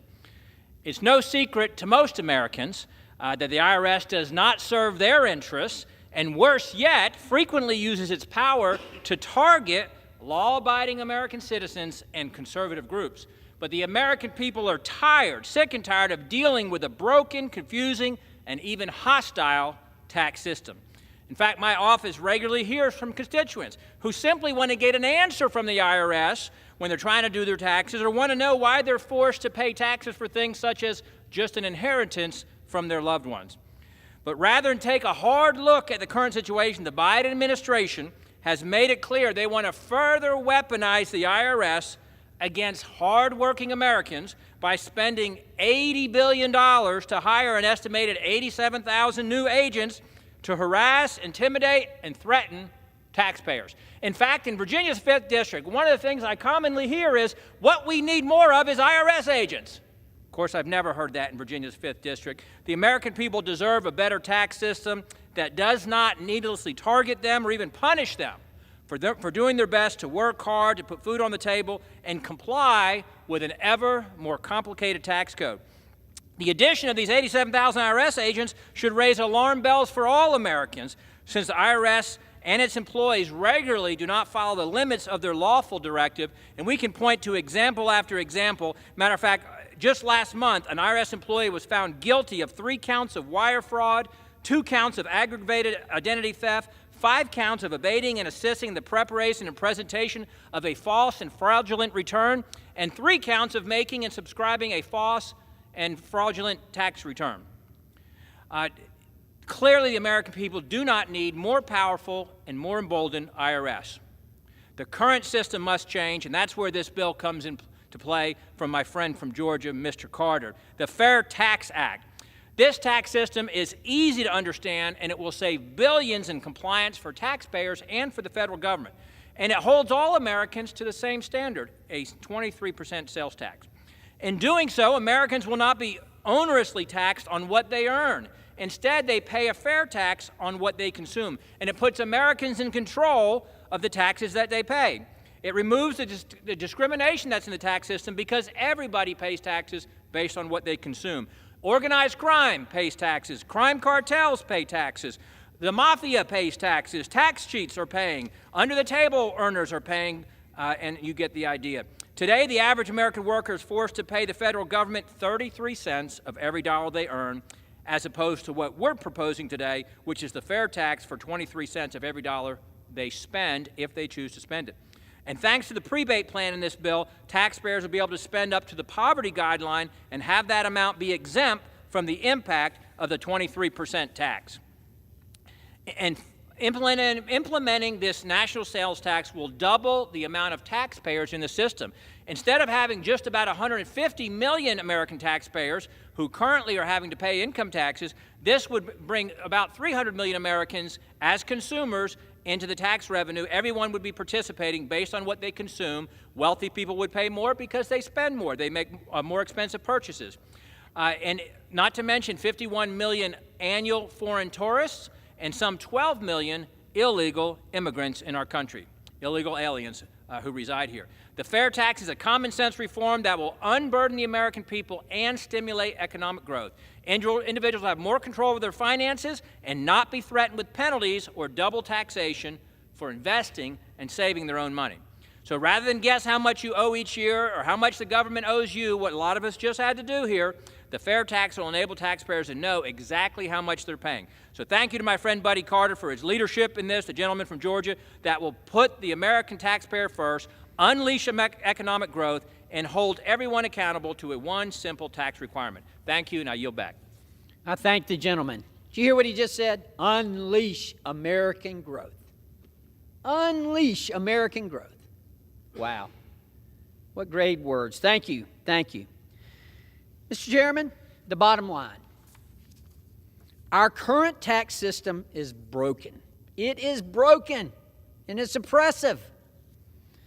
The fair tax allows Americans to keep 100% of their paycheck, of their hard-earned paycheck, and it ends the IRS headache. A family of 4 earning $30,000 a year, they're going to pay zero, not 1 penny in taxes. Further, this bill will save small businesses hundreds of billions of dollars a year in compliance costs, making it easier to start and grow a business here in America. We need that. We need more small businesses. By capturing the underground economy, and almost every speaker has talked about this, we're going to be capturing the underground economy. Tourism dollars, purchases made by illegal immigrants, This bill will save Social Security while leaving more money in the hands of the American people and revolutionizing our economy. Mr. Speaker, at this time, I want to recognize the latest sponsor of the Fair Tax Bill and recognize him for as much time as he shall consume, the gentleman from New York, Representative George Santos. I thank the gentleman for yielding. The American people need tax relief, and I rise today to share my unapologetic support for the Fair Tax Act. Taxes continue to skyrocket in states like New York. Many of my constituents pay nearly $50,000 in local taxes. Of that amount, $10K can be deducted for gross income. The rest gets taxed twice. I've introduced 2 bills regarding tax deductions, H.R. 1260, the SALT Relief Tax Act, and H.R. 2634, the Alimony Relief Act. Both of my bills seek additional deductions for taxpayers forced to submit to government-directed payments.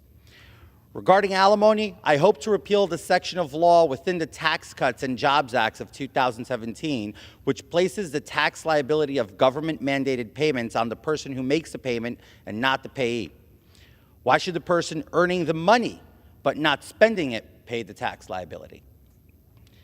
Mr. Carter's Fair Tax Act ensures that we pay taxes on what we buy rather than what we earn, and would make both my bills unnecessary. The hours spent every year doing tax returns wouldn't be necessary, and Americans would have more time to spend with their families. I hope we can make real progress on the Fair Tax Act, but in the meantime, I would welcome my colleagues to support my efforts, and I look forward to the day when a simpler tax code is afforded to our constituents, all of our constituents. Mr. Speaker, I yield back.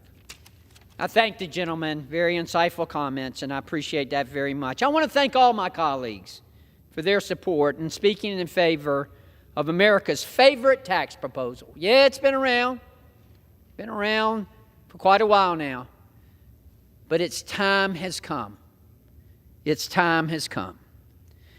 This bill, in fact, was first proposed by Representative John Linder, member of the Georgia delegation, whose chief of staff, Rob Woodall, took over the bill when he was elected to Congress, another Georgian. When Rob retired, he asked me if I would take over this legislation, and I was honored to do so, because I made a commitment when I became a member of Congress that this would be the first bill I would co-sponsor as a member of Congress, and it was. And it has been ever since I've been a member of Congress. Co-sponsoring this bill was my first act as a member of Congress, and I'm eager to see this landmark bill finally get the attention and legislative action it deserves. It's fair, it's simple, it's preferred. You're in control. You decide how much you want to pay in taxes. Not some unelected bureaucrat, not some member of Congress who decides they need a loophole or a tax break for something. No, you're going to decide. You're going to decide what you're going to pay taxes on and what you're not going to pay taxes on. Again, as I started out tonight, today could be the last tax day our country ever sees. The last one. Let that sink in. Today could be the last tax day our country ever sees. All we have to do is adopt the fair tax, a consumption tax. Mr. Speaker, I yield back. The gentleman yields back. Under the Speaker's announced policy of January 9, 2023, the Chair recognizes the gentleman from Wisconsin, Mr. Grotham, for 30 minutes.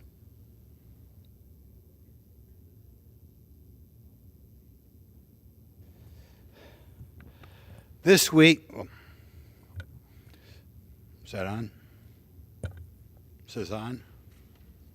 Okay, you say it's on. This week, Congress returned from 2 weeks working in session, and obviously we heard quite a bit from our constituents back home. I'd like to spend a little bit of time addressing issues that I think are on their mind. The first thing is we had another step towards the I'll call it the de-Christianization or dislike of people of faith, and that it was revealed within the last month and a half that a memo was leaked from the Richmond office of the FBI saying that they were concerned that conservative Catholics may be tied up with white supremacists and we have to monitor them. I think this is one of the most offensive things up there. Now, first of all, their source for this was the Southern Poverty Law Center. I would ask anybody to Google the Southern Poverty Law Center and see the degree in which it has been used to enrich its founders and is a totally discredited source. I had thought nobody outside of maybe a few journalists would trust it with anything, but apparently the FBI considers the Southern Poverty Law Center a legitimate source. But even more scary is that they're targeting conservative Catholics. You know why they're targeting conservative Catholics? Because they're sincere believers in their faith. And that scares the type of people who are running the country, or they're afraid they would be an obstacle in the type of country they want us to become. They do say that this was not up to their exacting standards. In other words, what they are apologizing for is they got caught because there was somebody there who was a whistleblower who exposed the way the leadership in the FBI thought. I think all Americans, and I'm not Catholic, but all Americans who take their faith seriously should be very alarmed at this. There have been many countries around the world which consider Christianity or religion their enemy. And I thought one of the major reasons why why the United States was different than these other countries is because we are supposed to be a moral and religious nation. We are a nation built for people who take their faith seriously. But now we find out the FBI thinks we ought to put informants in with groups of conservative Catholics to make sure they're not up to something untoward. I hope all Americans are appropriately concerned with the type of people we have being hired in the FBI. I hope all clergymen realize that if they can go after the conservative Catholics, the next thing they're going to do is go after you. And the idea that they would think we should put informants in with conservative Catholic groups to make sure they're not doing something untoward is truly scary. My next topic for tonight is a topic in which not a lot of progress has been made in the last two weeks, but I continue to believe people in this body or the press corps should be turning up the heat a little bit on our current administration. I have talked before about the potentially huge problems we could have in Ukraine. We're dealing with a very advanced country in Russia, a country with nuclear submarines, a country with the ability to shut down your electric grid, and no progress is being made towards some sort of peace agreement. This war has now gone on for over a year. I think there are sadly some people in this town who wouldn't mind if the war was on another 2 or 3 years. And the additional cost, as far as monetary cost, is a scandal in its own right. But that's not as horrible as the huge cost in human suffering and death that every war has. I've talked before about the fact that Ukraine has the second lowest birth rate of any country of size in the world, behind only South Korea. Russia itself has had a big immigration problem, which people are leaving their country. And I have been at the southern border and heard stories of young Russians coming here. So it should be particularly easy to negotiate some sort of deal. The United States is in a position to negotiate that deal, but certainly other countries that we are friendly with, Israel, Turkey, or France, could be prodded towards working towards some sort of peace deal on humanitarian reasons, if none other. Nevertheless, we don't hear a lot of talk about that. Not a lot of gossip that behind the scenes people are working towards some sort of agreement. I would assume, given how poorly things went with Russia, When they invaded, things didn't wrap up in 3 days like our CIA was guessing. I assume it was a surprise to Russia that things are still going on this long as well, and I would assume that therefore both sides would like to work towards a peace agreement here. But sadly, the United States, who I think should be working for peace, I always kind of remember when the United States negotiated the end of the Russo-Japanese War, we should be wanting world peace, but instead you hear no rumors of that regard. And I would hope that the press corps and other politicians in this area would be asking a little bit or prodding the relevant people along to make sure that we work towards peace. The next topic, always I could argue the most important topic for our country, is the border. And while back in the district, I spent one day, haven't been there in about 11 months, but I spent one day at the Arizona-Texas border and continued to see what a complete mess we have down there. While down there, myself and Congressman Biggs from Arizona were given a ride along the Arizona-Mexican border. The ride had to go for 25 or 30, maybe 35 miles along a very rocky trail. I don't think the car could go more than 15 or 20 miles an hour. We saw nobody until we got about 15 miles in the middle of nowhere, and we came across 4 or 5 families totaling 21 people. We were informed by this group that they were dropped off about a 2-hour walk from the American border and had to walk over this rocky land to get there. Now, so you know, most people who ask for asylum, they go to designated points of entry where they roll out the red carpet, I'm only exaggerating a little bit, to deal with the people and walk them through. Why was this group of 21 people, and you got to understand, there's some question as to whether the border is under control. I will assure you, the border is under control. The Mexican drug control gangs have that border under control.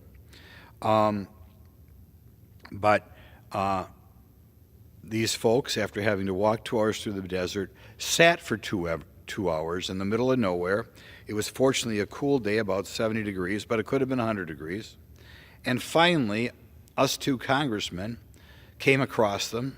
I don't know who would have come across them if we hadn't been taking the tour at the time.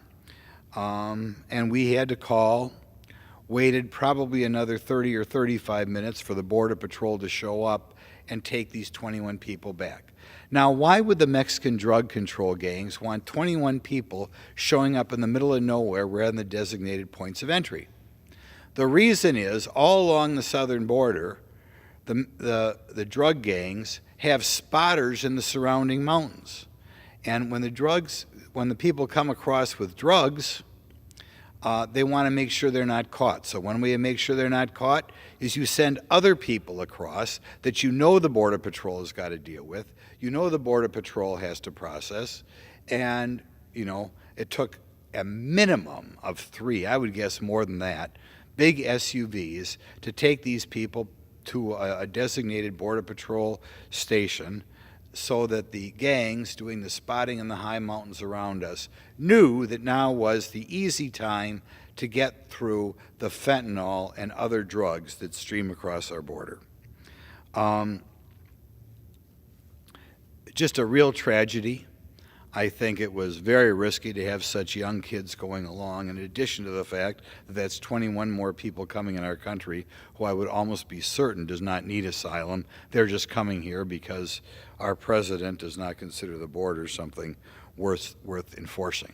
I want to give you one other anecdote from that trip which tells you the lack of seriousness that this administration has towards this unfettered immigration as well as this stream of illegal drugs coming across the border.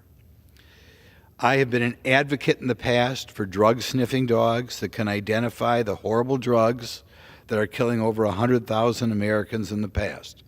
And I asked our guide, who was connected with the union down there, so he represented how the average Border Patrol people felt.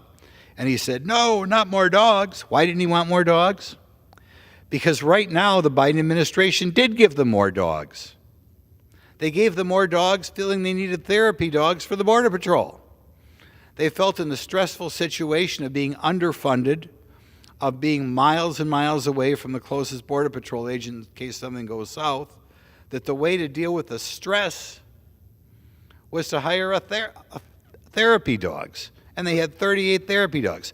Wouldn't you think if you're going to hire dogs for the southern border, they'd be drug-sniffing dogs and try to reduce that 100,000 plus number of people who are dying of illegal drug use every year? No! The people who currently run our government think, well, the Border Patrol is stressed in the current situation. What should we do about it? I don't think we should hire more Border Patrol agents. I don't think we should hire more drug-sniffing dogs. Aha! Let's hire some more therapy dogs for the Border Patrol because they'll feel better if on their way out in the morning they get to pet the dog. Unbelievable. I mean, you can't make this stuff up, can you? But we've dealt a little bit more with the border in the committee that I'm the subcommittee chair earlier today. And we remember a couple years ago under a different president that the press made a big deal that they felt there were some families being separated. And those families could be only separated for, I think, under 20 days, and that was only if the parents had broken some law. Well, today in our committee hearing, we looked at the number of unaccompanied minors crossing the southern border. These are minors crossing without parental guidance, without parents being with them. In the final full year before the current administration, in a whole year, there were 15,000 unaccompanied minors crossing. And that was, the first half of that year, was before COVID was really out there. So it was a kind of an artificially, should have been higher number, but 15,000. Last year, we had 128,000 unaccompanied minors crossing the border. Young people without any parental guidance coming on their own. That by itself should be a major cause of concern. We had today a witness, Robin Marcos, of the Office of the Director of Office of Refugee Resettlement, a political appointee, and it was shocking what she didn't know about the young people crossing the border. Now, I've been at the border before, and I know the Border Patrol will tell you, or other people guarding the border, that there are times they suspect that children are crossing the border and are only providing cover from other people who want to come here, and they say, this is my child, but the Border Patrol suspects it's not their child. They do a DNA test and find out they're not their child. Wouldn't you be giving DNA tests to just about every unaccompanied minor crossing the border to make sure they aren't being trafficked, or that when you give them to a sponsor eventually, if they say that sponsor is an aunt or uncle or whatever, it really is? But when you ask Ms. Marcos how many DNA tests they're giving of the unaccompanied minors, she has no idea. I would think that's about the first thing that you should know. The second thing that you should wonder about is her agency adequately vetting the sponsors that are going to take over these kids who are coming here without their parents? So we ask her, how many sponsors are rejected as unfit to take care of these unaccompanied minors? She had no idea. Isn't that kind of surprising? Wouldn't you think in this era of human trafficking that you would want to know that? Wouldn't you think in this era in which a lot of these kids cross the border and, according to the New York Times, wind up working in unsafe conditions, I assume in part to pay off the debt that they have to pay for coming in this country? Wouldn't you think that we would be doing a thorough investigation of these sponsors? Apparently not. We have no idea how many sponsors were considered unfit to come here. Another thing that surprised me at the border was that if you really wanted to disrupt the drug trade that's killing over 100,000 Americans a year, one of the things you could do very successfully is not only try to track down people coming in the country, you could track down people leaving the country with tens of thousands or hundreds of thousands of dollars. After all, it wouldn't be so profitable in the drug trade if some of that cash was being intercepted. I guess for a while, a few years ago, they tried to intercept that cash. Whether it's the lack of money or whatever, they're not doing it anymore. I guess I'll take that as one more evidence of the lack of seriousness that this administration has in trying to disrupt the drug trade coming across the southern border. But in any event, we don't see that happening either. And like I said, our new director, she's been here last September, really knows very little about what's going on the border, and you would think she would want to know. We also know from the New York Times, and she didn't deny this, that there are 87,000 unaccompanied minors, and we don't know where they are. Now, she could say it's not her job, but when we're taking people away from their parents, or when people are leaving their parents and coming to America, wouldn't you think we'd express a little bit interest to see whether they're being taken care of by someone that the child will be safe with? Apparently not. Now, some people say, well, if this guy says it's the child's uncle, it could be an uncle they've never met before in their life. They could be making up that it's an uncle. It could be an uncle who lives with 6 other guys and he's taking in a 14-year-old girl to live with him.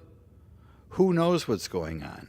But there's little concern. I guess the only thing that drives this administration's Border Patrol policy is getting as many people here as quickly as possible because they want to change America, and that's what we're dealing. One final thing, I would think that when somebody comes here without parents, you would want to contact the parents and let them know, we have little Mary here.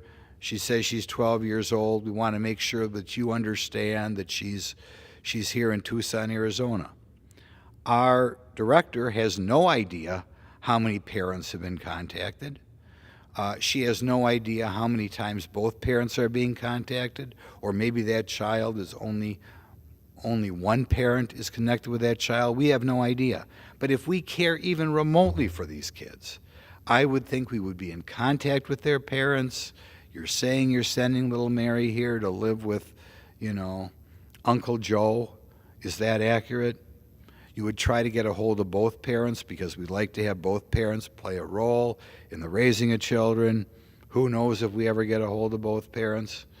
I hope, in a humanitarian interest, that we take some concern over the lack of care of over 120,000 unaccompanied minors coming in this country every year. And I can't help but ask myself, given that some of these kids will probably never see their parents again, where was the press corps and where were the Democrats who at one time were all concerned that sometime if a parent broke the law, they'd have to spend 15 or 16 days apart from their child?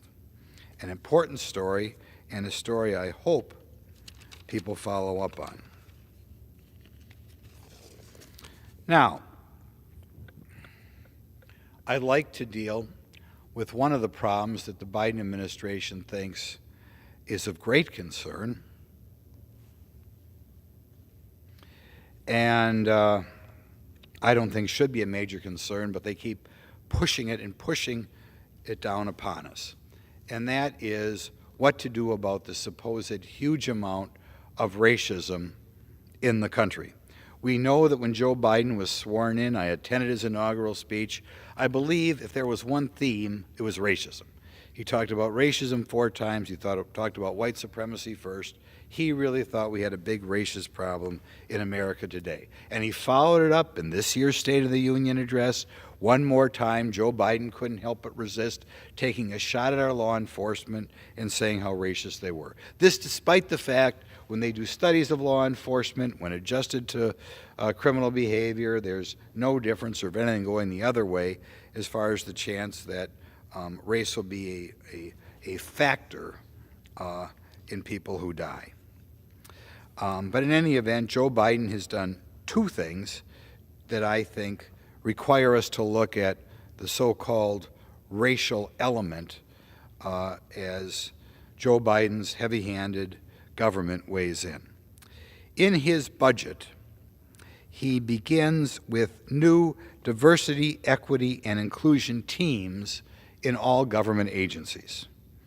That's interesting. So we have bureaucrats, I'm sure bureaucrats will be involved, whose job it is apparently to poke around and educate people that they should view themselves not as individuals, but view themselves racially. One of the things I did when I was on break, I'm not quite through with the book, is take advantage of a gem that you might not be familiar with, called by Thomas Sowell, the incisive Thomas Sowell, Affirmative Action Around the World.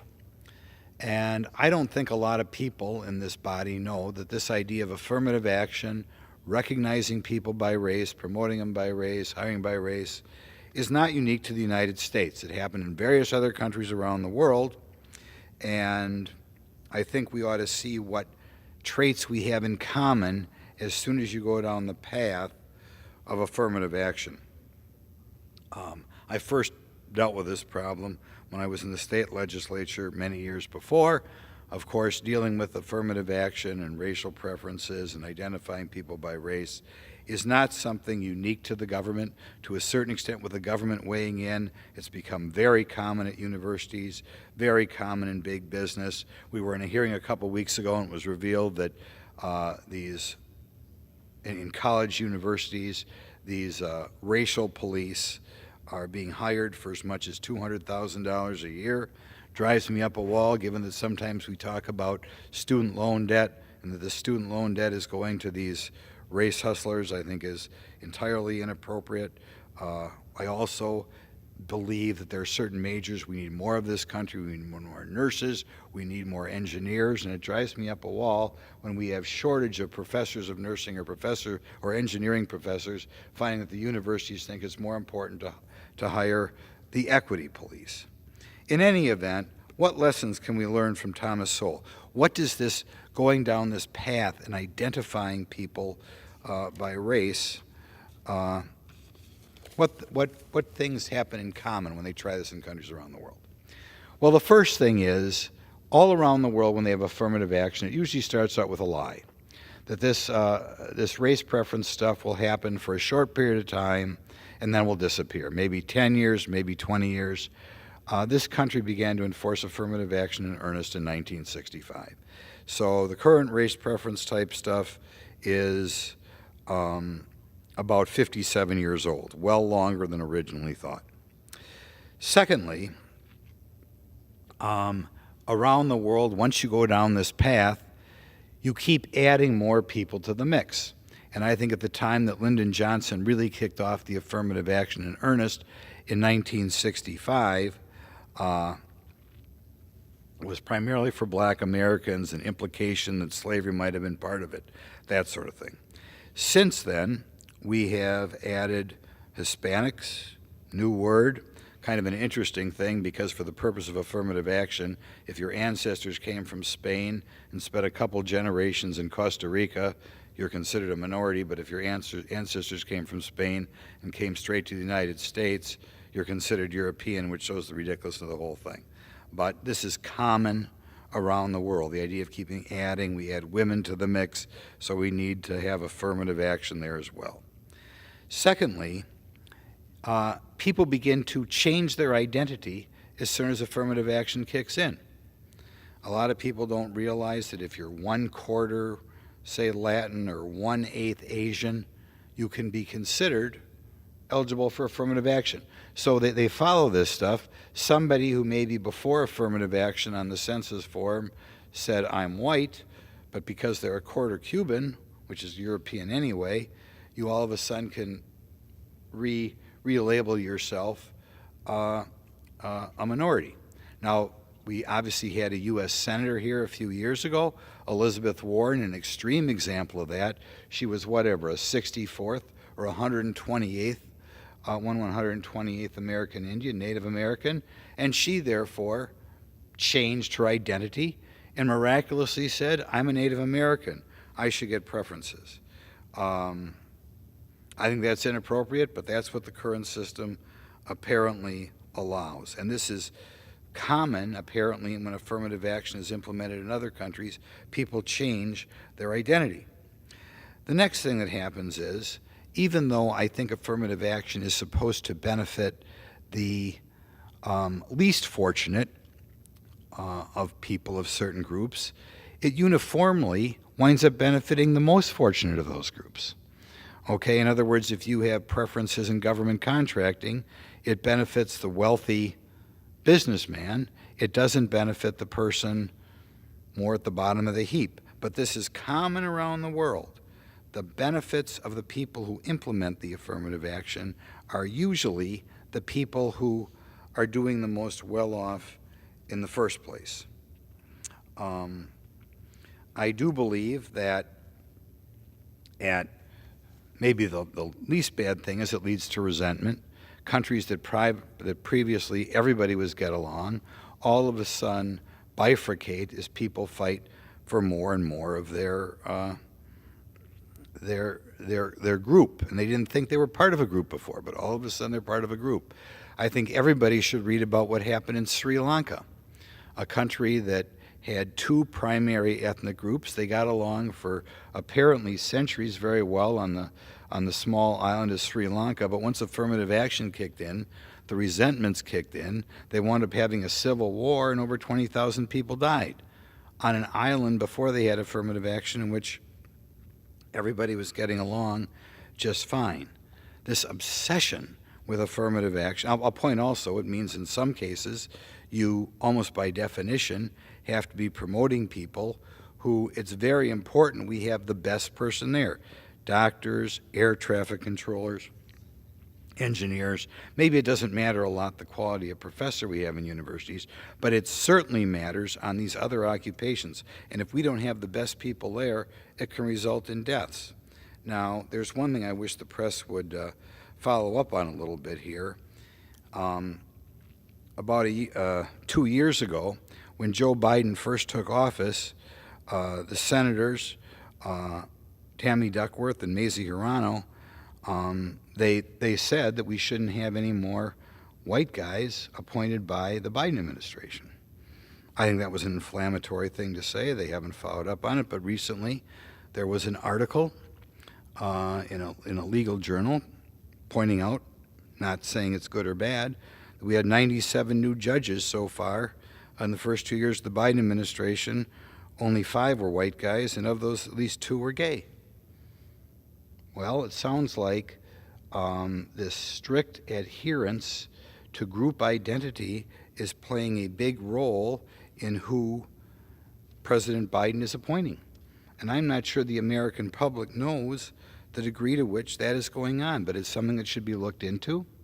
It's something maybe we should look at appointments other than just judicial appointments, but I think it's something that a shocking number of people don't know about, and it's something we should follow up on.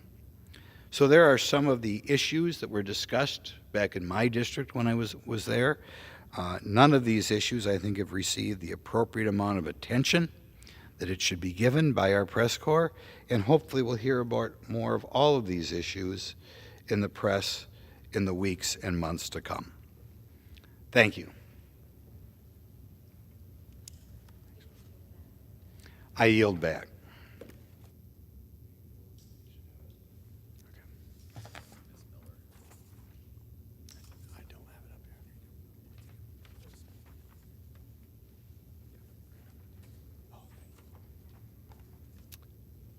Under the Speaker's announcement policy of January 9, 2023, the Chair recognizes the gentlewoman from Illinois, Mrs. Miller. Thank you. I ask unanimous consent that all members have 5 legislative days to revise and extend their remarks to submit extraneous material to the record. Without objection. Thank you to my colleagues for joining me tonight in this special order. I'm honored to join together to celebrate April as Faith Month, and I'm calling on people of faith to join in prayer and in celebration. As a member of Congress, I am happy to reaffirm my commitment to the Judeo-Christian values and the freedom of religion on which our country was founded. In Congress, my colleagues and I will always fight to protect the right of all Americans to exercise their faith and maintain the freedom of religion. People of faith seek to be a positive force in their communities, especially in difficult circumstances. Religious organizations in America have a rich history of charitable engagement in helping the poor, the sick, and the afflicted, and they should be appreciated. I would now like to recognize my friend and colleague, the gentlewoman from Tennessee, Congresswoman Diana Harshbarger.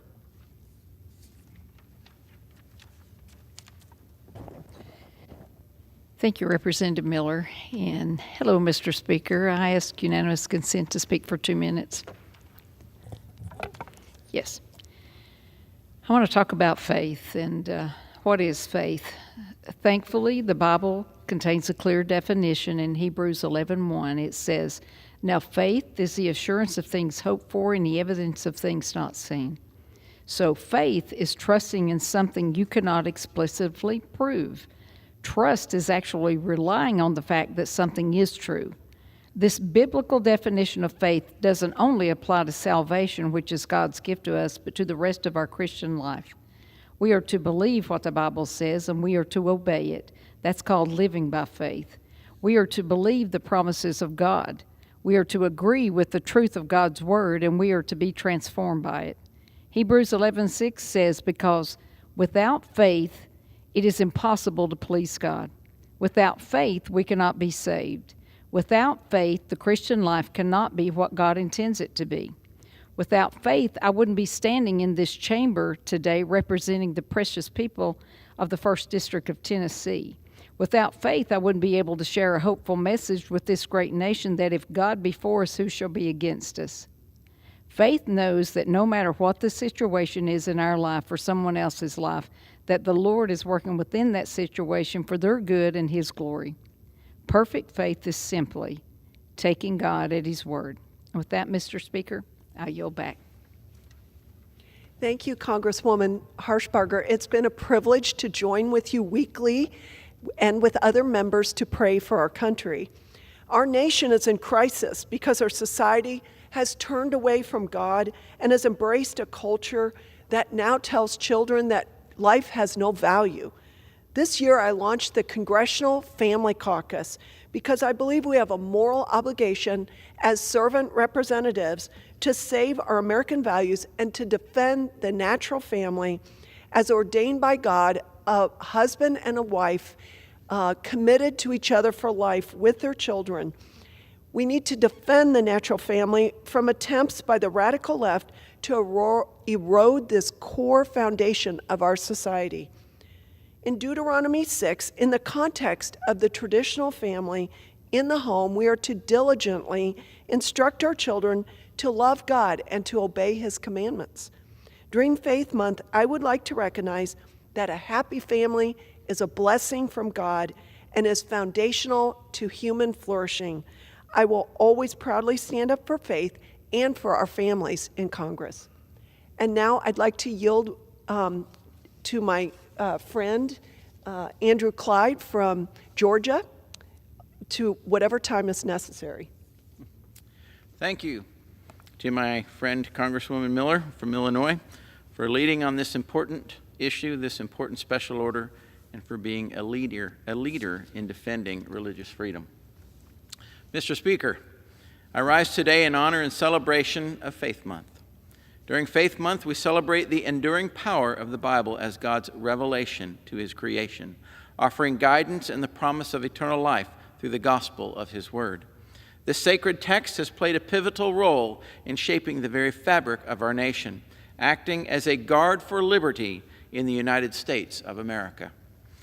Over 400 years ago, settlers fled religious persecution in search of the New World, and the Bible became the cornerstone of our founding fathers' vision for a free government. Their wise leadership wove the Word of God into the foundation and core principles of our nation, ensuring unity and success for generations to come. Our founders wisely and proudly proclaimed that our liberties are not bestowed by the government, but by our heavenly Creator. As Thomas Jefferson wrote in the Declaration of Independence, we hold these truths to be self-evident, that all men are created equal, that they are endowed by their Creator with certain unalienable rights, that among these are life, liberty, and the pursuit of happiness. This includes the most pivotal liberties outlined in the First Amendment, which preserves our unalienable right to religious liberty. Undoubtedly, this remains one of the most important foundations of our nation. But I see little by little, day by day, these religious liberties are in danger of being canceled or abandoned because of persecution in government at all levels. We must not allow that to continue, and so we must defend all our God-given liberties from government overreach, and we in Congress must lead on this issue. Today and every day, may we individually and unapologetically rejoice in our faith. And as we move forward, let us continue to use God's Word as the guiding light. Our government founded on faith and His divine plan will bring peace, freedom, and liberty to all who call this great nation home. Thank you, and I yield back to the gentlewoman from Illinois. Thank you, Congressman, and I would like to agree with you that we do need to defend these core principles and our freedom to exercise our faith. Thank you. This year, during Faith Month, we celebrate and thank God for the historic victory of the end of Roe v. Wade. The end of Roe is the beginning of a new chapter where we can now embrace a culture of life with reverence for all of God's children. I applaud the justices who stood bravely up to the radical abortion industry and defended life, and I also applaud President Trump, who gave the American people a court that delivered a pro-life win for our nation. The Bible tells us in Psalm 139 that we are fearfully and wonderfully created by God, knitted together in our mother's womb. This verse reminds us that every human life is created by God and has inherent worth and dignity in every stage of development. And what a shame that today we are teaching our children that they're the result of cosmic dust and are here without purpose instead of intricately woven and designed and purposed by God. Defending life has been one of the most meaningful fights that I have contributed to during my time in Congress. I've had the opportunity to stand with pro-life colleagues from across the country by supporting the Life at Conception Act, the No Taxpayer Funding for Abortion Act, and co-sponsoring the Protecting Life on College Campus Act. During Faith Month, I would like to recognize incredible strides we have made for the pro-life movement over recent years. I will always defend the lives of the unborn. And now, I would like to yield as much time as they may consume to Mr. Allen, my friend from Georgia. Oh, thank you, Mary, and thank you for holding this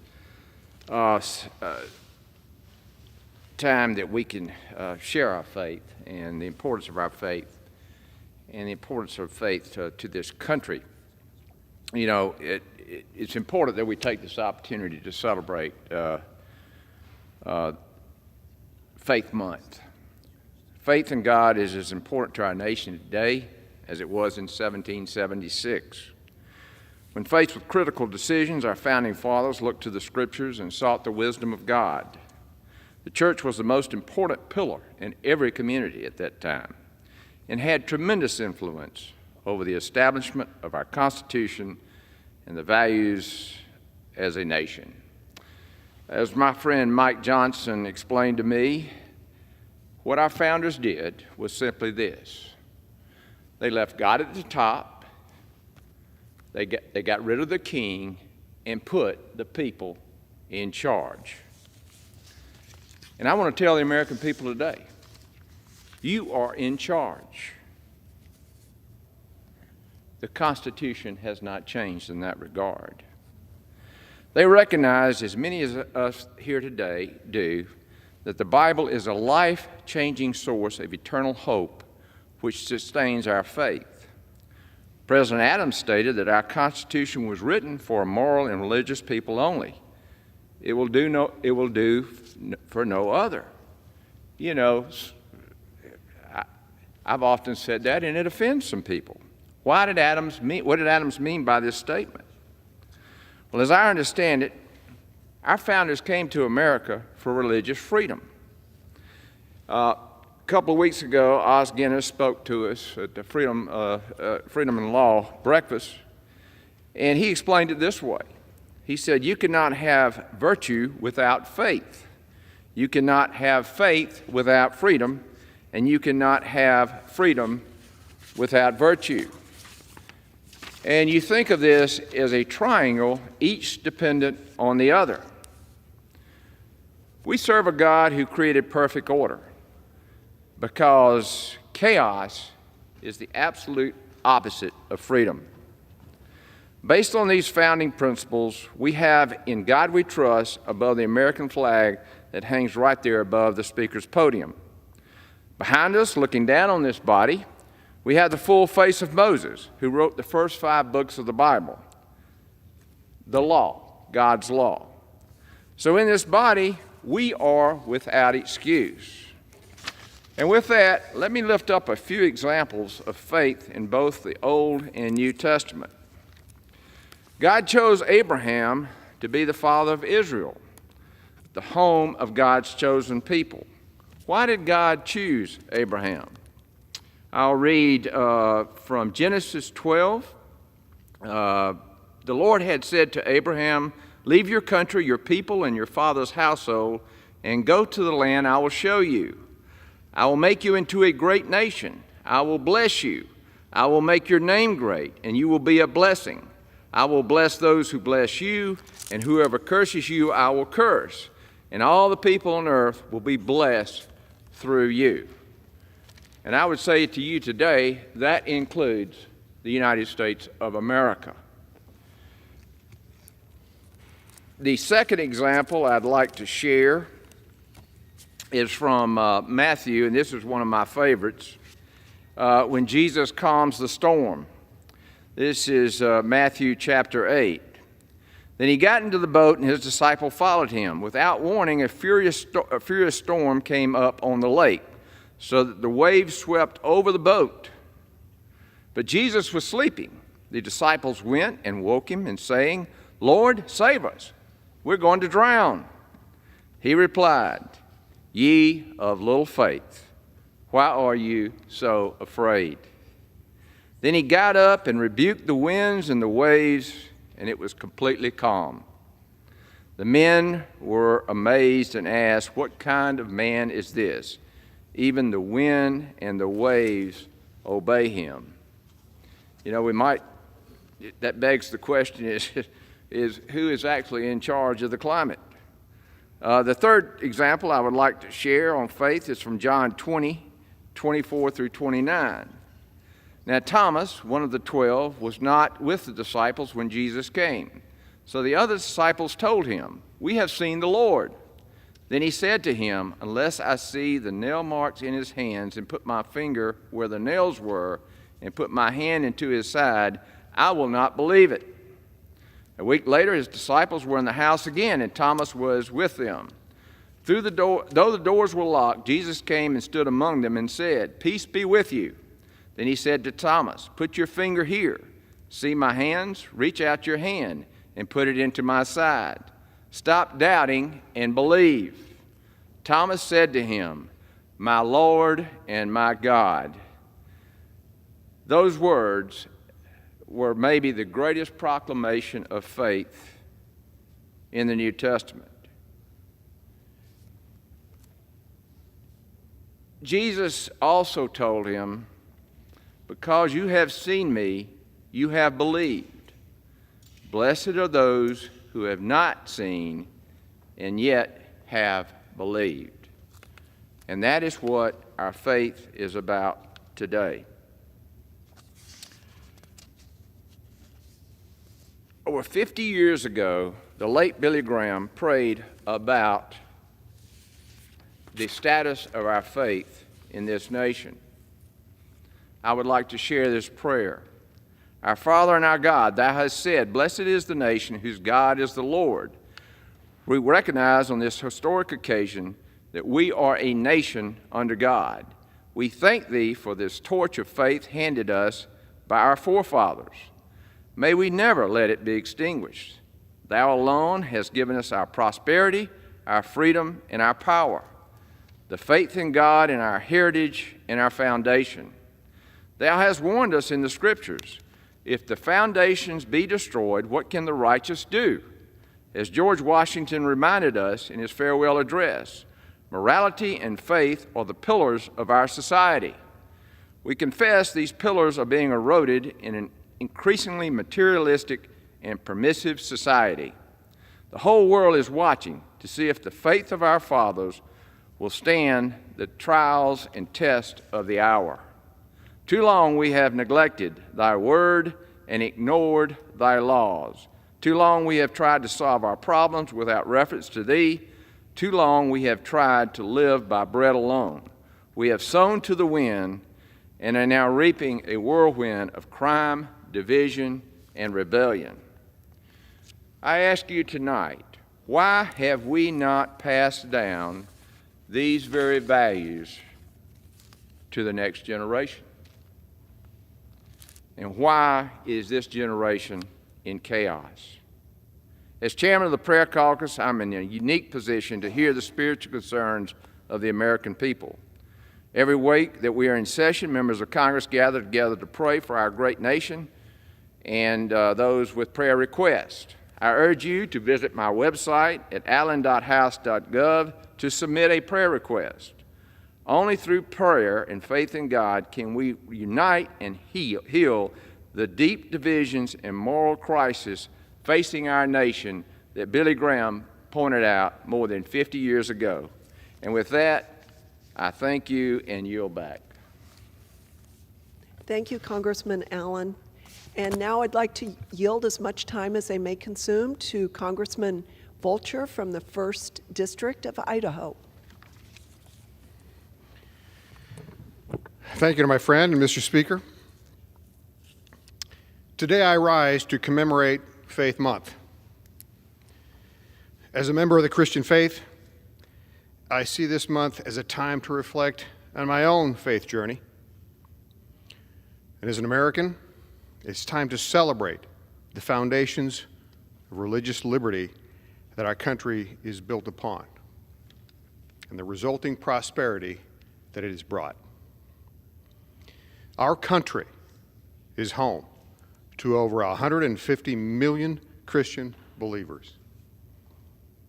Now more than ever, these Americans are under threat as their beliefs are labeled bigoted, their places of worship are attacked, and their religious protections are diminished.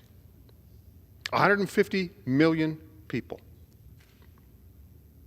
Founding Father John Adams once said, "Nothing is more dreaded than a national government meddling with religion." And I agree.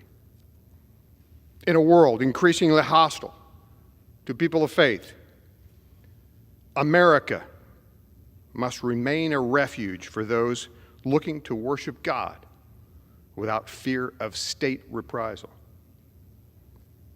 Proverbs 29:2 says, "When the righteous are in authority, the people rejoice. But when the wicked rule, the people mourn." Let us govern in a righteous manner and protect our fellow Americans' freedom to practice their faith as they choose. Mr. Speaker, I yield back. May I ask how much time we have left? About 9 minutes. I'd like to yield as much time as I may consume to my friend and colleague, Congressman Bob Good. Thank you, Mr. Speaker, and thank you to my colleague, the great Congresswoman from Illinois, Miss Mary Miller, for your leadership on this all-important issue, this all-important opportunity to discuss the importance of faith. You know, we are so privileged to live in a country where our right to worship or to not worship, our right to practice our faith or not to practice, to believe or not to believe, is protected, literally enshrined in our Constitution in the very first amendment to the Constitution. Our founders, in fact, with this wonderful, great experiment in self-rule, in self-governance in a constitutional republic, our founders literally sought divine intervention when they were forming this country. They prayed together and asked for wisdom and for courage. And they certainly showed that as patriots when they fought for our freedom some 250 years ago. From, at that time, the world's greatest power, the greatest economic and military power, our founders fought for our freedom, risked everything. You know, I have a painting in my office, an artist's rendering of George Washington as the general of the Continental Army, praying, seeking wisdom, seeking protection, seeking courage in the battle for our independence, for our freedom. Then as the Congress came together and established this country, they sought, again, divine intervention. They sought wisdom. They sought the Lord's guidance in forming this country. Who were the founders? Most of them were Christians. Most of them were Bible-believing Christians. Virtually all of them believed in a higher power, believed in a creator, believed in divine providence. And of course, the First Amendment, the reason why that was the First Amendment, saying that the Congress shall make no law establishing a religion or prohibiting the free exercise thereof. The intention of that, as they had escaped the oppression and the tyranny of England and a monarchy where there was a blended church state, an official state church, they wanted the freedom from that so that everyone could, again, worship as they chose, believe as they chose, practice their faith as they chose, or do none of those things in a free country like the United States. Lest anyone should say, or as commonly and incorrectly posited by some today, that there is this mythical separation of church and state. The founders never intended that. And all you have to do is read their extra constitutional writings to know what they intended. They were seeking to protect the church from the government, never intending to protect the government from the influence of the church. That is why those very founders, those signers of the Declaration, many of them, are the ones who started the practice of opening Congress every day in prayer, a practice we continue today. Those very founders are the ones who declared a national day of prayer soon after founding this great nation. And thankfully, that has continued to this day. And America has been that shining city on a hill, not just because we've been economically strong, not just because we've been militarily strong, but as it was famously said, America has been great because America has been good. America founded upon Judeo-Christian principles, a belief that our rights are God-given rights that preceded the founding of our country, but yet we're unique among the nations of the world where those rights are protected, that are protected in this country by our Constitution. No nation in the history of the world has ministered to more people around the globe, has brought, yes, the gospel to more people around the globe than the United States of America. No nation in the history of the world has rescued more people, ministered to more people, freed more people than the United States of America. No nation in the history of the world has been more welcoming to people from all over the globe, immigrants from all over, to come to these shores from all ethnic backgrounds, all nationalities, all races, and to provide more upward mobility and opportunity than the United States of America. And I submit that is because we are founded upon biblical principles, Judeo-Christian principles, respect for life, respect for the rule of law, respect for God-given rights. And again, that is protected in this country, unique among the nations of the world in our founding, unique among the nations of the world where our rights are protected in our own Constitution. But those rights are under assault in this country. You're seeing increasing hostility from some on people of faith. You're seeing protections being eliminated for individuals or business owners to practice their faith in the public square or to practice their faith in the way that they run their business. You're seeing a lack of protection from people of faith, from attack, from violence, from vandalism. at places of worship or at things like crisis pregnancy centers. You're even seeing federal government targeting people based on their faith, as we recently saw with the FBI towards Catholics in the city of Richmond, just 30 minutes from the outskirts of my district. But while it is still permitted in this country, we continue to open every morning in Congress, every day in Congress, every session with prayer.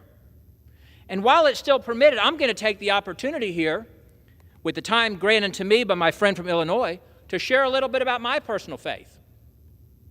I'm a born-again Christian. I came to know the Lord when I was 9 years old. That is when the faith that my parents had raised me in became my own, where I personally made the decision to surrender to Jesus Christ as my Lord and Savior.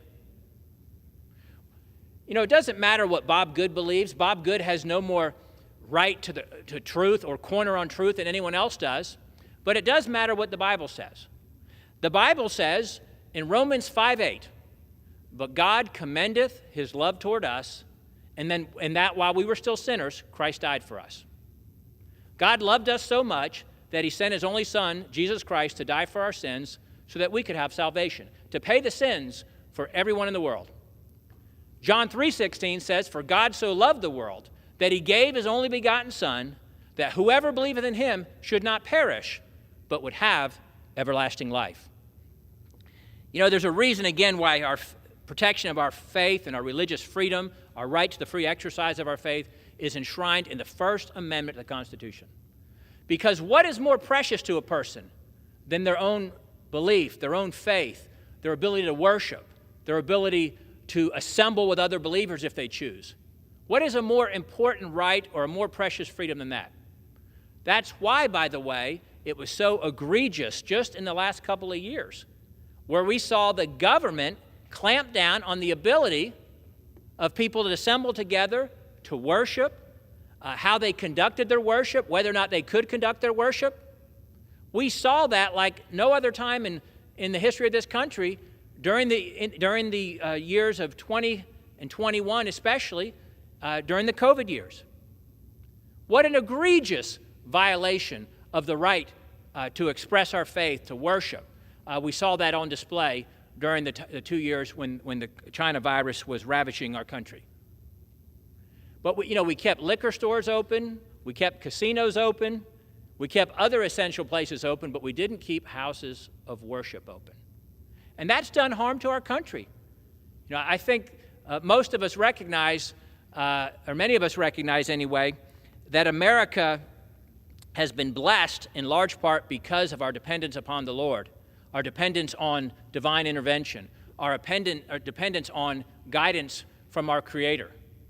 A belief that we were created unique in the image of God, created for a purpose, that there's more to this life than just the 80 or so years that God gives us if we live a long life, but there is an eternity.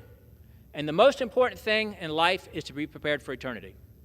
And I thank, again, my friend and my colleague from Illinois for organizing and arranging and leading on this very important issue, and I thank you for letting me share today. Thank you, Congressman Good, for your words and for your testimony. And to conclude, during Faith Month, I hope that you'll join me in praying for our nation. Clearly, there has been an attack on our First Amendment right to exercise our freedom of religion and our faith beliefs. And I want to say that to think about, if you took instinct out of a beehive, you would have chaos. And when you take God out of society, you have chaos also. I will never be afraid to speak up in defense of our faith, our freedom, and for our children. We need to protect the American way of life. We've been criticized by radical leftists, and they're trying to remake America into a communist, atheist experiment, but our founders were men of faith, and there are many of us here in Congress that are men and women of faith. Also, we pray for our country, and I want to encourage everybody to continue to pray for our great nation. Thank you so much. And now I yield back. Does the gentlewoman have a motion? I move that the House do now adjourn. The question is on the motion to adjourn. Those in favor say aye. Aye. Those opposed say no. The ayes have it. The motion is adopted. Accordingly, the House stands adjourned until 10 a.m. tomorrow for a morning hour debate.